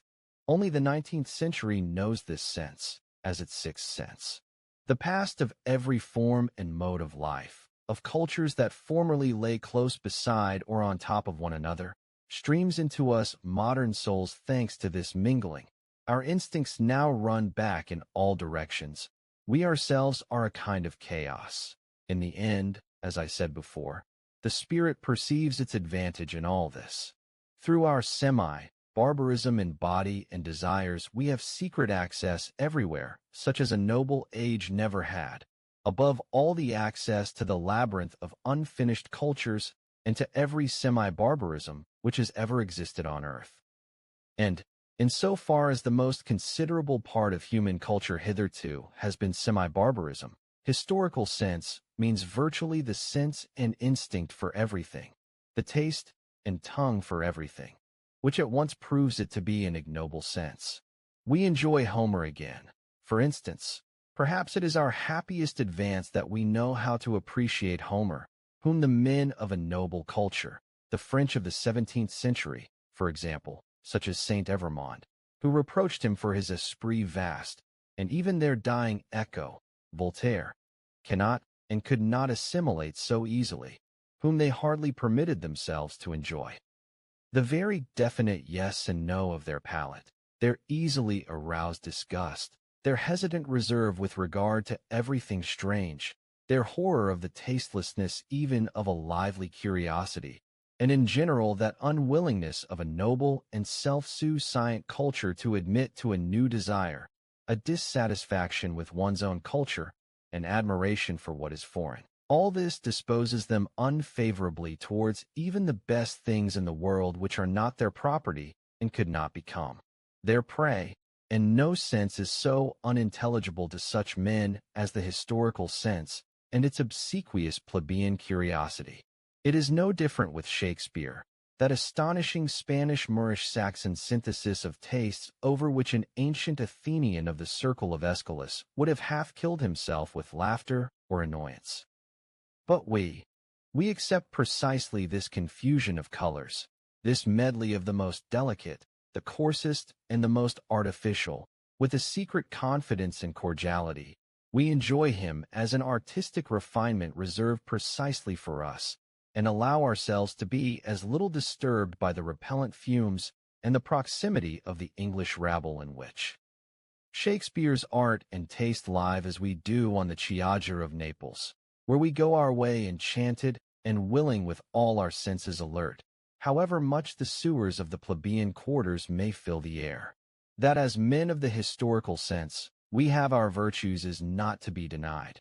We are unpretentious, selfless, modest, brave, full of self-restraint, full of devotion, very grateful, very patient, very accommodating.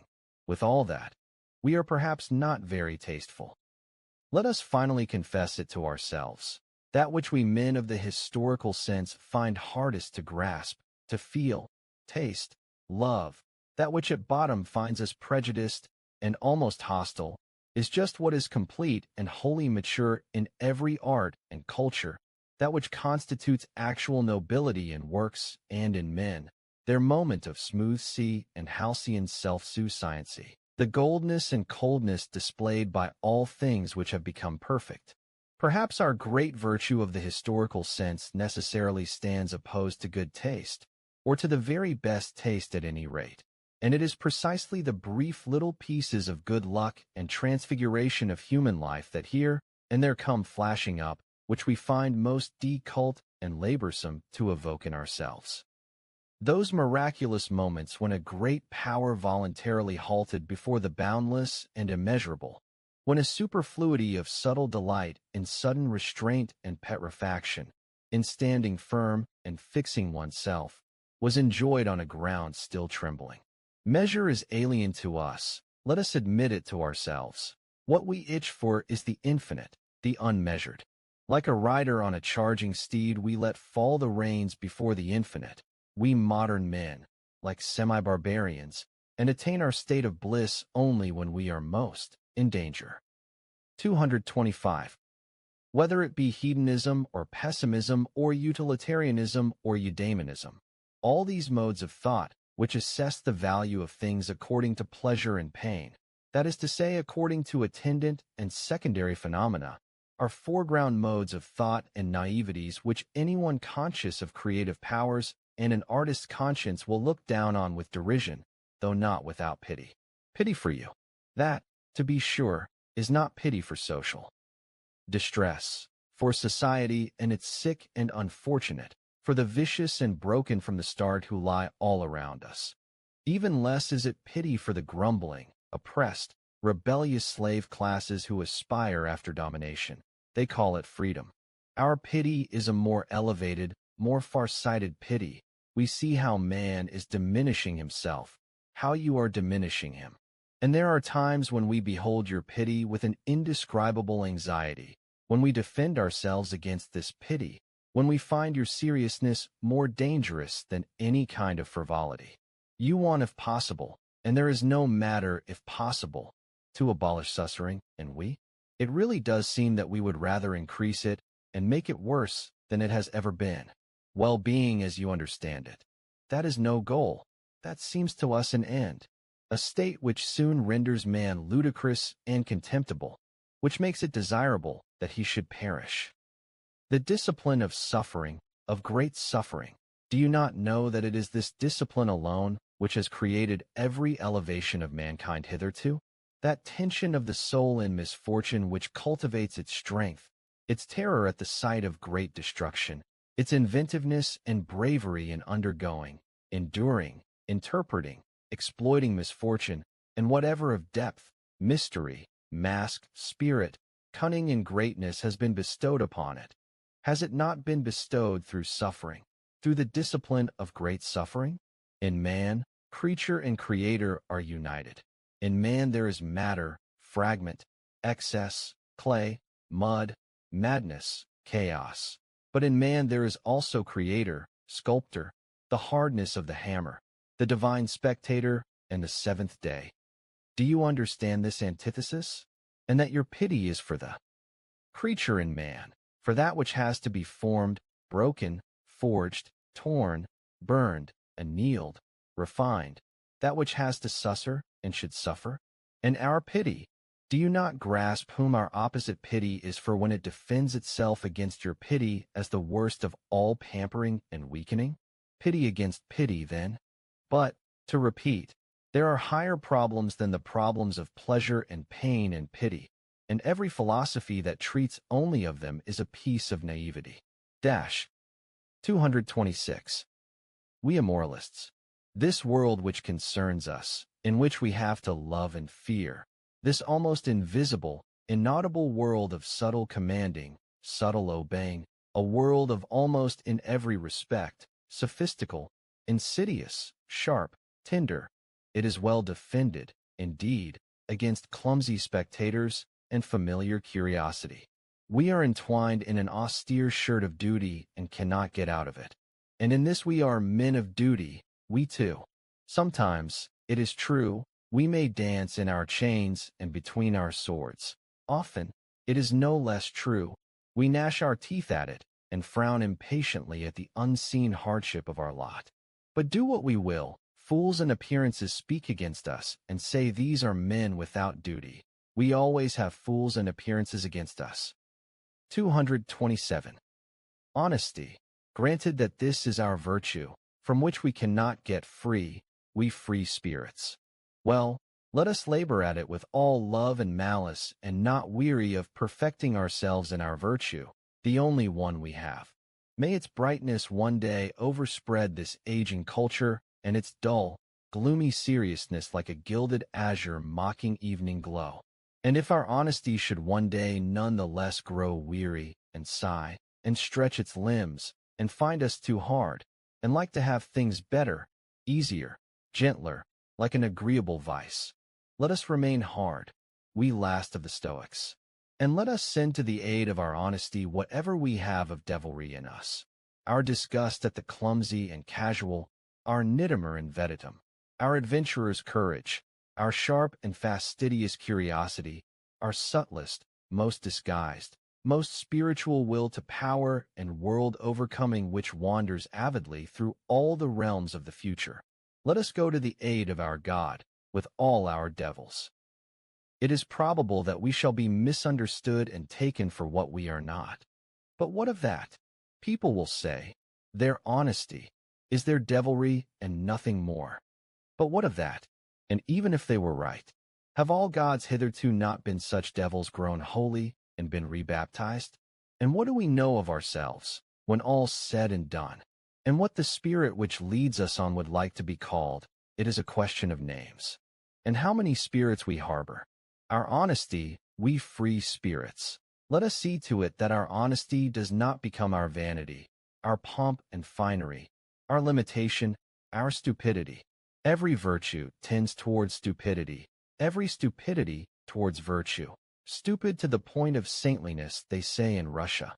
Let us see to it that through honesty we do not finally become saints and bores. Is life not 100 times too short to be bored in it? One would have to believe in eternal life, too. 228. May I be forgiven the discovery that all moral philosophy hitherto has been boring and a soporific, and that virtue has in my eyes been harmed by nothing more than it has been by this boringness of its advocates, in saying which, however, I should not want to overlook their general utility. It is important that as few people as possible should think about morality. Consequently, it is very important that morality should not one day become interesting. But do not worry. It is still now as it has always been. I see no one in Europe who has, or propagates, any idea that thinking about morality could be dangerous, insidious, seductive, that fatality could be involved.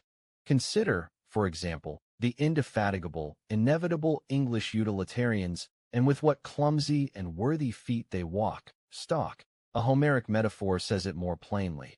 Along in the footsteps of Bentham, just as he himself had walked in the footsteps of the worthy Helvidius. No, he was not a dangerous man. This Helvidius, see Senator Poco-Carani, as Gallieni called him. No new idea, no subtle expression or turn of an old idea, not even a real history of what had been thought before, an impossible literature altogether, unless one knows how to leaven it with a little malice. For into these moralists, too, whom one has to read with mental reservations if one has to read them at all, there has crept that old English vice called cant, which is moral tartussery, this time concealed in the new form of scientificality. There are also signs of a secret struggle with pangs of conscience, from which a race of former Puritans will naturally suffer. Is a moralist not the opposite of a Puritan? That is to say, as a thinker who regards morality as something questionable, as worthy of question marks, in short as a problem? Is moralizing not immoral? Ultimately, they all want English morality to prevail, inasmuch as mankind, or the general utility, or the happiness of the greatest number, no, the happiness of England would best be served. They would like with all their might to prove to themselves that to strive after English happiness, I mean after comfort and fashion, and, as the supreme goal, a seat in Parliament, is at the same time the true path of virtue. Indeed, that all virtue there has ever been on earth has consisted in just such a striving. Not one of all these ponderous herd animals with their uneasy conscience, who undertake to advocate the cause of egoism as the cause of the general welfare, wants to know or scent that the general welfare is not an ideal, or a goal, or a concept that can be grasped at all, but only in a metic, that what is right for one cannot by any means therefore be right for another, that the demand for one morality for all is detrimental to precisely the higher men. In short, that there exists an order of rank between man and man, consequently also between morality and morality. They are a modest and thoroughly mediocre species of man, these English utilitarians, and, as aforesaid, in so far as they are boring, one cannot think sufficiently highly of their utility. One ought even to encourage them, which is in part the objective of the following rhymes. Hail, continual plotters, hail! Lengthen out the tedious tale, pedant still in head and knee, dull, of humor not a trace. Permanently commonplace. Sans genie et sans esprit. 229. In late ages which may be proud of their humaneness, there remains so much fear, so much superstitious fear of the savage cruel beast, to have mastered which constitutes the very pride of those more humane ages, that even palpable truths, as if by general agreement, remain unspoken for centuries, because they seem as though they might help to bring back to life that savage beast which has been finally laid to rest. Perhaps I am risking something when I let one of these truths escape. Let others capture it again, and give it sufficient of the milk of pious thoughts for it to lie still and forgotten in its old corner. One should open one's eyes and take a new look at cruelty. One should at last grow impatient, so that the kind of immodest fat errors which have, for example, been fostered about tragedy by ancient and modern philosophers should no longer go stalking virtuously and confidently about. Almost everything we call higher culture is based on the spiritualization and intensification of cruelty. This is my proposition. The wild beast has not been laid to rest at all. It lives, it flourishes, it has merely become deified. That which constitutes the painful voluptuousness of tragedy is cruelty. That which produces a pleasing effect in so-called tragic pity. Indeed, fundamentally, in everything sublime up to the highest and most refined thrills of metaphysics, derives its sweetness solely from the ingredient of cruelty mixed in with it. What the Roman in the arena, the Christian in the ecstasies of the cross, the Spaniard watching burnings or bullfights, the Japanese of today crowding into the tragedy, the Parisian suburban workman who has a nostalgia for bloody revolutions, the Wagnerian who, with will suspended, experiences Tristan und Isolde. What all of these enjoy and look with secret ardor to imbibe is the spicy potion of the great Circe, cruelty. Here, to be sure, we must put aside the thick-witted psychology of former times which had to teach of cruelty only that it had its origin in the sight of the sufferings of others. There is also an abundant, overabundant enjoyment of one's own suffering, of making oneself suffer, and wherever man allows himself to be persuaded to self-denial in the religious sense, or to self-mutilation, as among Phoenicians and ascetics, or in general to desensualization, decarnalization, contrition, to puritanical spasms of repentance, to conscience vivisection, and to a Pascalian sacrificio del intelletto, he is secretly lured and urged onward by his cruelty, by the dangerous thrills of cruelty directed against himself. Consider, finally, how even the man of knowledge, when he compels his spirit to knowledge which is counter to the inclination of his spirit, and frequently also to the desires of his heart, by saying no, that is, when he would like to love, worship, disposes as an artist in and transfigurer of cruelty, in all taking things seriously and thoroughly. Indeed, there is already a violation, a desire to hurt the fundamental will of the spirit, which ceaselessly strives for appearance, and the superficial, in all desire to know there is already a drop of cruelty. 230. Perhaps what I have said here of a fundamental will of the spirit may not be immediately comprehensible. Allow me to explain. That commanding something which the people calls spirit wants to be master within itself and around itself, and to feel itself master. Out of multiplicity it has the will to simplicity, a will which binds together and tames, which is imperious and domineering. In this its needs and capacities are the same as those which physiologists posit for everything that lives, grows, and multiplies. The power of the spirit to appropriate what is foreign to it is revealed in a strong inclination to assimilate the new to the old, to simplify the complex, to overlook or repel what is wholly contradictory, just as it arbitrarily emphasizes, extracts, and falsifies to suit itself certain traits and lines in what is foreign to it, in every piece of external world. Its intention in all this is the incorporation of new experiences, the arrangement of new things within old divisions, growth, that is to say, more precisely, the feeling of growth, the feeling of increased power. This same will is served by an apparently antithetical drive of the spirit, a sudden decision for ignorance, for arbitrary shutting out, a closing of the windows, an inner denial of this or that thing, a refusal to let it approach, a kind of defensive posture against much that can be known, a contentment with the dark, with the closed horizon, an acceptance and approval of ignorance. All this being necessary according to the degree of its power to appropriate, its digestive power, to speak in a metaphor, and indeed, the spirit is more like a stomach than anything else.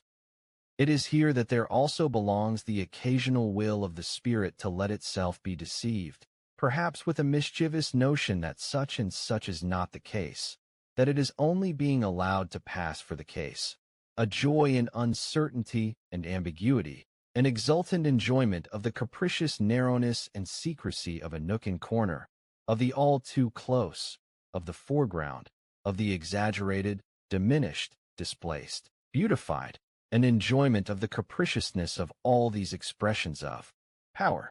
Finally, there also belongs here that not altogether innocent readiness of the spirit to deceive other spirits and to dissemble before them, that continual pressing and pushing of a creative, formative, changeable force.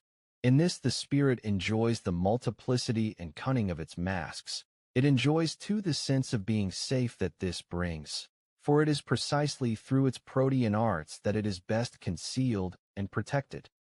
This will to appearance, to simplification, to the mask, to the cloak, in short to the superficial, for every surface is a cloak, is counteracted by that sublime inclination in the man of knowledge which takes a profound, many-sided and thorough view of things, and will take such a view as a kind of cruelty of the intellectual conscience and taste which every brave thinker will recognize in himself, provided he has hardened and sharpened for long enough his own view of himself, as he should have, and is accustomed to stern discipline and stern language. He will say, "There is something cruel in the inclination of my spirit.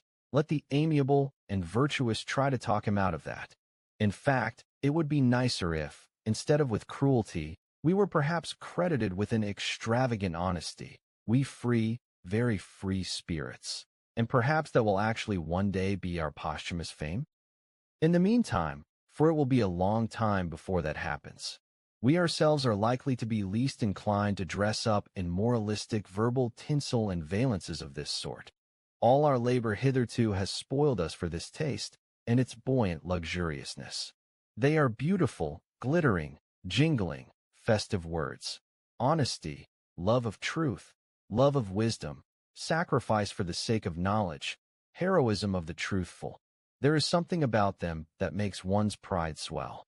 But we hermits and marmots long ago became convinced that this worthy verbal pomp too belongs among the ancient false finery, lumber and gold dust of unconscious human vanity, and that under such flattering colors and varnish too, the terrible basic text homo natura must again be discerned. For to translate man back into nature, to master the many vain and fanciful interpretations and secondary meanings which have been hitherto scribbled and daubed over that eternal basic text homo natura. To confront man henceforth with man in the way in which, hardened by the discipline of science, man today confronts the rest of nature, with dauntless Oedipus eyes and stopped-up Odysseus ears, deaf to the siren songs of old metaphysical bird-catchers who have all too long been piping to him, "You are more. You are higher. You are of a different origin." That may be a strange and extravagant task, but it is a task. Who would deny that? Why did we choose it, this extravagant task? Or, to ask the question differently, why knowledge at all? Everyone will ask us about that. And we, thus pressed, we who have asked ourselves the same question 100 times, we have found and can find no better answer. 231. Learning transforms us. It does that which all nourishment does, which does not merely preserve, as the physiologist knows. But at the bottom of us, right down deep, there is, to be sure, something unteachable, a granite stratum of spiritual fate, of predetermined decision and answer to predetermined selected questions. In the case of every cardinal problem, there speaks an unchangeable "this is I" about man and woman. For example, a thinker cannot relearn but only learn fully, only discover all that is firm and settled within him on this subject. One sometimes comes upon certain solutions to problems which inspire strong belief in us. Perhaps one thenceforth calls them one's convictions. Later, one sees them only as footsteps to self-knowledge, signposts to the problem which we are, more correctly, to the great stupidity which we are, to our spiritual fate, to the unteachable right down deep. Having just paid myself such a deal of pretty compliments, I may perhaps be more readily permitted to utter a few truths about woman as such, assuming it is now understood from the outset to how great an extent these are only my truths. 232. Woman wants to be independent, and to that end she is beginning to enlighten men about woman as such. This is one of the worst developments in the general uglification of Europe. For what must these clumsy attempts on the part of female scientificality and self-exposure not bring to light? Woman has so much reason for shame. In woman there is concealed so much pedanticism, superficiality, schoolmarmishness, petty presumption, petty unbridledness, and petty immodesty. One needs only to study her behavior with children, which has fundamentally been most effectively controlled and repressed hitherto by fear of man. Woe in the eternal boring in woman. She has plenty of that, is allowed to venture forth, when she begins radically and on principle to forget her arts and best policy, those of charm, play, the banishing of care, the assuaging of grief and taking lightly, together with her subtle aptitude for agreeable desires. Already female voices are raised which, by holy Aristophanes, make one tremble. There are threatening and medically explicit statements of what woman wants of man. Is it not in the worst of taste when woman sets about becoming scientific in that fashion? Enlightenment in this field has hitherto been the affair and endowment of men. We remained among ourselves in this, and whatever women write about woman, we may in the end reserve a good suspicion as to whether woman really wants or can want enlightenment about herself. Unless a woman is looking for a new adornment for herself in this way, self-adornment pertains to the eternal womanly, does it not? She is trying to inspire fear of herself. Perhaps she is seeking dominion. But she does not want truth. What is truth to a woman? From the very first, nothing has been more alien, repugnant, inimical to woman than truth. Her great art is the lie. Her supreme concern is appearance and beauty. Let us confess it, we men. It is precisely this art and this instinct in woman which we love and honor. We who have a hard time, and for our refreshment like to associate with creatures under whose hands, glances, and tender follies our seriousness, our gravity and profundity appear to us almost as folly. Finally, I pose the question, has any woman ever conceded profundity to a woman's mind or justice to a woman's heart? And is it not true that on the whole woman has hitherto been slighted most by woman herself, and not at all by us? We men want woman to cease compromising herself through enlightenment, just as it was man's care and consideration for woman which led the Church to decree, mulier tacit in ecclesia. It was to the benefit of woman when Napoleon gave the all too eloquent Madame de Staël to understand, mulier tacit in politicis. And I think it is a true friend of women who calls on them today, mulier tacit de Molière. 233. It betrays corruption of the instincts, quite apart from the fact that it betrays bad taste. When a woman appeals precisely to Madame Roland or Madame de Staël or Monsieur George Sand, as if something in favor of woman as such were thereby demonstrated. Among men the above-named are the three comic women as such, nothing more, and precisely the best involuntary counter-arguments against emancipation and female autocracy. 234. Stupidity in the kitchen, woman as cook, the dreadful thoughtlessness with which the nourishment of the family and the master of the house is provided for. Woman does not understand what food means, and she wants to be the cook. If woman were a thinking creature, she would, having been the cook for thousands of years, surely have had to discover the major facts of physiology and likewise gain possession of the art of healing. It is through bad female cooks, through the complete absence of reason in the kitchen, that the evolution of man has been longest retarded and most harmed. Even today things are hardly any better. A lecture for high school girls. 235. There are fortunate turns of the spirit, there are epigrams, a little handful of words, in which an entire culture, a whole society is suddenly crystallized. Among these is Madame de Lambert's remark to her son, Mon ami, ne vous permettez jamais que de folies, que vous feront grand plaisir. The most motherly and prudent remark, incidentally, that was ever addressed to a son. 236. That which Dante and Goethe believed of woman, the former when he sang Ella gardeva suso, ed io in lay. The latter when he translated it, the eternal womanly draws us upward. I do not doubt that every nobler woman will resist this belief, for that is precisely what she believes of the eternal manly. 237.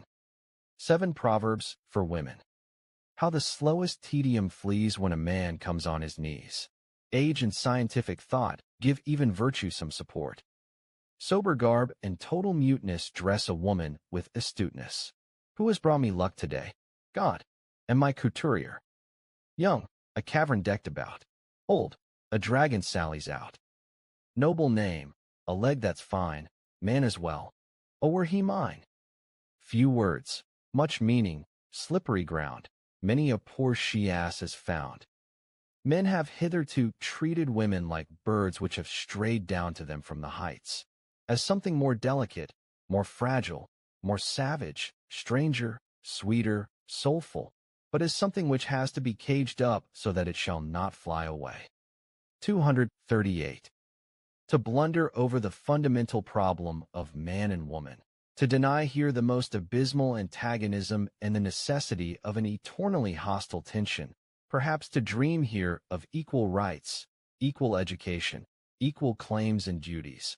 This is a typical sign of shallow-mindedness, and a thinker who has proved himself to be shallow on this dangerous point, shallow of instinct, may be regarded as suspect in general, more as betrayed, as found out. He will probably be too short for all the fundamental questions of life, those of life in the future too, incapable of any depth. On the other hand, a man who has depth, in his spirit as well as in his desires, and also that depth of benevolence which is capable of hardness and severity and is easily confused with them, can think of woman only in an oriental way. He must conceive of woman as a possession, as property with lock and key, as something predestined for service and attaining her fulfillment in service. In this matter, he must take his stand on the tremendous intelligence of Asia, on Asia's superiority of instinct, as the Greeks formerly did. They were Asia's best heirs and pupils, and, as is well known, from Homer to the age of Pericles, with the increase of their culture and the amplitude of their powers, also became step by step more strict with women, in short, more oriental. How necessary, how logical, how humanly desirable even. This was, let each ponder for himself. 239. The weak sex has in no age been treated by men with such respect as it is in ours, that pertains to the democratic inclination and fundamental taste, as does disrespectfulness to old age. Is it any wonder if this respect is immediately abused? She wants more. She learns to demand. In the end, she finds this tribute of respect almost offensive. She would prefer competition for rights, indeed a real stand-up fight. Enough. Woman loses in modesty. Let us add at once that she also loses in taste. She unlearns fear of man. But the woman who unlearns fear sacrifices her most womanly instincts. That woman should venture out when the fear inspiring in man, let us put it more precisely and say the man in man, is no longer desired and developed, is fair enough, also comprehensible enough. What is harder to comprehend is that, through precisely this fact, woman degenerates. This is what is happening today. Let us not deceive ourselves. Wherever the spirit of industry has triumphed over the military and aristocratic spirit, woman now aspires to the economic and legal independence of a clerk. Woman as clerk stands inscribed on the portal of the modern society now taking shape. As she thus seizes new rights, looks to become master, and inscribes the progress of woman on her flags and banners, the reverse is happening with dreadful clarity. Woman is retrogressing. Since the French Revolution, the influence of woman in Europe has grown less in the same proportion as her rights and claims have grown greater. And the emancipation of woman, insofar as it has been demanded and advanced by women themselves, and not only by male shallow-pates, is thus revealed as a noteworthy symptom of the growing enfeeblement and blunting of the most feminine instincts. There is stupidity in this movement, an almost masculine stupidity, of which a real woman, who is always a clever woman, would have to be ashamed from the very heart. To lose her sense for the ground on which she is most sure of victory, to neglect to practice the use of her own proper weapons, to let herself go before the man, perhaps even to the extent of producing a book, where formerly she kept herself in check and in subtle cunning humility, to seek with virtuous assurance to destroy man's belief that a fundamentally different ideal is wrapped up in woman, that there is something eternally, necessarily feminine, emphatically and loquaciously to talk man out of the idea that woman has to be maintained, cared for, protected, indulged like a delicate, strangely wild, and often agreeable domestic animal. The clumsy and indignant parade of all of slavery and bondage that woman's position in the order of society has hitherto entailed and still entails, as if slavery were a counter-argument and not rather a condition of every higher culture, of every enhancement of culture. What does all this mean if not a crumbling of the feminine instinct, a defeminizing? To be sure, there are souciant, idiotic friends and corrupters of woman among the learned asses of the male sex who advise woman to defeminize herself in this fashion and to imitate all the stupidities with which man in Europe, European manliness, is sick, who would like to reduce woman to the level of general education, if not to that of newspaper reading and playing at politics. Here and there they even want to turn women into free spirits and literati, as if a woman without piety would not be something utterly repellent or ludicrous to a profound and godless man. Almost everywhere her nerves are being shattered by the most morbid and dangerous of all the varieties of music, our latest German music, and she is being rendered more and more hysterical with every day that passes and more incapable of her first and last profession, which is to bear strong children. There is a desire to make her in general more cultivated and, as they say, to make the weak sex strong through culture, as if history did not teach in the most emphatic manner possible that making human beings cultivated and making them weaker, that is to say, enfeebling, fragmenting, contaminating, the force of the will, have always gone hand in hand, and that the world's most powerful and influential women, most recently the mother of Napoleon, owed their power and ascendancy over men precisely to the force of their will, and not to schoolmasters.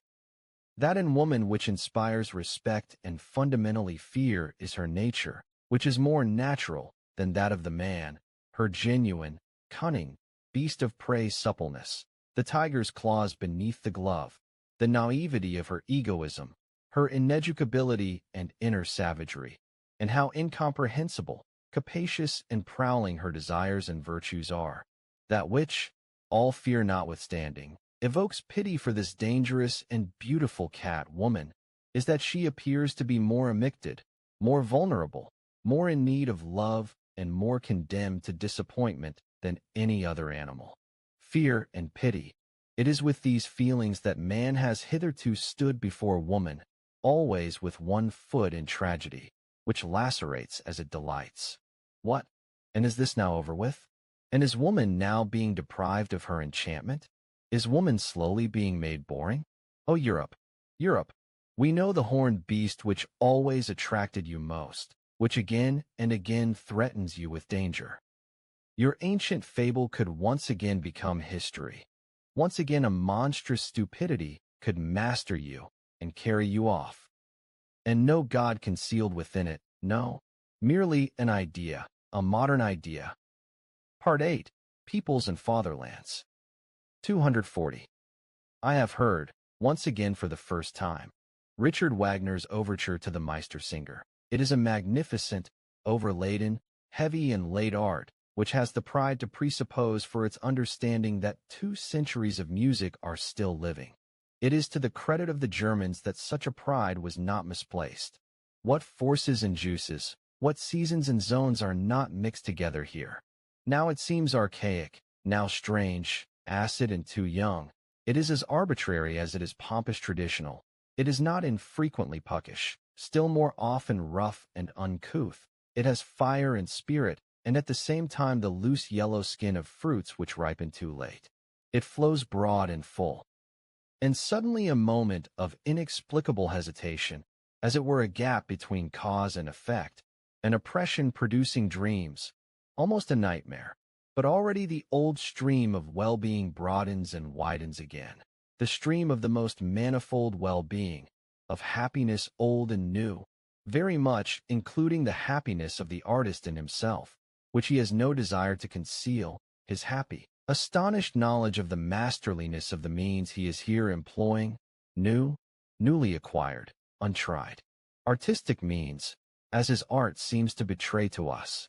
All in all, no beauty, nothing of the south or of subtle southerly brightness of sky, nothing of gracefulness, no dance, hardly any will to logic, a certain clumsiness, even, which is actually emphasized, as if the artist wanted to say, it is intentional, a cumbersome drapery, something capriciously barbarous and solemn, a fluttering of venerable learned lace and conceits. Something German in the best and worst sense of the word, something manifold, formless and inexhaustible in the German fashion, a certain German powerfulness and overfullness of soul which is not afraid to hide itself among the refinements of decay, which perhaps feels itself most at ease there, a true, genuine token of the German soul, which is at once young and aged, over mellow and still too rich in future. This kind of music best expresses what I consider true of the Germans. They are of the day before yesterday and the day after tomorrow. They have as yet no today. 241. We good Europeans, we too have our hours when we permit ourselves a warm-hearted patriotism, a lapse and regression into old loves and narrownesses. I have just given an example of it. Hours of national ebullition, of patriotic palpitations, and floods of various outmoded feelings. More ponderous spirits than we may have done with what in our case is confined to a few hours, and is then over only after a longer period. One takes half a year, another half a life, according to the speed and power with which he digests it and of his metabolism. Indeed, I can imagine dull, sluggish races which, even in our fast-moving Europe, would need half a century to overcome such atavistic attacks of patriotism and cleaving to one's native soil, and to be restored to reason, I mean to good Europeanism. And, while digressing on this possibility, I chanced to become the ear witness of a conversation between two old patriots. It is clear they were both hard of hearing, and thus spoke all the louder. "He has and knows as much philosophy as a peasant or a fraternity student," said one of them. "He is still innocent.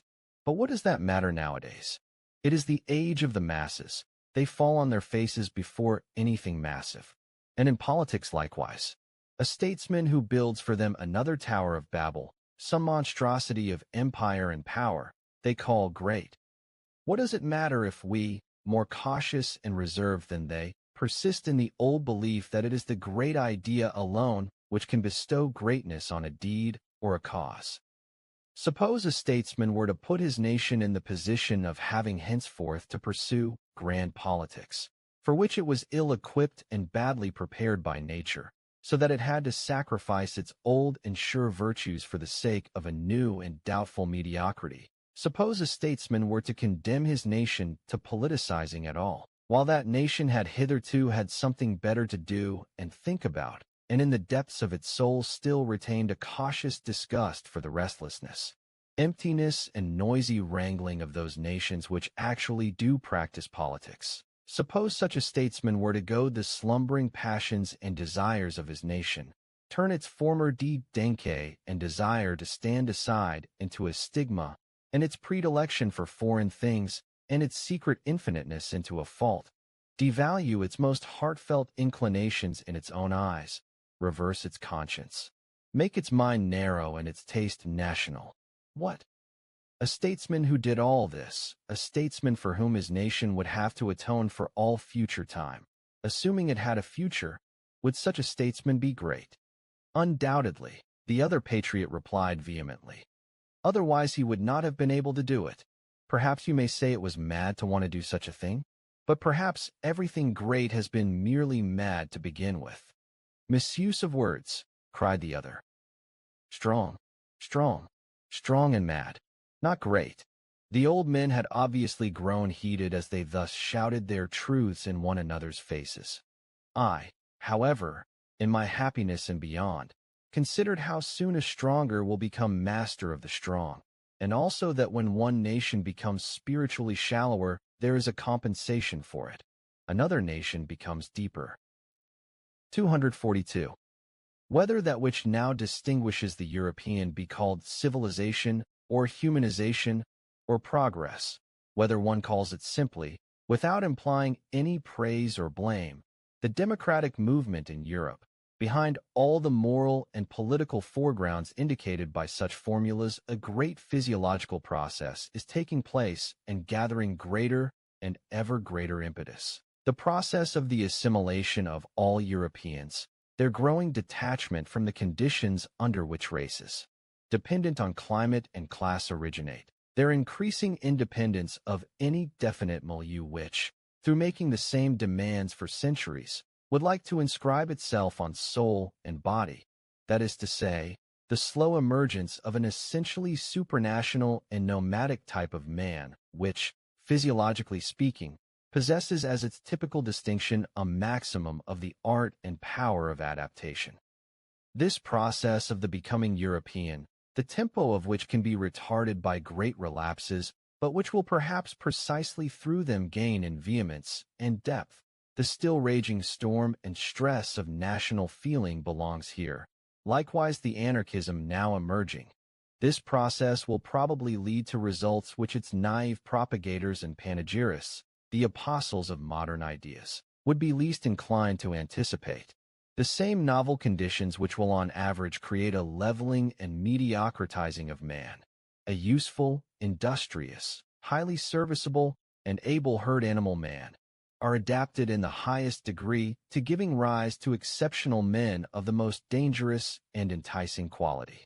For while that power of adaptation, which continually tries out changing conditions and begins a new labor with every new generation, almost with every new decade, cannot make possible the powerfulness of the type. While the total impression produced by such future Europeans will probably be that of multifarious, garrulous, weak-willed and highly employable workers who need a master, a commander, as they need their daily bread. While, therefore, the democratization of Europe will lead to the production of a type prepared for slavery in the subtlest sense. In individual and exceptional cases, the strong man will be found to turn out stronger and richer than has perhaps ever happened before, thanks to the unprejudiced nature of his schooling, thanks to the tremendous multiplicity of practice, art, and mask. What I mean to say is that the democratization of Europe is at the same time an involuntary arrangement for the breeding of tyrants, in every sense of that word, including the most spiritual. 243. I hear with pleasure that our sun is moving rapidly in the direction of the constellation of Hercules, and I hope that men on the earth will in this matter emulate the sun, and we at their head, we good Europeans. 244. There was a time when it was usual to call the Germans profound, and this was meant as a term of distinction. Now, when the most successful type of the new Germanism thirsts after quite different honors and perhaps feels that anything profound lacks dash, it is almost timely and patriotic to doubt whether that commendation of former days was not founded on self-deception, whether German profundity is not at bottom something different and worse, and something which, thanks be to God, one is on the verge of successfully getting rid of. Let us therefore try to learn anew about German profundity. All that is required is a little vivisection of the German soul. The German soul is above all manifold, of diverse origins, put together and superimposed rather than actually constructed. The reason for that is its source. A German who would make bold to say 2 souls, alas, within my bosom dwell, would err very widely from the truth. More correctly, he would fall short of the truth by a large number of souls. As a people of the most tremendous mixture and mingling of races, perhaps even with a preponderance of the pre-Aryan element, as the people of the middle in every sense, the Germans are more incomprehensible, more comprehensive, more full of contradictions, more unknown, more incalculable, more surprising, even more frightening to themselves than other peoples are. They elude definition and are for that reason alone the despair of the French. It is characteristic of the Germans that the question, what is German, never dies out among them. Kotzebue certainly knew his Germans well enough. We are known they cried to him jubilantly, but Sand too thought she knew them. Jean-Paul knew what he was doing when he declared himself incensed by Fichte's mendacious but patriotic flatteries and exaggerations. But it is likely that Goethe thought otherwise of the Germans than Jean-Paul did, even though he agreed with him about Fichte. What Goethe really thought of the Germans. But there were many things round him about which he never expressed himself clearly, and his whole life long he knew how to maintain a subtle silence. He had no doubt good reason. What is certain is that it was not the wars of liberation which made him look up more cheerfully, any more than it was the French Revolution, the event on account of which he rethought his Faust. Indeed, the whole problem of man was the appearance of Napoleon.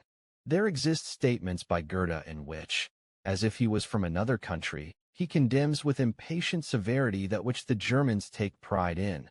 The celebrated German Gemüt he once defined as indulgence of others' weaknesses and one's own. Was he wrong? It is characteristic of the Germans that one is seldom wholly wrong about them. The German soul has corridors and interconnecting corridors in it. There are caves, hiding places, dungeons in it. Its disorder possesses much of the fascination of the mysterious. The German is acquainted with the hidden paths to chaos. And as everything loves its symbol, the German loves clouds and all that is obscure, becoming crepuscular, damp, and dismal.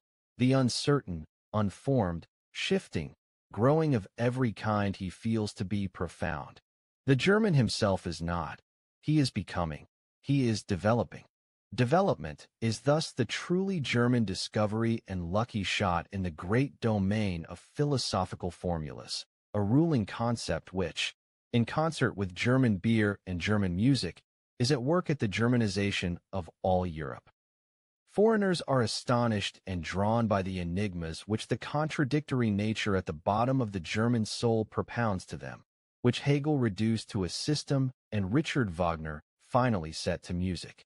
Good-natured and malicious, such a juxtaposition, nonsensical in respect of any other people, is unfortunately too often justified in Germany. You have only to live among Swabians for a while. The ponderousness of the German scholar, his social insipidity, gets on frightfully well with an inner rope-walking and easy boldness before which all the gods have learned fear. If you want the German soul demonstrated ad oculos, you have only to look into German taste, into German arts and customs. What boorish indifference to taste! How the noblest and the commonest here stand side by side. How disorderly and wealthy this whole psychical household is. The German drags his soul. He drags everything he experiences. He digests his events badly. He is never done with them. German profundity is often only a sluggish digestion. And just as all chronic invalids, all dyspeptics, have an inclination for comfort, so the German loves openness and uprightness. How comfortable it is to be open and upright.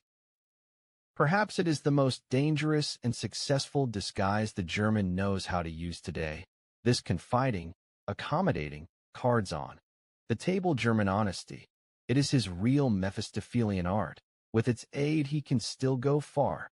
The German lets himself go, and as he does so he gazes out with true blue empty German eyes, and other countries at once confound him with his dressing gown. I meant to say, whatever German profundity may be, and when we are quite by ourselves we shall perhaps permit ourselves to laugh at it.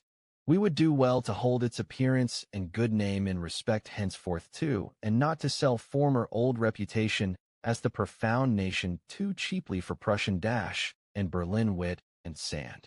It is clever for a people to be considered, to get itself considered, profound, clumsy, good-natured, honest, not clever. It might even be profound. Finally, one ought not to be ashamed of one's own name. It is not for nothing one is called das Taisch Volk, das Taschvolk. 245. The good old days are gone. In Mozart they sang themselves out. How fortunate are we that his Rococo still speaks to us, that his good company, his tender enthusiasm, his childlike delight in chinoiserie and ornament, his politeness of the heart, his longing for the graceful, the enamored, the dancing, the tearful, his faith in the South may still appeal to some residue in us. Alas, some day it will all be gone. But who can doubt that understanding and taste for Beethoven will be gone first?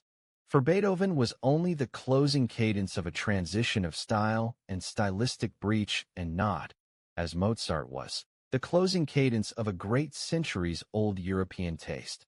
Beethoven is the intermediary between an old mellow soul that is constantly crumbling and a future over-young soul that is constantly arriving. Upon his music there lies that twilight of eternal loss and eternal extravagant hope, the same light in which Europe lay bathed when it dreamed with Rousseau, when it danced around the Revolution's tree of liberty, and finally almost worshipped before Napoleon. But how quickly this feeling is now fading away, how hard it is today even to know of this feeling.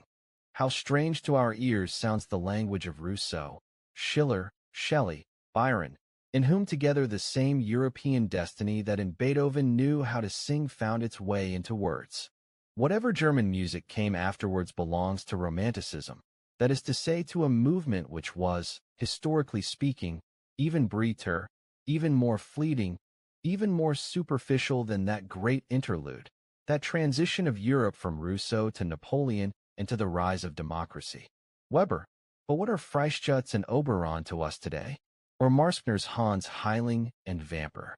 Or even Wagner's Tannhauser? It is dead, if not yet forgotten, music.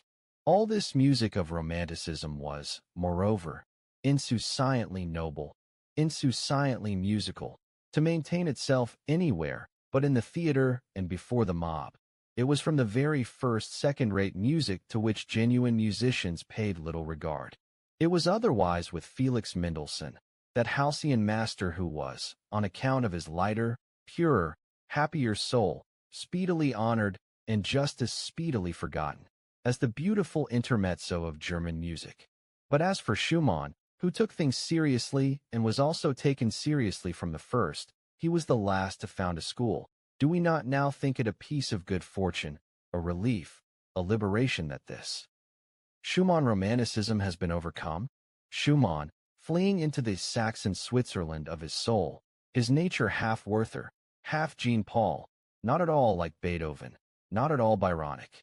His music for Manfred is a mistake and misunderstanding to the point of injustice. Schumann, with his taste which was fundamentally a petty taste, that is to say a dangerous inclination, doubly dangerous among Germans, for quiet lyricism and drunkenness of feeling, continually going aside, shyly withdrawing and retiring, a noble effeminate delighting in nothing but anonymous weal and woe, a kind of girl and nolly-me Tannhair from the first.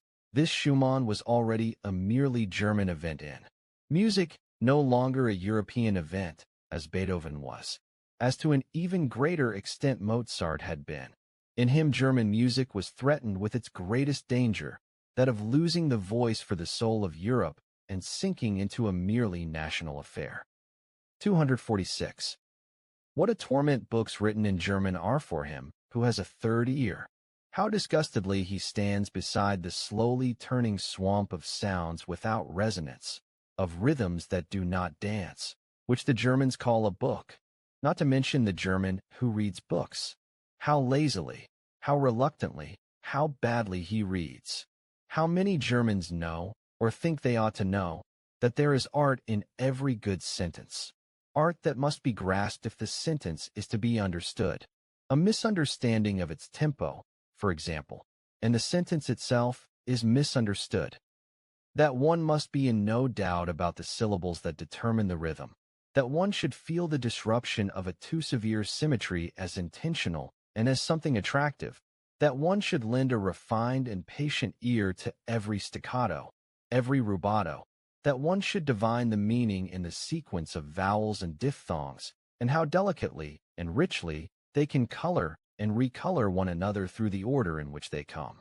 Who among book reading Germans has souciant goodwill to acknowledge such demands and duties and to listen to so much art and intention in language? In the end, one simply has no ear for it, and so the greatest contrasts in style go unheard, and the subtlest artistry is squandered as if on the deaf.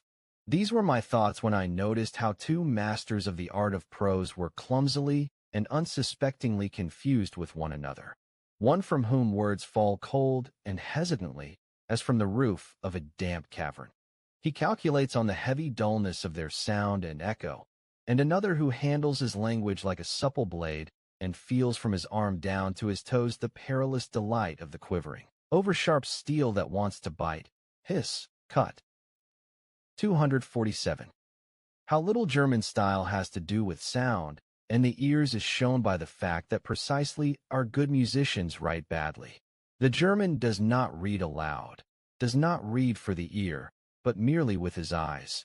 He has put his ears away in the drawer. In antiquity, when a man read, which he did very seldom, he read to himself aloud, and indeed in a loud voice. It was a matter for surprise if someone read quietly, and people secretly asked themselves why he did so. In a loud voice, that is to say, with all the crescendos, inflections, variations of tone, and changes of tempo in which the ancient public world took pleasure. In those days the rules of written style were the same as those of spoken style, and these rules depended in part on the astonishing development, the refined requirements of ear and larynx, in part on the strength, endurance, and power of ancient lungs. A period is, in the sense in which the ancients understood it, above all a physiological whole, inasmuch as it is composed by a single breath. Periods such as appear with Demosthenes or Cicero, rising twice and sinking twice, and all within a single breath. These are delights for men of antiquity, who knew from their own schooling how to value the virtue in them. The rarity and difficulty of the delivery of such a period. We have really no right to the grand period. We moderns, we who are short of breath, in every sense. For these ancients were one and all themselves dilettantes in rhetoric, consequently connoisseurs, consequently critics. And so they drove their orators to extremes, in the same way as, in the last century, when all Italians and Italians knew how to sing, virtuosity in singing, and therewith also the art of melody, attained its height with them. In Germany, however, there was, until very recently, when a kind of platform eloquence began shyly and heavily to flap its young wings, really but one species of public and fairly artistic oratory, that from the pulpit. The preacher was the only one in Germany who knew what a syllable, what a word weighs, how a sentence strikes, rises, falls, runs to an end. He alone had a conscience in his ears, often enough a bad conscience. For there is no lack of reasons why it is precisely the German who rarely achieves proficiency in oratory, or almost always achieves it too late. The masterpiece of German prose is therefore, as is to be expected, the masterpiece of its great preacher. The Bible has been the best German book hitherto. Compared with Luther's Bible, almost everything else is merely literature, a thing that has not grown up in Germany and therefore has not taken and does not take root in German hearts, as the Bible has done. 248. There are two kinds of genius, the kind which above all begets and wants to beget, and the kind which likes to be fructified and to give birth. And likewise there are among peoples of genius those upon whom has fallen the woman's problem of pregnancy and the secret task of forming, maturing, perfecting. The Greeks, for example, were a people of this kind, and so were the French, and others who have to fructify and become the cause of new orders of life, like the Jews, the Romans, and, to ask it in all modesty, the Germans, peoples tormented and enraptured by unknown fevers and irresistibly driven outside themselves, enamored of and lusting after foreign races, after those which want to be fructified, and at the same time hungry for dominion, like everything which knows itself full of generative power and consequently by the grace of God. These two kinds of genius seek one another, as man and woman do, but they also misunderstand one another, as man and woman do. 249. Every people has its own Tartuffery and calls it its virtues. The best that one is one does not know, one cannot know. 250. What Europe owes to the Jews. Many things, good and bad, and above all one thing that is at once of the best and the worst. The grand style and morality, the dreadfulness and majesty of infinite demands, infinite significances, the whole romanticism and sublimity of moral questionabilities, and consequently precisely the most attractive, insidious and choicest part of those iridescences and seductions to life, with whose afterglow the sky of our European culture, its evening sky, is now aflame, and perhaps burning itself up.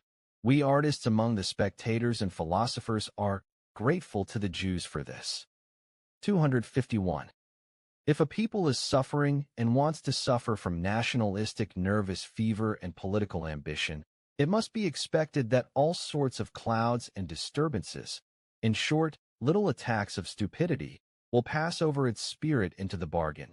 Among present-day Germans, for example, now the anti-French stupidity, now the anti-Jewish, now the anti-Polish, now the Christian romantic, now the Wagnerian, now the Teutonic, now the Prussian. Just look at those miserable historians, those Sibyls, and Treitschkas, with their thickly bandaged heads, and whatever else these little obfuscations of the German spirit and conscience may be called. May it be forgiven me that I, too, during a daring brief sojourn in a highly infected area, did not remain wholly free of the disease and began, like the rest of the world, to entertain ideas about things that were none of my business. First symptom of the political infection. About the Jews, for example. Listen. I have never met a German who was favorably inclined towards the Jews. And however unconditionally all cautious and politic men may have repudiated real anti-Jewism, even this caution and policy is not directed against this class of feeling itself, but only against its dangerous immoderation, and especially against the distasteful and shameful way in which this immoderate feeling is expressed. One must not deceive oneself about that. That Germany has an ample sufficiency of Jews, that the German stomach, German blood has deculty, and will continue to have deculty for a long time to come. In absorbing even this quantum of Jew, as the Italians, the French, the English have absorbed them through possessing a stronger digestion. This is the clear declaration and language of a universal instinct to which one must pay heed, in accordance with which one must act. Let in no more Jews. And close especially the doors to the east, also to Austria. Thus commands the instinct of a people whose type is still weak and undetermined, so that it could easily be effaced, easily extinguished by a stronger race. The Jews, however, are beyond all doubt the strongest, toughest, and purest race at present living in Europe. They know how to prevail even under the worst conditions, better even than under favorable ones, by means of virtues which one would like to stamp as vices. Thanks above all to a resolute faith which does not need to be ashamed before modern ideas. They change, when they change, only in the way in which the Russian Empire makes its conquests, an empire that has time and is not of yesterday, namely, according to the principle, as slowly as possible. A thinker who has the future of Europe on his conscience will, in all the designs he makes for this future, take the Jews into account as he will take the Russians, as the immediately surest and most probable factors in the great game and struggle of forces. That which is called a nation in Europe today and is actually more of a residential facta than nata, indeed sometimes positively resembles a residential ficta et picta, is in any case something growing, young, easily disruptible, not yet a race, let alone such an heir perennius as the Jewish type is. These nations should certainly avoid all hot-headed rivalry and hostility very carefully, that the Jews could, if they wanted, or if they were compelled, as the anti-Semites seem to want, even now predominate, indeed quite literally rule over. Europe is certain that they are not planning and working towards that is equally certain. In the meantime they are, rather, wanting and wishing, even with some importunity, to be absorbed and assimilated by and into Europe. They are longing to be finally settled, permitted, respected somewhere, and to put an end to the nomadic life, to the wandering Jew. One ought to pay heed to this inclination and impulse, which is perhaps even a sign that the Jewish instincts are becoming milder, and go out to meet it, for which it would perhaps be a good idea to eject the anti-Semitic ranters from the country. Go out to meet it with all caution, with selectivity, much as the English nobility do.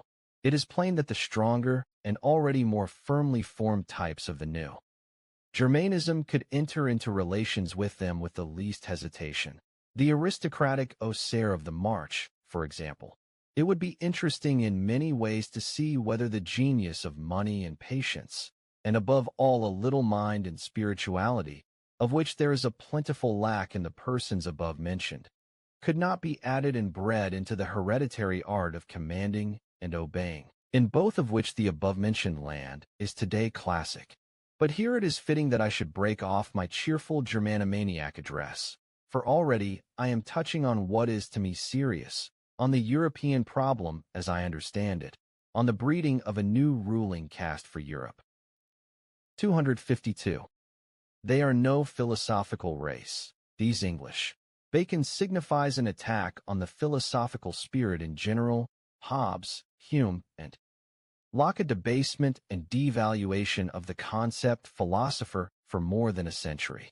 It was against Hume that Kant rose up, it was Locke of whom Schelling had a right to say, J. E. Mepris Locke, In their struggle against the English mechanistic stultification of the world, Hegel and Schopenhauer were, with Goethe, of one accord.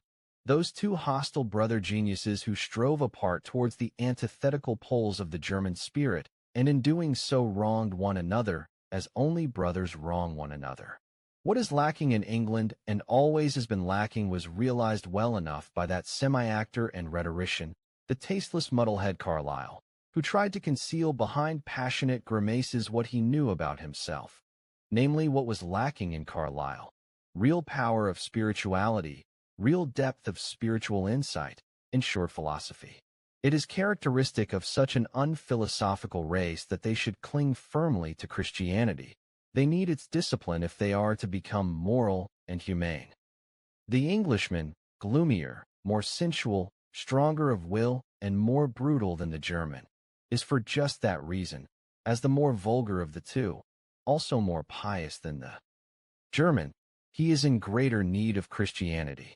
To finer nostrils, even this English Christianity possesses a true English bicent of the spleen and alcoholic excess against which it is with good reason employed as an antidote, the subtler poison against the coarser.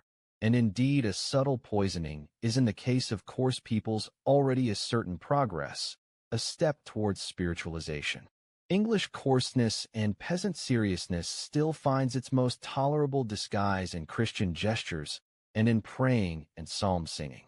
More correctly, it is best interpreted and given a new meaning by those things. And as for those drunken and dissolute cattle who formerly learned to grunt morally under the constraint of Methodism, and more recently as the Salvation Army, a spasm of penitence may really be the highest achievement of humanity to which they can be raised. That much may fairly be conceded. But what offends in even the most humane Englishman is, to speak metaphorically and not metaphorically, his lack of music. He has in the movements of his soul and body no rhythm and dance. Indeed, not even the desire for rhythm and dance, for music. Listen to him speak. Watch the most beautiful English women walk. In no land on earth are there more beautiful doves and swans. Finally, listen to them sing. But I ask too much. 253.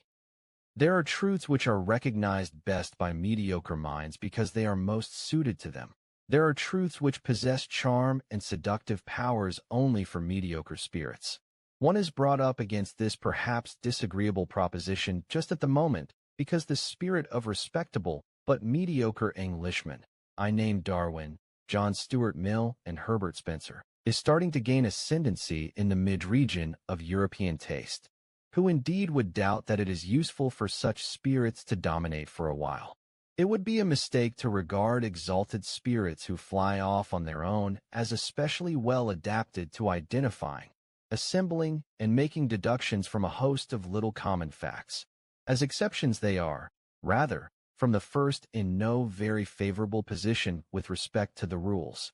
After all, they have more to do than merely know something new, namely to be something new, to signify something new, to represent new values. The gulf between knowing and being able is perhaps wider, also more uncanny, than one thinks. The man who is able in the grand style, the creator, might possibly have to be ignorant, while, on the other hand, for scientific discoveries such as Darwin's a certain narrowness, aridity, and industrious conscientiousness, something English in short, may not be an unfavorable disposition. Finally, let us not forget that the English, with their profound averageness, have once before brought about a collective depression of the European spirit, that which is called modern ideas or the ideas of the 18th century, or even French ideas, that is to say, that which the German spirit has risen against in profound disgust, was of English origin. There can be no doubt about that. The French have been only the apes and actors of these ideas, also their finest soldiers, also unhappily their first and most thorough victims. For through the damnable Anglomania of modern ideas the âme française has finally grown so thin and emaciated that today one recalls her 16th and 17th centuries, her profound passionate strength, her noble inventiveness, almost with disbelief. But one must hang on with one's teeth to this proposition of historical equity and defend it against the prejudice of the day.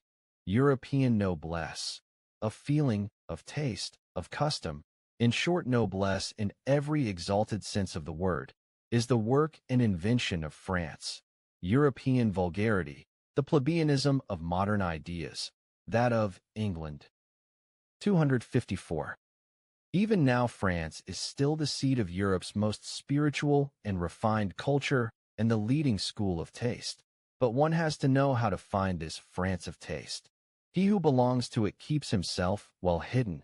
It may be only a small number in whom it lives and moves, and they, perhaps, men whose legs are not of the strongest, some of them fatalists, gloomy, sick, some of them spoilt and artificial.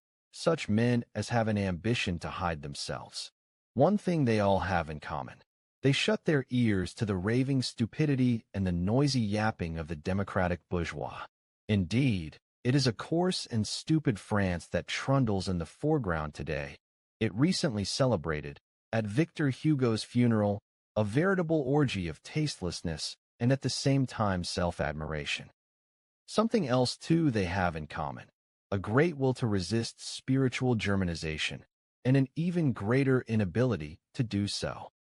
Perhaps Schopenhauer has now become more at home and indigenous in this France of the spirit, which is also a France of pessimism, than he ever was in Germany, not to speak of Heinrich Heine, who has long since entered into the flesh and blood of the more refined and demanding lyric poets of Paris, or of Hegel, who today, in the shape of Taine, that is to say, in that of the first of living historians, exercises an almost tyrannical influence.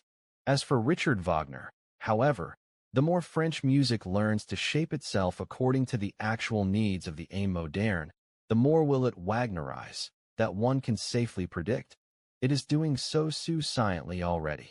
There are nevertheless three things which, despite all voluntary and involuntary Germanization and vulgarization of taste, the French can still today exhibit with pride as their inheritance and possession, and as an indelible mark of their ancient cultural superiority in Europe. Firstly, the capacity for artistic passions, for devotion to form, for which, together with 1,000 others, the term l'art pour l'art has been devised. It has been present in France for 300 years and, thanks to their respect for the small number, has again and again made possible a kind of literary chamber music not to be found anywhere else in Europe. The second thing by which the French can argue their superiority to the rest of Europe is their ancient, manifold, moralistic culture, by virtue of which one finds on average even in little romanciers of the newspapers and chance boulevardiers de Paris a psychological sensitivity and curiosity of which in Germany, for example, they have no conception, not to speak of having the thing itself. The Germans lack the couple of centuries of moralistic labor needed for this, a labor which, as aforesaid, France did not spare itself. He who calls the Germans naive on that account commends them for a fault.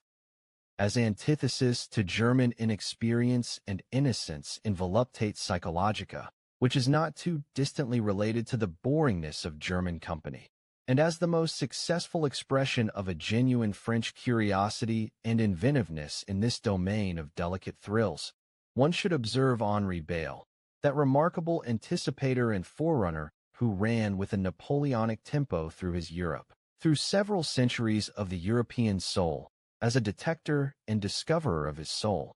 It needed 2 generations to overtake him, to divine once more some of the riddles which tormented and delighted him. This strange Epicurean and question mark who was France's last great psychologist. There is yet a third claim to superiority. In the French nature there exists a half-achieved synthesis of North and South, which makes them understand many things and urges them to do many things which an Englishman will never understand. Their temperament, periodically turning towards the South and away from the South, in which the Provençal and Ligurian blood from time to time foams over, preserves them from dreary northern gray-on-gray and sunless concept ghoulishness and anemia. The disease of our German taste against whose excess one has at just this moment very resolutely prescribed blood and iron, that is to say, grand politics, in accordance with a dangerous therapeutic which has certainly taught me how to wait but has not yet taught me how to hope. Even now there exists in France an understanding in advance and welcome for those rarer and rarely contented men who are too comprehensive to find their satisfaction in any kind of patriotism and know how to love the South and the North and the North and the South, for the born Midlanders, the good Europeans. It was for them that Bizet made music, that last genius to perceive a new beauty and a new seduction, who has discovered a region of the South in music. 255. Against German music, I feel all sorts of precautions should be taken.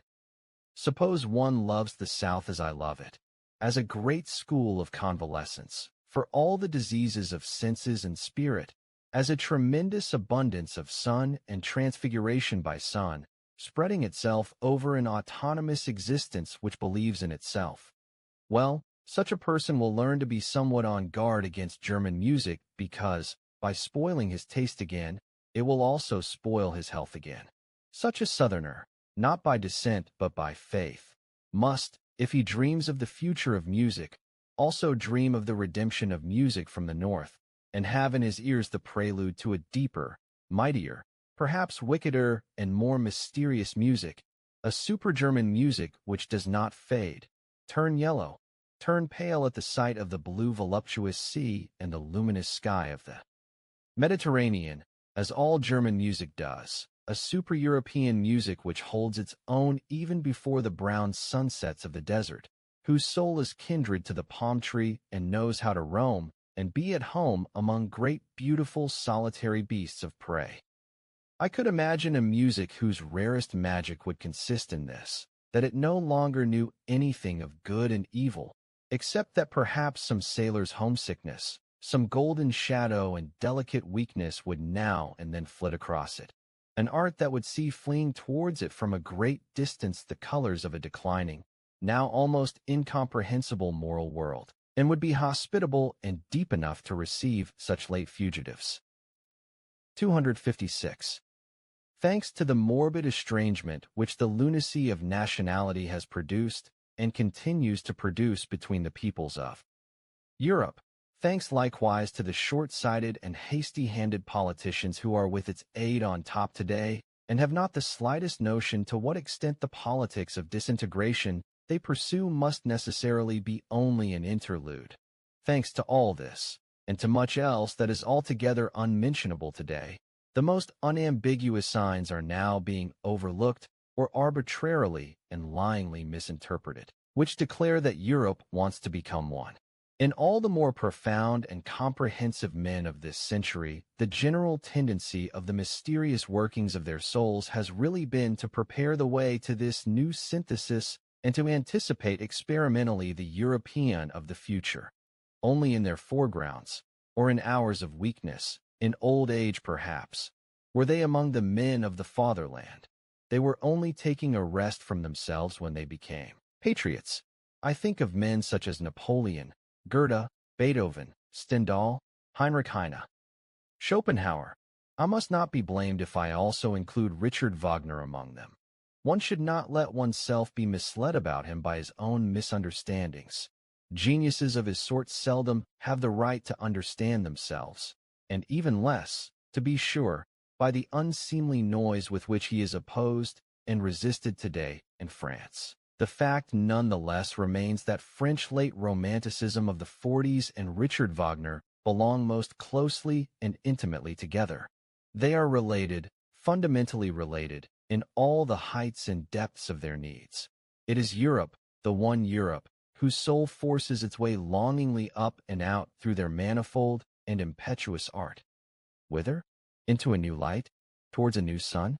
But who could express precisely what all these masters of new means of speech themselves did not know how to express clearly? What is certain is that they were tormented by the same storm and stress, that they sought in the same way, these last great seekers. One and all dominated by literature up to their eyes and ears, the first artists formed and cultivated by world literature. most of them even writers and poets themselves and mediators and minglers of the arts and senses. As a musician, Wagner belongs among painters, as a poet among musicians, as an artist as such among actors, one and all fanatics for expression at any cost. I call particular attention to Delacroix, Wagner's closest relation, one and all great discoverers in the realm of the sublime, also of the ugly and horrible, even greater discoverers in effects, in display, in the art of the shop window, one and all talents far beyond their genius. Virtuosos through and through, with uncanny access to everything that seduces, lures, constrains, overwhelms, born enemies of logic and straight lines, constantly hankering after the strange, the exotic, the monstrous, the crooked, the self-contradictory. As human beings Tantalises of the will, plebeians risen in the world who knew themselves incapable, in their lives and in their works, of a noble tempo, a lento. Think of Balzac, for instance. Unbridled workers, almost destroying themselves through work. Antinomians, fomenters of moral disorder, ambitious, insatiable men without balance or enjoyment. One and all collapsing and sinking at last before the Christian cross, and with every right.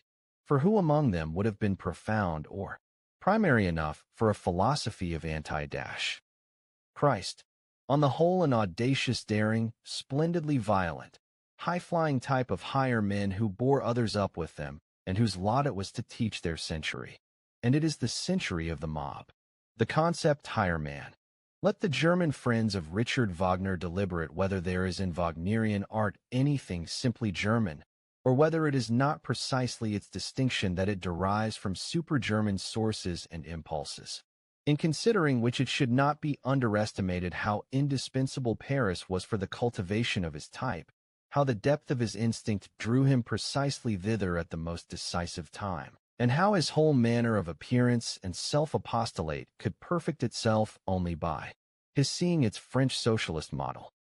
Perhaps a subtler comparison will reveal that, to the credit of Richard Wagner's German nature, he fashioned stronger, more daring, more severe and more elevated things than a 19th-century Frenchman could have done, thanks to the circumstance that we Germans are still closer to barbarism than the French.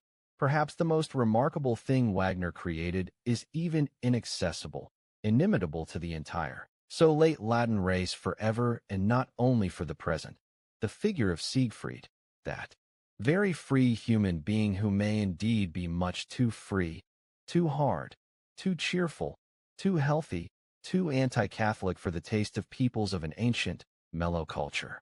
He may even have been a sin against Romanticism, this antiromantic Siegfried. Well, Wagner amply atoned for this sin in his old, melancholy days when, anticipating a taste which has since become political, he began, with the religious vehemence characteristic of him, if not to walk at any rate to preach the road to Rome. That these last words shall not be misunderstood, I shall call to my aid a few powerful rhymes which will reveal what I mean to less refined ears too, what I object to in late Wagner and his Parsifal music. Is this still German?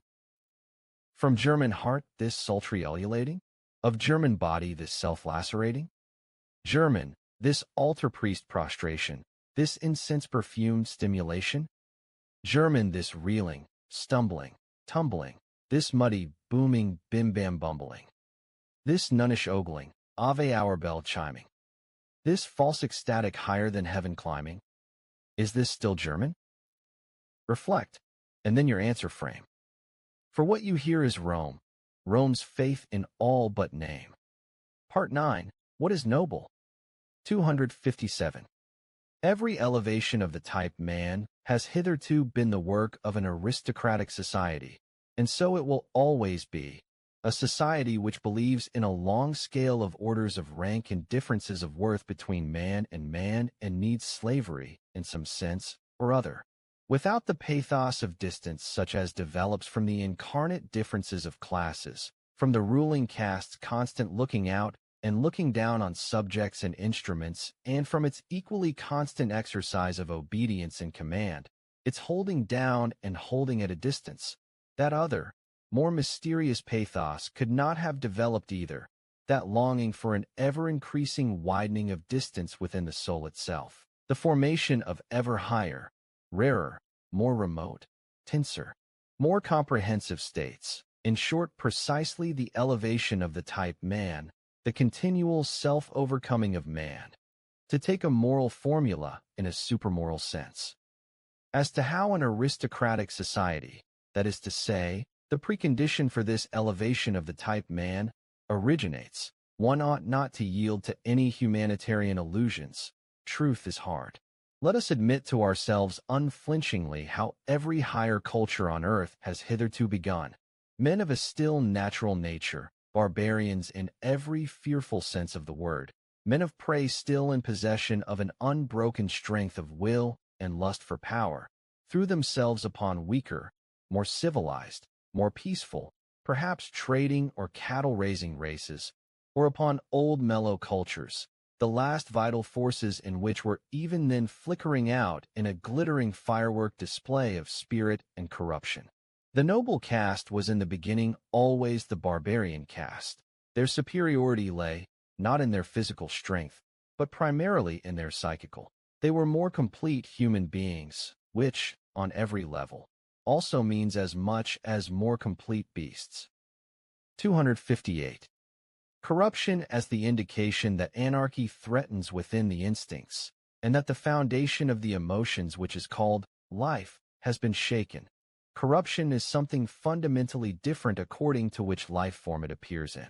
When, for example, an aristocracy such as that of France at the start of the Revolution throws away its privileges with a sublime disgust and sacrifices itself to an excess of moral feeling, then that is corruption. It was really only the closing act of that corruption which had been going on for centuries, by virtue of which it had step by step abdicated its prerogatives of government and demoted itself to a function of the monarchy, in the end to no more than its decoration and showpiece. The essential thing in a good and healthy aristocracy is, however, that it does not feel itself to be a function of the monarchy or of the commonwealth, but as their meaning and supreme justification, that it therefore accepts with a good conscience the sacrifice of innumerable men who for its sake have to be suppressed and reduced to imperfect men, to slaves and instruments. Its fundamental faith must be that society should not exist for the sake of society, but only as foundation and scaffolding upon which a select species of being is able to raise itself to its higher task and in general to a higher existence. Like those sun-seeking climbing plants of Java, they are named Sippo-Matador, which clasp an oak tree with their tendrils so long and often that at last, high above it, but supported by it, they can unfold their crowns in the open light and display their happiness. 259. To refrain from mutual injury, mutual violence, mutual exploitation, to equate one's own will with that of another. This may in a certain rough sense become good manners between individuals if the conditions for it are present, namely if their strength and value standards are in fact similar and they both belong to one body. As soon as there is a desire to take this principle further, however, and if possible even as the fundamental principle of society, it at once reveals itself for what it is, as the will to the denial of life, as the principle of dissolution and decay. One has to think this matter thoroughly through to the bottom and resist all sentimental weakness. Life itself is essentially appropriation, injury, overpowering of the strange and weaker, suppression, severity, imposition of one's own forms, incorporation and, at the least and mildest, exploitation. But why should one always have to employ precisely those words which have from of old been stamped with a slanderous intention?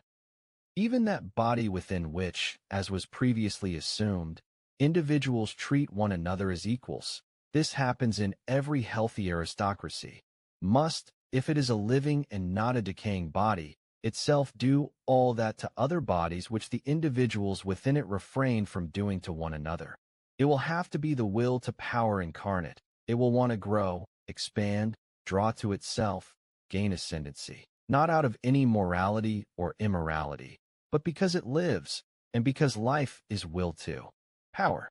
On no point, however, is the common European consciousness more reluctant to learn than it is here. Everywhere one enthuses, even under scientific disguises, about coming states of society in which there will be no more exploitation. That sounds to my ears like promising a life in which there will be no organic functions. Exploitation does not pertain to a corrupt or imperfect or primitive society. It pertains to the essence of the living thing as a fundamental organic function. It is a consequence of the intrinsic will to power, which is precisely the will of life. Granted, this is a novelty as a theory. As a reality, it is the primordial fact of all history. Let us be at least that honest with ourselves. 260. In a tour of the many finer and coarser moralities which have ruled or still rule on earth, I found certain traits regularly recurring together and bound up with one another, until at length two basic types were revealed and a basic distinction emerged. There is master morality and slave morality. I add at once that in all higher and mixed cultures attempts at mediation between the two are apparent, and more frequently confusion and mutual misunderstanding between them. Indeed, sometimes their harsh juxtaposition, even within the same man, within one soul. The moral value distinctions have arisen either among a ruling order which was pleasurably conscious of its distinction from the ruled, or among the ruled, the slaves and dependents of every degree. In the former case, when it is the rulers who determine the concept good, it is the exalted, proud states of soul which are considered distinguishing and determine the order of rank. The noble human being separates from himself those natures in which the opposite of such exalted proud states find expression. He despises them. It should be noted at once that in this first type of morality the antithesis, good and bad, means the same thing as noble and despicable. The antithesis, good and evil, originates elsewhere. The cowardly, the timid, the petty, and those who think only of narrow utility are despised, as are the mistrustful with their constricted glance, those who abase themselves, the dog-like type of man who lets himself be mistreated, the fawning flatterer, above all the liar. It is a fundamental belief of all aristocrats that the common people are liars. We who are truthful, thus did the nobility of ancient Greece designate themselves. It is immediately obvious that designations of moral value were everywhere first applied to human beings, and only later and derivatively to actions. Which is why it is a grave error when moral historians start from such questions as, why has the compassionate action been praised? The noble type of man feels himself to be the determiner of values. He does not need to be approved of. He judges, what harms me is harmful in itself. He knows himself to be that which in general first accords honor to things. He creates values. Everything he knows to be part of himself, he honors. Such a morality is self-glorification. In the foreground stands the feeling of plenitude, of power which seeks to overflow, the happiness of high tension, the consciousness of a wealth which would like to give away and bestow. The noble human being, too, aids the unfortunate, but not, or almost not, from pity, but more from an urge begotten by superfluity of power. The noble human being honors in himself the man of power, also the man who has power over himself, who understands how to speak and how to keep silent, who enjoys practicing severity and harshness upon himself, and feels reverence for all that is severe and harsh. A hard heart has Wotan set in my breast, it says in an old Scandinavian saga, a just expression coming from the soul of a proud Viking. A man of this type is actually proud that he is not made for pity, which is why the hero of the saga adds as a warning, he whose heart is not hard in youth will never have a hard heart. Brave and noble men who think that are at the farthest remove from that morality which sees the mark of the moral precisely in pity, or in acting for others, or in disinterestment, belief in oneself, pride in oneself, a fundamental hostility and irony for selflessness, belong just as definitely to noble morality as does a mild contempt for and caution against sympathy and the warm heart. It is the powerful who understand how to honor, that is their art, their realm of invention. Deep reverence for age and the traditional. All law rests on this twofold reverence. Belief in and prejudice in favor of ancestors and against descendants is typical of the morality of the powerful, and when, conversely, men of modern ideas believe almost instinctively in progress and the future and show an increasing lack of respect for age. This reveals clearly enough the ignoble origin of these ideas. A morality of the rulers is, however, most alien and painful to contemporary taste in the severity of its principle that one has duties only towards one's equals, that towards beings of a lower rank, towards everything alien, one may act as one wishes or as the heart dictates, and in any case, beyond good and evil. It is here that pity and the like can have a place.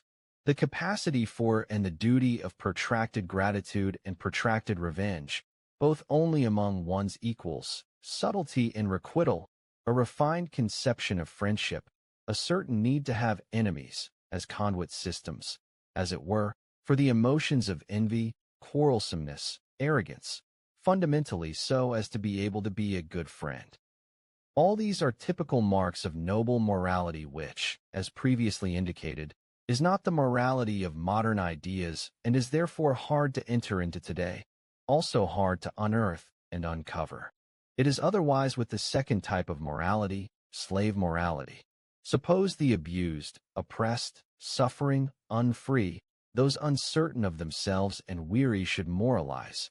What would their moral evaluations have in common? Probably a pessimistic mistrust of the entire situation of man will find expression, perhaps a condemnation of man together with his situation. The slave is suspicious of the virtues of the powerful. He is skeptical and mistrustful, keenly mistrustful, of everything good that is honored among them. He would like to convince himself that happiness itself is not genuine among them. On the other hand, those qualities which serve to make easier the existence of the suffering will be brought into prominence and flooded with light. Here it is that pity, the kind and helping hand, the warm heart, patience, industriousness, humility, friendliness come into honor. For here these are the most useful qualities and virtually the only means of enduring the burden of existence. Slave morality is essentially the morality of utility. Here is the source of the famous antithesis, good and evil. Power and danger were felt to exist in evil, a certain dreadfulness, subtlety, and strength which could not admit of contempt. Thus, according to slave morality, the evil inspire fear. According to master morality, it is precisely the good who inspire fear and want to inspire it, while the bad man is judged contemptible. The antithesis reaches its height when, consistently with slave morality, a breath of disdain finally also comes to be attached to the good of this morality. It may be a slight and benevolent disdain, because within the slave's way of thinking the good man has in any event to be a harmless man. He is good-natured, easy to deceive, perhaps a bit stupid, en bonhomme. Wherever slave morality comes to predominate, language exhibits a tendency to bring the words good and stupid closer to each other. A final fundamental distinction, the longing for freedom, the instinct for the happiness and the refinements of the feeling of freedom, belong just as necessarily to slave morality and morals as the art of reverence and devotion and the enthusiasm for them are the regular symptom of an aristocratic mode of thinking and valuating. This makes it clear without further ado why love is passion. It is our European speciality. Absolutely must be of aristocratic origin. It was, as is well known, invented by the poet knights of Provence, those splendid, inventive men of the Guy sabre, to whom Europe owes so much and, indeed, almost itself. 261. Among the things which a noble human being perhaps finds hardest to understand is vanity. He will be tempted to deny its existence where a different type of human being will think it palpably evident. For him the problem is to imagine creatures who try to awaken a good opinion of themselves which they themselves do not hold, and thus do not deserve either, and yet subsequently come to believe this good opinion themselves. This seems to him in part so tasteless and lacking in self-respect, and in part so baroquely irrational that he would prefer to consider vanity exceptional, and in most cases where it is spoken of he doubts its existence. He will say, for example, "I can rate my value incorrectly, and yet demand that others too should recognize my value exactly as I rate it. But that is not vanity, but self-conceit, or, more usually, what is called humility or modesty." Or he will say, "I can, for many reasons, take pleasure in the good opinion of others, perhaps because I love and honor them, and take pleasure in all their pleasures, perhaps because their good opinion sustains me in my faith in my own good opinion, perhaps because the good opinion of others, even when I do not share it, is still useful to me or promises to be useful. But none of this is vanity." The noble human being requires the assistance of history if he is to see that, from time immemorial, in all strata which were in any way dependent, the common man was only that which he counted as, in no way accustomed to positing values himself. He also accorded himself no other value than that which his master accorded him. It is the intrinsic right of masters to create values. It can be conceived as the consequence of a tremendous atavism that even now the ordinary man still always waits for an opinion about himself, and then instinctively submits to it. But this happens not merely in the case of a good opinion, but also in that of a bad and unfair one. Consider, for instance, the greater part of the self-estimates and self-underestimates which believing women acquire from their father-confessors and the believing Christian acquires from his church. Now it is a fact that, in accordance with the slow rise of the democratic order of things and its cause, the mixing of the blood of masters and slaves, the originally noble and rare impulse to ascribe a value to oneself on one's own account and to think well of oneself will be increasingly encouraged and spread wider and wider. But it has at all times an older, more widespread and more thoroughly ingrained inclination against it. And in the phenomenon of vanity, this older inclination masters the younger. The vain man takes pleasure in every good opinion he hears about himself, quite apart from any point of view of utility, and likewise regardless of truth or falsehood, just as he suffers from every bad opinion, for he submits to both. He feels subject to them from that oldest instinct of subjection which breaks out in him. It is the slave in the vain man's blood, a remnant of the craftiness of the slave. And how much slave still remains in woman, for example, which seeks to seduce him to good opinions about himself. It is likewise the slave who immediately afterwards falls down before these opinions, as if he himself had not called them forth. And to say it again, vanity is an atavism. 262. A species arises, a type becomes fixed and strong, through protracted struggle against essentially constant unfavorable conditions. Conversely, one knows from the experience of breeders that species which receive plentiful nourishment and an excess of care and protection soon tend very strongly to produce variations of their type, and are rich in marvels and monstrosities, also in monstrous vices. Now look for once at an aristocratic community, Venice, say, or an ancient Greek polis, as a voluntary or involuntary contrivance for the purpose of breeding. There are human beings living together and thrown on their own resources who want their species to prevail usually because they have to prevail or run the terrible risk of being exterminated. Here those favorable conditions, that excess, that protection which favors variations, is lacking. The species needs itself as species, as something that can prevail and purchase durability in its continual struggle against its neighbors or against the oppressed in revolt or threatening revolt, precisely by virtue of its hardness, uniformity, simplicity of form. The most manifold experience teaches it which qualities it has principally to thank that, in spite of all gods and men, it still exists and has always been victorious. These qualities it calls virtues. These virtues alone does it breed and cultivate. It does so with severity. Indeed, it wants severity. Every aristocratic morality is intolerant. In the education of the young, in the measures it takes with respect to women, in marriage customs, in the relations between young and old, in the penal laws, which are directed only at variance. It counts intolerance itself among the virtues under the name justice.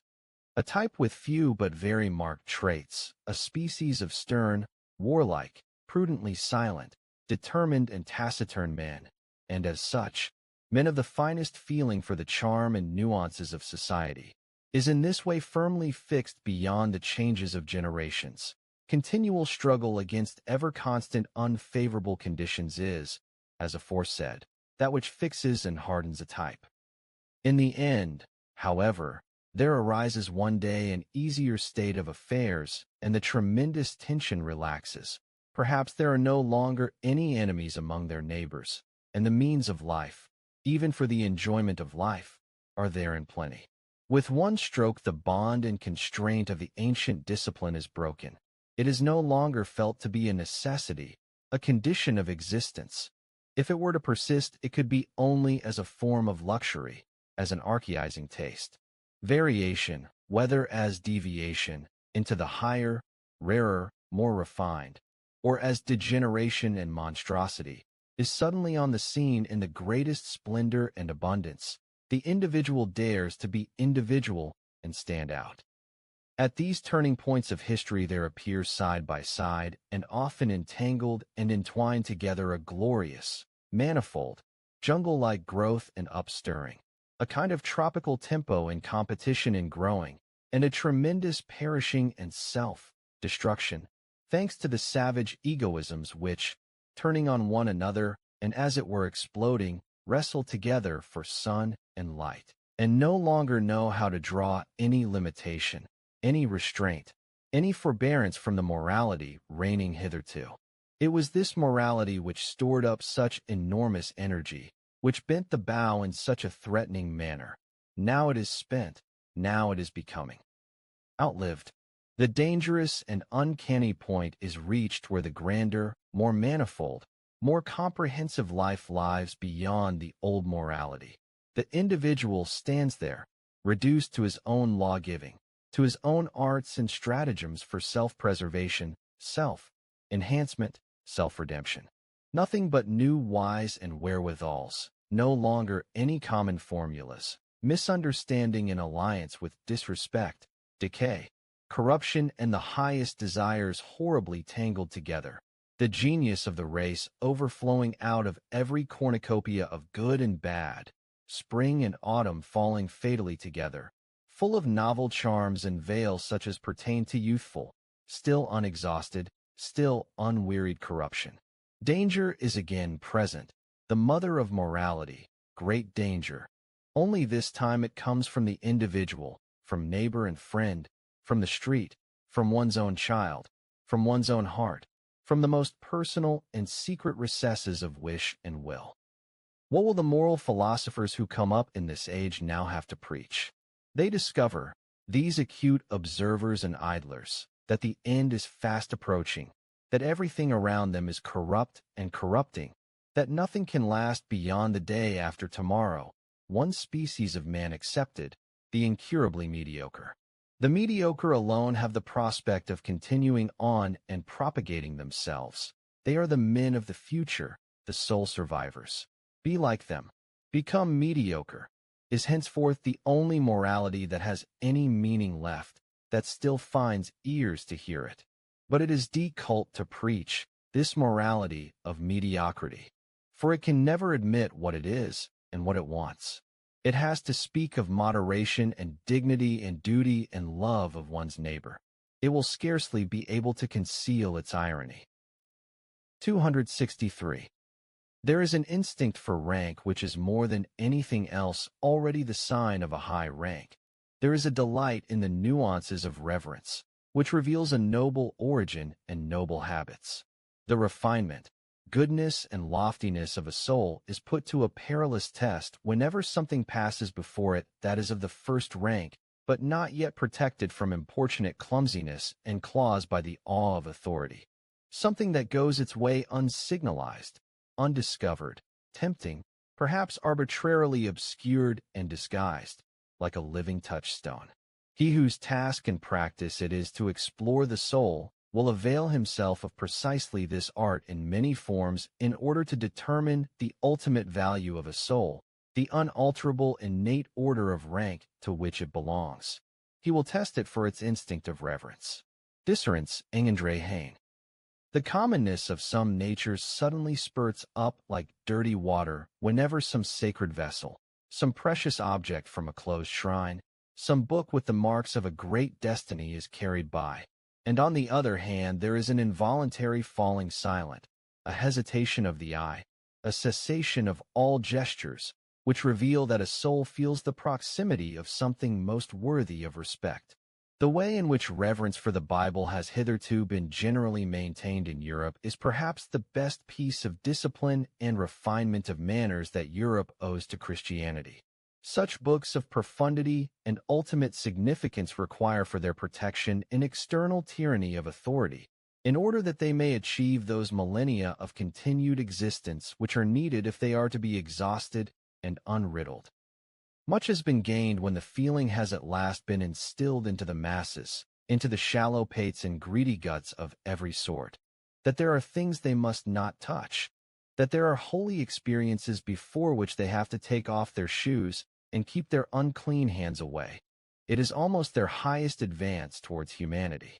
Conversely, there is perhaps nothing about the so-called cultured, the believers in modern ideas, that arouses so much disgust as their lack of shame, the self-satisfied insolence of eye and hand with which they touch, lick and fumble with everything.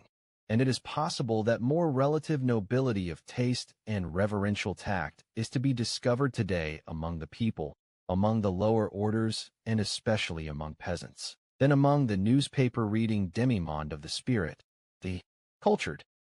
264. That which his ancestors most liked to do and most constantly did cannot be erased from a man's soul. Whether, for instance, they were diligent savers and the accessories of a desk and cash-box, modest and bourgeois in their desires, modest also in their virtues, or whether they lived accustomed to commanding from morn to night, fond of rough amusements and perhaps of even rougher duties and responsibilities, or whether, finally, they at some time or other sacrificed ancient privileges of birth and possessions in order to live entirely for their faith, for their God, as men of an inexorable and tender conscience which blushes at all half-measures. It is quite impossible that a man should not have in his body the qualities and preferences of his parents and forefathers, whatever appearances may say to the contrary. This constitutes the problem of race. If one knows something about the parents, it is permissible to draw a conclusion about the child. Any sort of untoward intemperance, any sort of narrow enviousness, a clumsy, obstinate self-assertiveness, these three things together have at all times constituted the characteristics of the plebeian type. Qualities of this sort must be transferred to the child as surely as bad blood, and the best education and culture will succeed only in deceiving with regard to such an inheritance. And what else is the objective of education and culture today? In our very democratic, that is to say plebeian age, education and culture have to be in essence the art of deceiving with regard to origins, to the inherited plebeian in soul and body. An educator who today preached truthfulness above all and continually cried to his pupils, "Be true, be natural, give yourselves out for what you are." Even such a virtuous and simple ass would after a time learn to reach for that furca of Horace to naturam expellere. With what success? The plebeian usque recurret. 265. At the risk of annoying innocent ears I set it down that egoism pertains to the essence of the noble soul. I mean the immovable faith that to a being such as we are other beings have to be subordinate by their nature and sacrifice themselves to us. The noble soul accepts this fact of its egoism without any question mark, also without feeling any severity, constraint, caprice in it, but rather as something that may be grounded in the primal law of things. If it sought a name for it, it would say it is justice itself.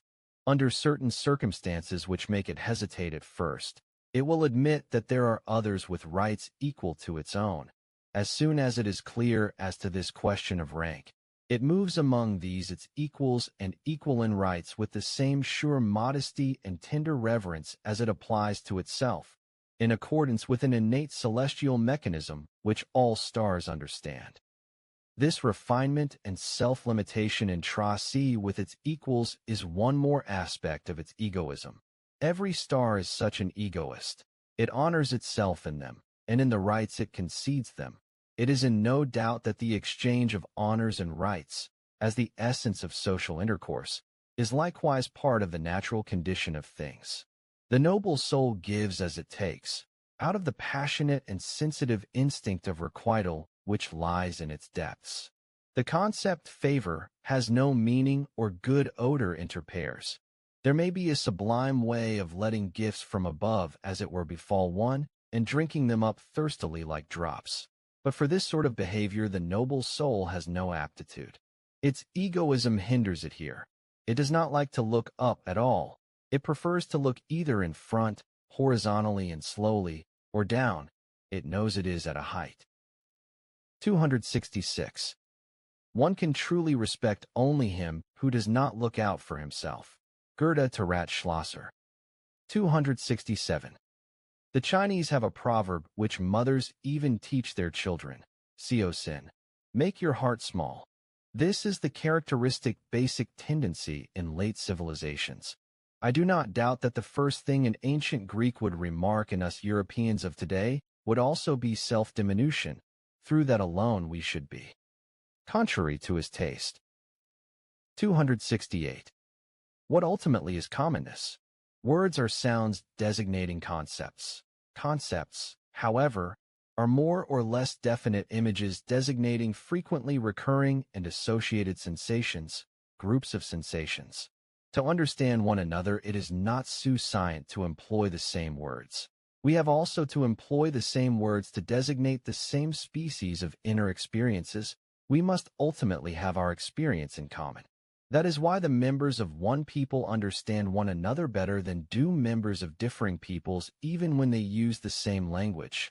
Or rather, when human beings have lived together for a long time under similar conditions of climate, soil, danger, needs, work, there arises from this a group who understand one another, a people. In every soul in this group, an equivalent number of frequently recurring experiences has gained the upper hand over those which come more rarely. It is on the basis of these that people understand one another quickly and ever more quickly. The history of language is the history of a process of abbreviation. It is on the basis of this quick understanding that they unite together closely and ever more closely. The greater the danger, the greater is the need to reach agreement quickly and easily as to what has to be done. Not to misunderstand one another in situations of danger is an absolute necessity in human relations. One makes this same test even in the case of friendships or love affairs. Nothing of that sort can last once it is discovered that when one party uses words he connects them with feelings, intentions, perceptions, desires, fears different from those the other party connects them with. Fear of the eternal misunderstanding. That is the benevolent genius who so often keeps persons of differing sex from over-hasty attachments to which senses and heart prompt them, and not some Schopenhauerian genius of the species. Exactly which groups of sensations are awakened, begin to speak, issue commands most quickly within a soul, is decisive for the whole order of rank of its values, and ultimately determines its table of desiderata. A human being's evaluations betray something of the structure of his soul, and where it sees its conditions of life, its real needs. Now supposing that need has at all times brought together only such human beings as could indicate similar requirements, similar experiences by means of similar signs, it follows that on the whole the easy communicability of need, that is to say ultimately the experiencing of only average and common experiences, must have been the most powerful of all the powerful forces which have disposed of mankind hitherto. The more similar, more ordinary human beings have had, and still have the advantage. The more select, subtle, rare and harder to understand are liable to remain alone, succumb to accidents in their isolation and seldom propagate themselves. Tremendous counterforces have to be called upon to cross this natural, all too natural progressus in simile, the continuing development of mankind into the similar, ordinary, average, herd-like, into the common. 269. The more a psychologist, a born, an unavoidable psychologist and reader of souls, turns his attention to the more select cases and human beings, the greater grows the danger of his suffocating from pity. He needs hardness and cheerfulness more than other men. For the corruption, the ruination of higher human beings, of more strangely constituted souls, is the rule. It is dreadful to have such a rule always before one's eyes. The manifold torment of the psychologist who has discovered this ruination, who discovers this whole inner wretchedness of the higher human being, this eternal too late, in every sense, first once, and then almost always throughout the whole of history, may perhaps one day make him turn against his whole lot and drive him to attempt self-destruction, to his own ruination. One will perceive in almost every psychologist a telltale preference for and pleasure in associating with everyday and well-ordered people. This betrays that he is in constant need of a cure, that he requires a kind of flight and forgetting away from that which his insights and incisions, his trade, has laid upon his conscience. It is characteristic of him that he is afraid of his memory. He is easily silenced by the judgment of others. He listens with a straight face when people venerate, admire, love, transfigure where he is seen, or he conceals even his silence by expressly agreeing with some superficial opinion. Perhaps the paradox of his situation is so ghastly that precisely where he has learned great pity together with great contempt, the mob, the cultured, the enthusiasts learn great veneration, veneration for great men and prodigies on whose account they bless the fatherland, the earth, the dignity of mankind and themselves, in whose direction they point the young and on whose model they educate them. And who knows whether what has happened hitherto in all great cases has not always been the same thing, that the mob worshipped a god, and that the god was only a poor sacrificial beast. Success has always been the biggest liar, and the work itself a kind of success. The great statesman, the conqueror, the discoverer is disguised by his creations to the point of unrecognizability. The work, that of the artist or the philosopher, invents him who created it, is supposed to have created it. Great men, as they are venerated, are bad little fictions invented afterwards. In the world of historical values, false coinage is the rule. Great poets, for example, such as Byron, Musset, Poe, Leopardi, Kleist, Gogol, I do not dare to name greater names, but I mean them, as they are and perhaps have to be, men of moments, enthusiastic, sensual, childish, sudden and frivolous in trust and mistrust, with souls in which some fracture is usually trying to hide, often taking revenge with their works for an inner defilement, often seeking with their exaggerations forgetfulness of an all too faithful memory, often lost in the mud and almost in love with it, until they become like will-o'-the-wisps, around swamps and pretend to be stars. The people may then call them idealists, often struggling against a protracted disgust, a recurring specter of unbelief which freezes them and compels them to languish for gloria and to devour belief in themselves out of the hands of intoxicated adulators. What a torment these great artists and higher human beings in general are for him who has once divined what they are. It is so very understandable that they should so easily receive precisely from woman, who is clairvoyant in the world of suffering and unfortunately also eager to help and save far beyond her power to do so, those outbursts of boundless, most devoted pity which the mob, above all the venerating mob, fails to understand and loads with inquisitive and self-satisfied interpretations. This pity habitually deceives itself about its strength. Woman would like to believe that love can do everything. It is her characteristic faith. Alas, he who knows the heart divines how poor, stupid, helpless, arrogant, blundering, more prone to destroy than save, is even the best and deepest love. It is possible that within the holy disguise and fable of Jesus' life there lies concealed one of the most painful cases of the martyrdom of knowledge about love. The martyrdom of the most innocent and longing heart which never had sous-scient of human love, which demanded love, to be loved and nothing else, demanded it with hardness, with madness, with fearful outbursts against those who denied it love. The story of a poor soul unsated and insatiable in love who had to invent hell so as to send there those who did not want to love him, and who, having become knowledgeable about human love, finally had to invent a God who is holy love, holy ability to love, who has mercy on human love because it is so very paltry and ignorant. He whose feelings are like this, he who knows about love to this extent, seeks death. But why reflect on such painful things, as long as one does not have to? 270. The spiritual haughtiness and disgust of every human being who has suffered deeply. How deeply human beings can suffer almost determines their order of rank. The harrowing certainty, with which he is wholly permeated and colored, that by virtue of his suffering he knows more than even the cleverest and wisest can know, that he is familiar with, and was once at home in, many distant, terrible worlds of which you know nothing. This spiritual, silent haughtiness of the sufferer, this pride of the elect of knowledge, of the initiated, of the almost sacrificed, finds all forms of disguise necessary to protect itself against contact with importunate and pitying hands, and in general against everything which is not its equal in suffering. Profound suffering ennobles, it separates. One of the most subtle forms of disguise is Epicureanism and a certain ostentatious bravery of taste which takes suffering frivolously and arms itself against everything sorrowful and profound. There are cheerful people who employ cheerfulness because they are misunderstood on account of it. They want to be misunderstood.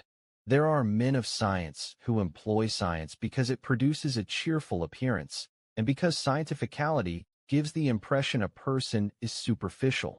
They want to give a false impression. There are free, insolent spirits who would like to conceal and deny that they are broken, proud, incurable hearts. The cynicism of Hamlet, the case of Galliani. And sometimes folly itself is the mask for an unhappy, all too certain knowledge, from which it follows that it is part of a more refined humanity to have reverence for the mask and not to practice psychology and inquisitiveness in the wrong place. 271. That which divides two people most profoundly is a differing sense and degree of cleanliness. Of what good is all uprightness and mutual usefulness? Of what good is mutual goodwill? The fact still remains, they cannot bear each other's odor. The highest instinct of cleanliness places him who is affected with it in the strangest and most perilous isolation, as a saint. For precisely this is saintliness, the highest spiritualization of the said instinct. To know an indescribable pleasure in bathing, to feel an ardor and thirst which constantly drives the soul out of night into morning, and out of gloom and gloominess into brightness, into the glittering, profound, refined. Such an inclination is distinguishing. It is a noble inclination, but it also separates. The saint's pity is pity for the dirt of the human, all too human. And there are degrees and heights at which he feels pity itself as defilement, as dirt. 272. Signs of nobility. Never to think of degrading our duties into duties for everybody. Not to want to relinquish or share our own responsibilities. To count our privileges and the exercising of them among our duties. 273. A human being who strives for something great regards everybody he meets on his way either as a means or as a delay and hindrance, or as a temporary resting place. The lofty goodness towards his fellow men which is proper to him becomes possible only when he has reached his height and he rules. Impatience and his consciousness that until that time he is condemned to comedy. For even war is a comedy and a concealment, just as every means conceals the end, spoil all his association with others. This kind of man knows solitude and what is most poisonous in it. 274. The problem of those who wait.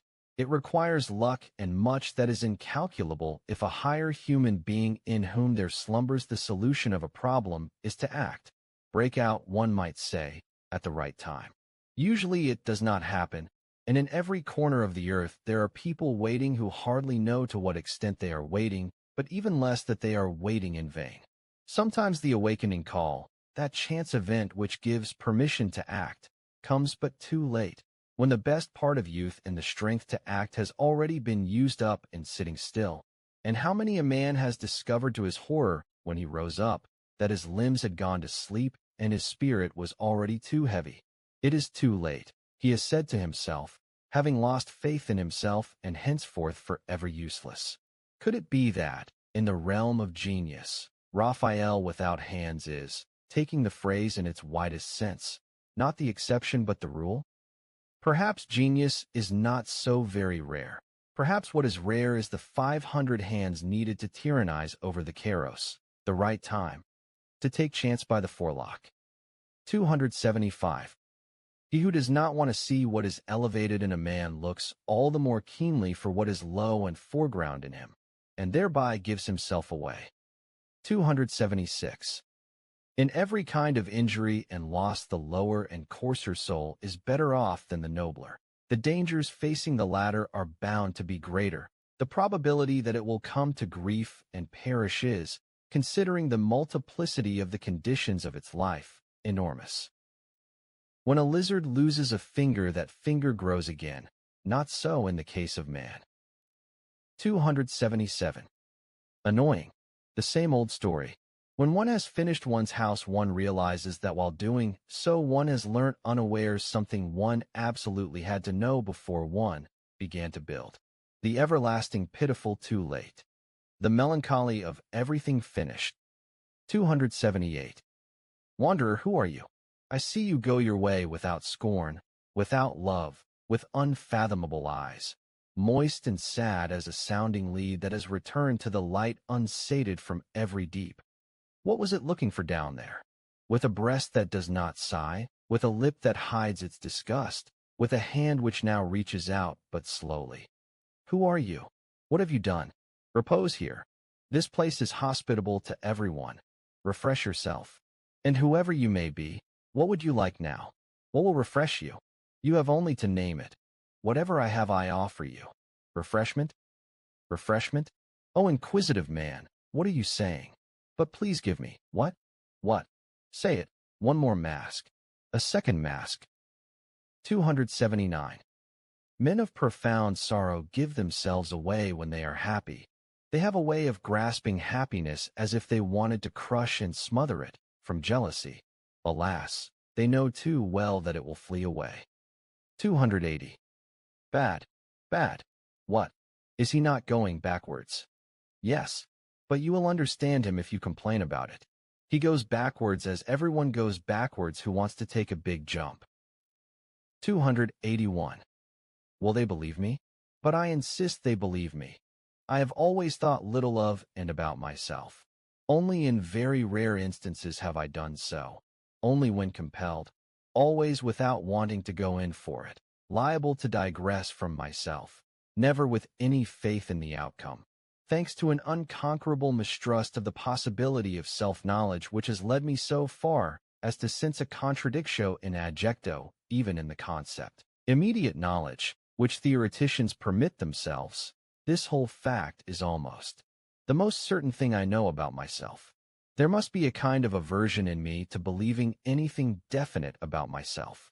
Is there perhaps a riddle concealed here? Probably, but fortunately one not for my own teeth. Does it perhaps betray the species to which I belong? But not to me, which suits me well enough. 282. But whatever has happened to you? I don't know, he said, hesitating. Perhaps the harpies flew over my table.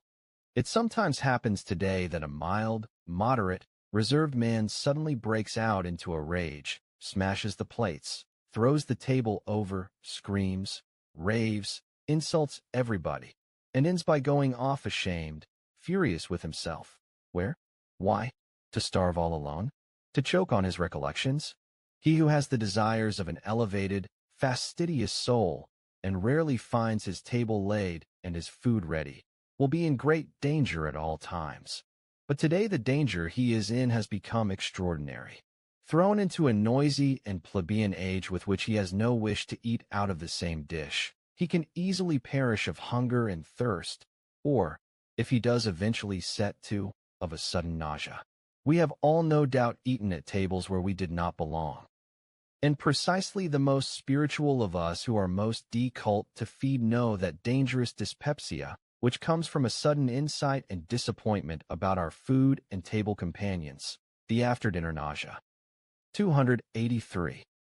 Supposing one wants to praise at all, it is a refined and at the same time noble piece of self-control to praise only where one does not agree.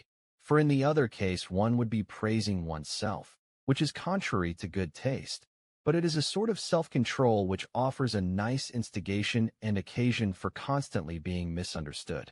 If one is to be able to afford this real luxury of taste and morality, one has to live, not among blockheads of the spirit, but rather among people in whom misunderstandings and blunders are still amusing because of their subtlety, or one will have to pay dearly for it. He praises me, therefore he thinks I am right.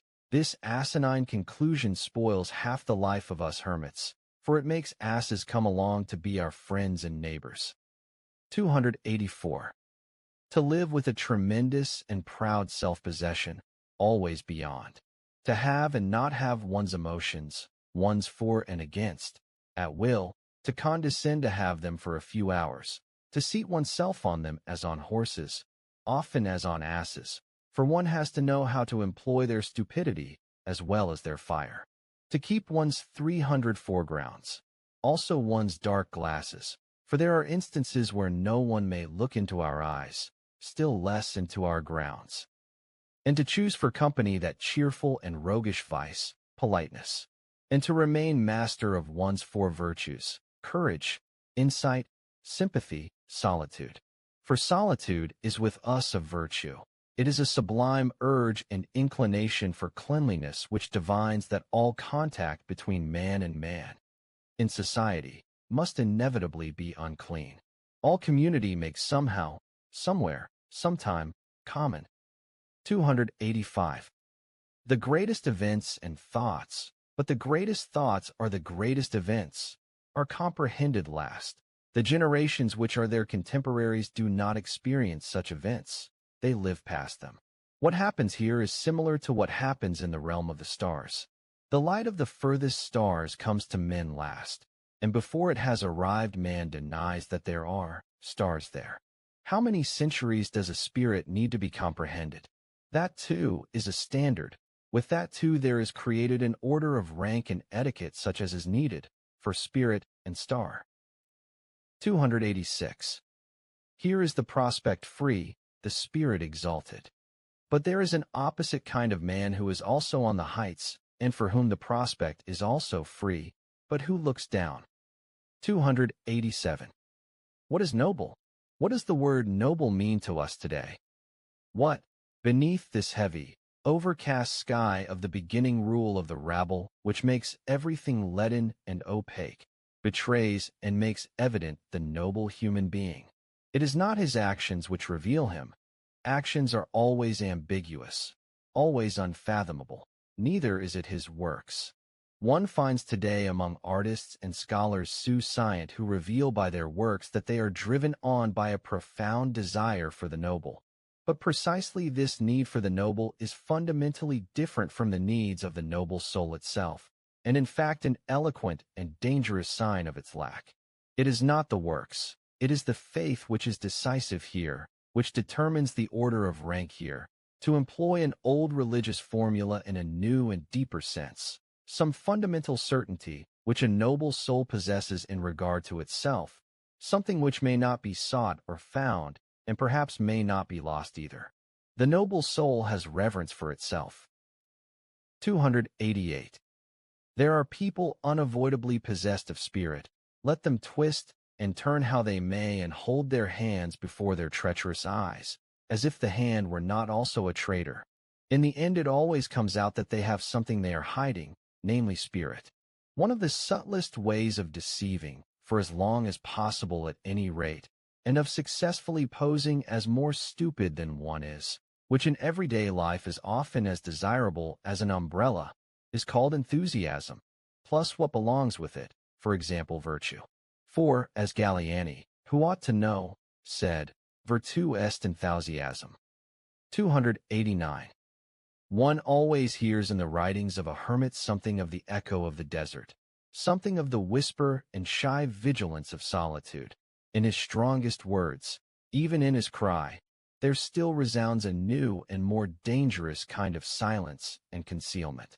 He who has sat alone with his soul day and night, year in year out, in confidential discord and discourse, and in his cave, it may be a labyrinth, but it may be a gold mine, become a cave bear or treasure hunter or a treasure guardian and dragon, finds that his concepts themselves at last acquire a characteristic twilight color, a smell of the depths and of must, something incommunicable and reluctant which blows cold on every passerby.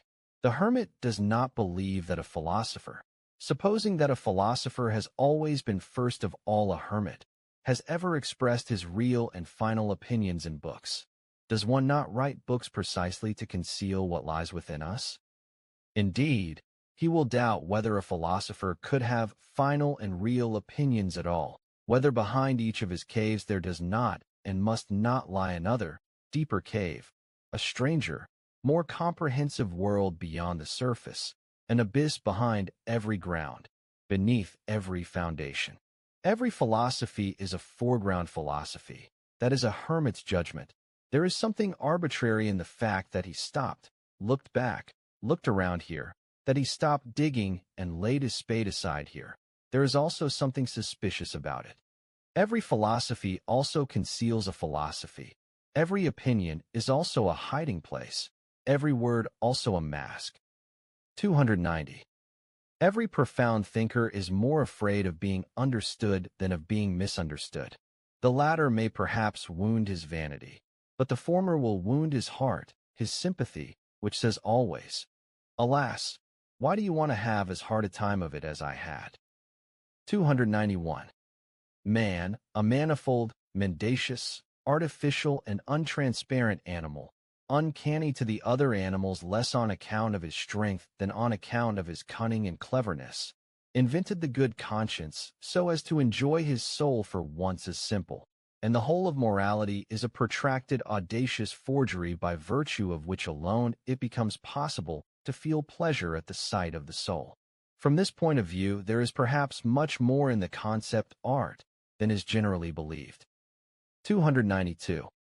A philosopher, a man who constantly experiences, sees, hears, suspects, hopes, dreams extraordinary things, who is struck by his own thoughts as if from without, as if from above and below, as by his kind of events and thunderclaps, who is himself perhaps a storm and pregnant with new lightnings, a faithful man around whom snarling, quarreling, discord and uncanniness is always going on.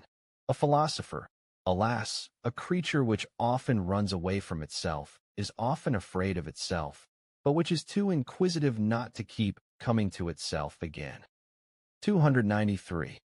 A man who says, I like this, I take it for my own and mean to protect it and defend it against everyone.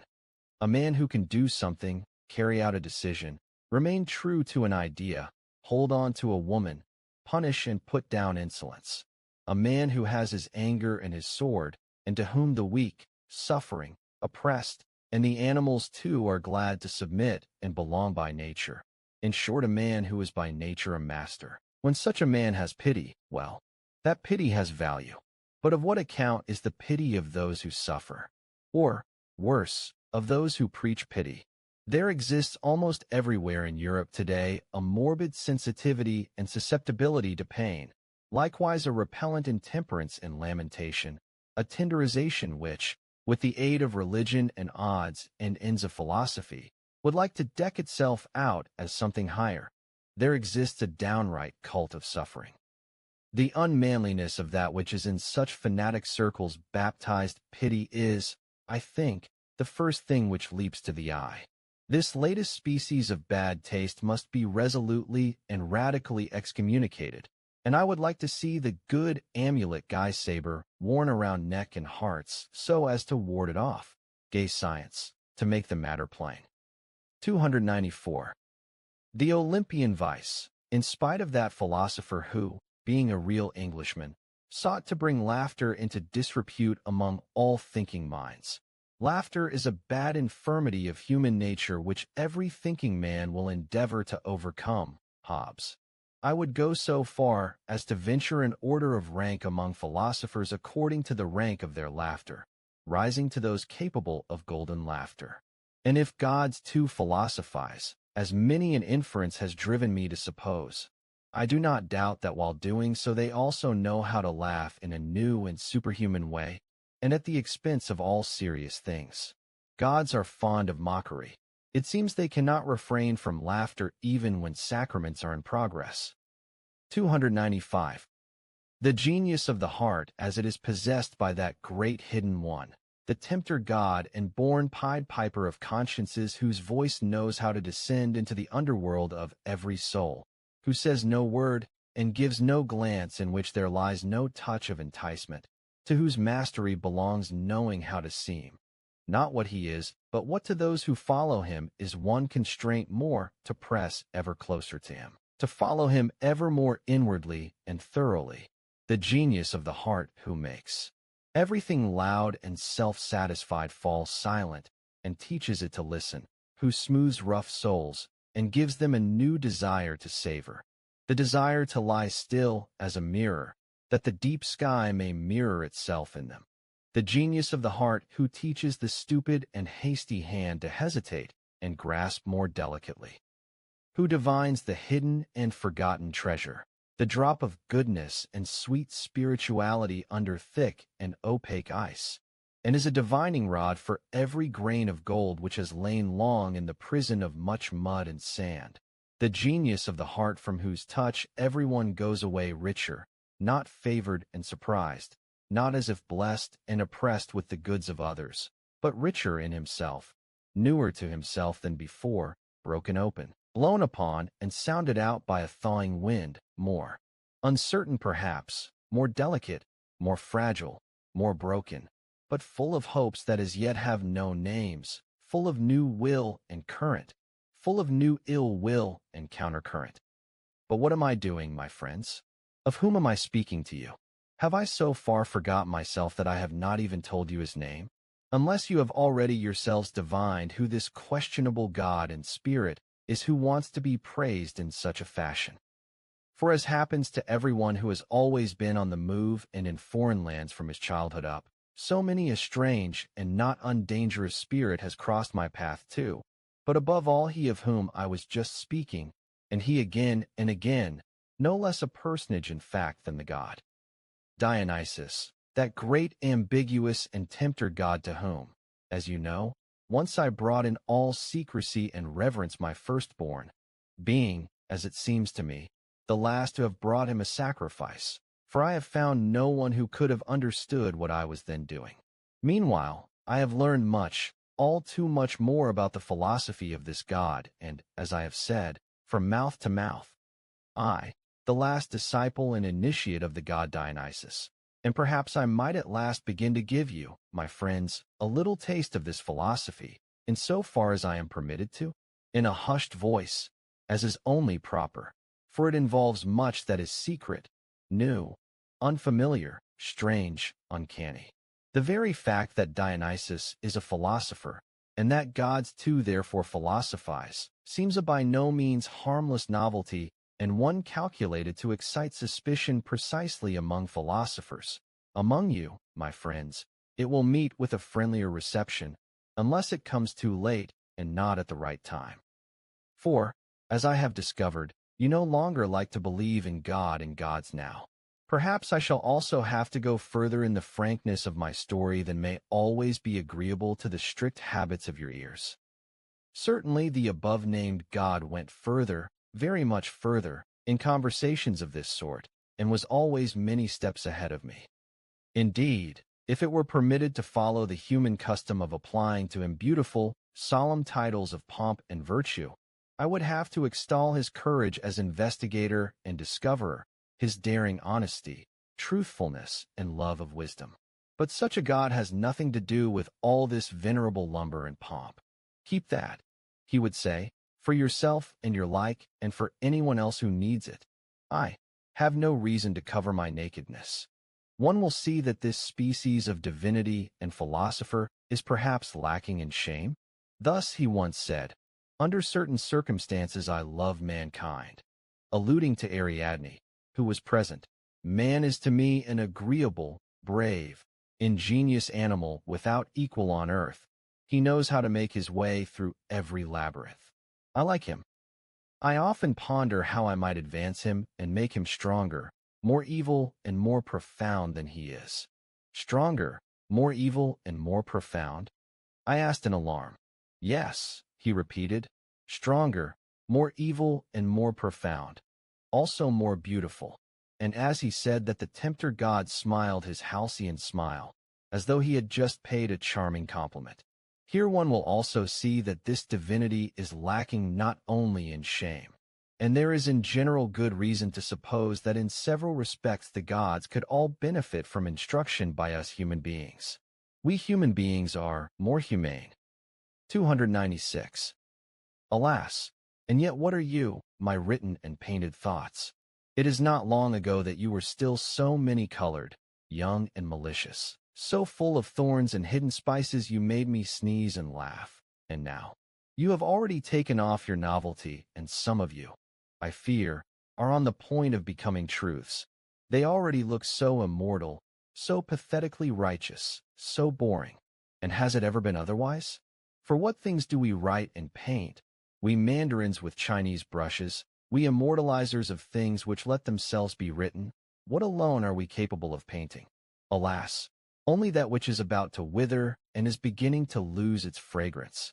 Alas, only storms departing exhausted, and feelings grown old and yellow.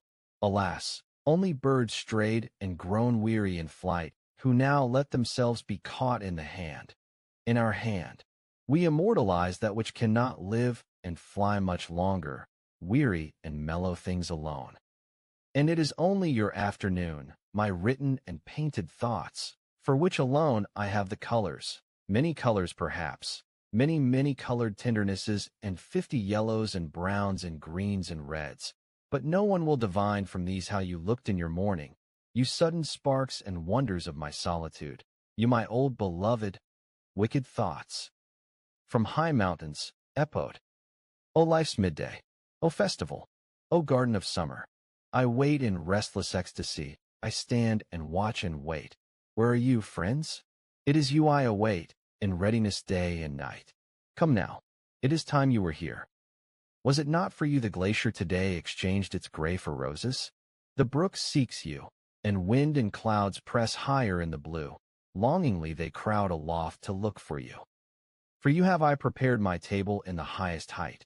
Who lives so near the stars as I, or who so near the depths of the abyss? My empire, has an empire ever reached so far? And my honey, who has tasted the sweetness of it? And there you are, friends. But, alas, am I not he you came to visit? You hesitate, you stare. No, be angry rather. Is it no longer I? Our hand, step, face transformed? And what I am, to you friends, I am not. Am I another? A stranger to myself? Sprung from myself? A wrestler who subdued himself too often? Turned his own strength against himself too often? Checked and wounded by his own victory? Did I seek where the wind bites keenest? Learn to live where no one lives? In the desert where only the polar bear lives? Unlearn to pray and curse? Unlearn man and God? Become a ghost flitting across the glaciers? Old friends, how pale you look, how full of love and terror. No, be gone. Be not angry. Here, you could not be at home. Here in this far domain of ice and rocks. Here you must be a huntsman, and like the alpine goat. A wicked huntsman is what I have become. See how bent my bow. He who drew that bow, surely he was the mightiest of men, but the arrow, alas. Ah, No arrow is dangerous as that arrow is dangerous. Away. Begone. For your own preservation. You turn away? O heart, you have borne up well. Your hopes stayed strong. Now keep your door open to new friends. Let the old go. Let memories go. If once you were young, now you are younger. What once united us, the bond of one hope, who still can read the signs love once inscribed therein, now faint and faded. It is like a parchment, discolored, scorched, from which the hand shrinks back. No longer friends, but what shall I call them? They are the ghosts of friends which at my heart and window knock at night, which gaze on me and say, were we once friends? O faded word, once fragrant as the rose. O longing of youth, which did not know itself. Those I longed for, those I deemed changed into kin of mine. That they have aged is what has banished them. Only he who changes remains akin to me. O life's midday, O second youth, O garden of summer, I wait in restless ecstasy, I stand and watch and wait. It is friends I await, in readiness day and night, new friends. Come now, it is time you were here. This song is done, desire's sweet cry died on the lips. A sorcerer did it, the timely friend, the midday friend, no. Ask not who he is, at midday it happened, at midday one became two. Now, sure of victory together, we celebrate the feast of feasts. Friend Zarathustra has come, the guest of guests. Now the world is laughing, the dread curtain is rent, the wedding day has come for light and darkness. The end. About the author.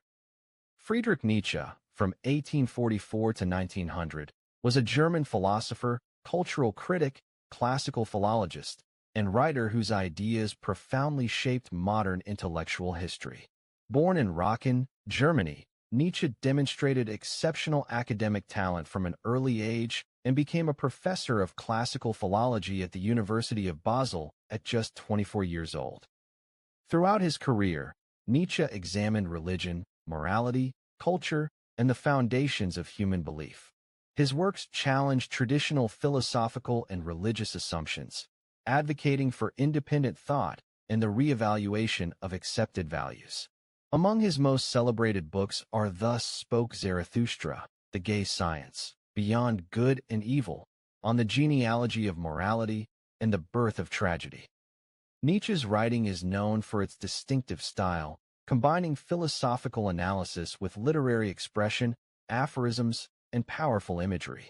Concepts associated with his work, including the will to power, the Übermensch, Overman, and the critique of conventional morality, have influenced generations of thinkers, artists, psychologists, and writers. Although his ideas were often misunderstood during his lifetime, Nietzsche is now recognized as one of the most important and influential philosophers of the modern era. His work continues to challenge readers to examine their assumptions and to pursue intellectual and personal self-discovery. Production credits. This audiobook was produced by Pigeon Publishing House, dedicated to the preservation of timeless literature. Copyright 2026, Pigeon Publishing House. All rights to the narration and audio production are reserved. Unauthorized reproduction or distribution is prohibited. Pigeon Publishing House is an independent label dedicated to public domain works. Public domain text used with attribution. Pigeon Publishing House presented Beyond Good and Evil. Author Friedrich Nietzsche. Narrated by Henry Wells. Thank you for listening to this audiobook. We hope you enjoyed it.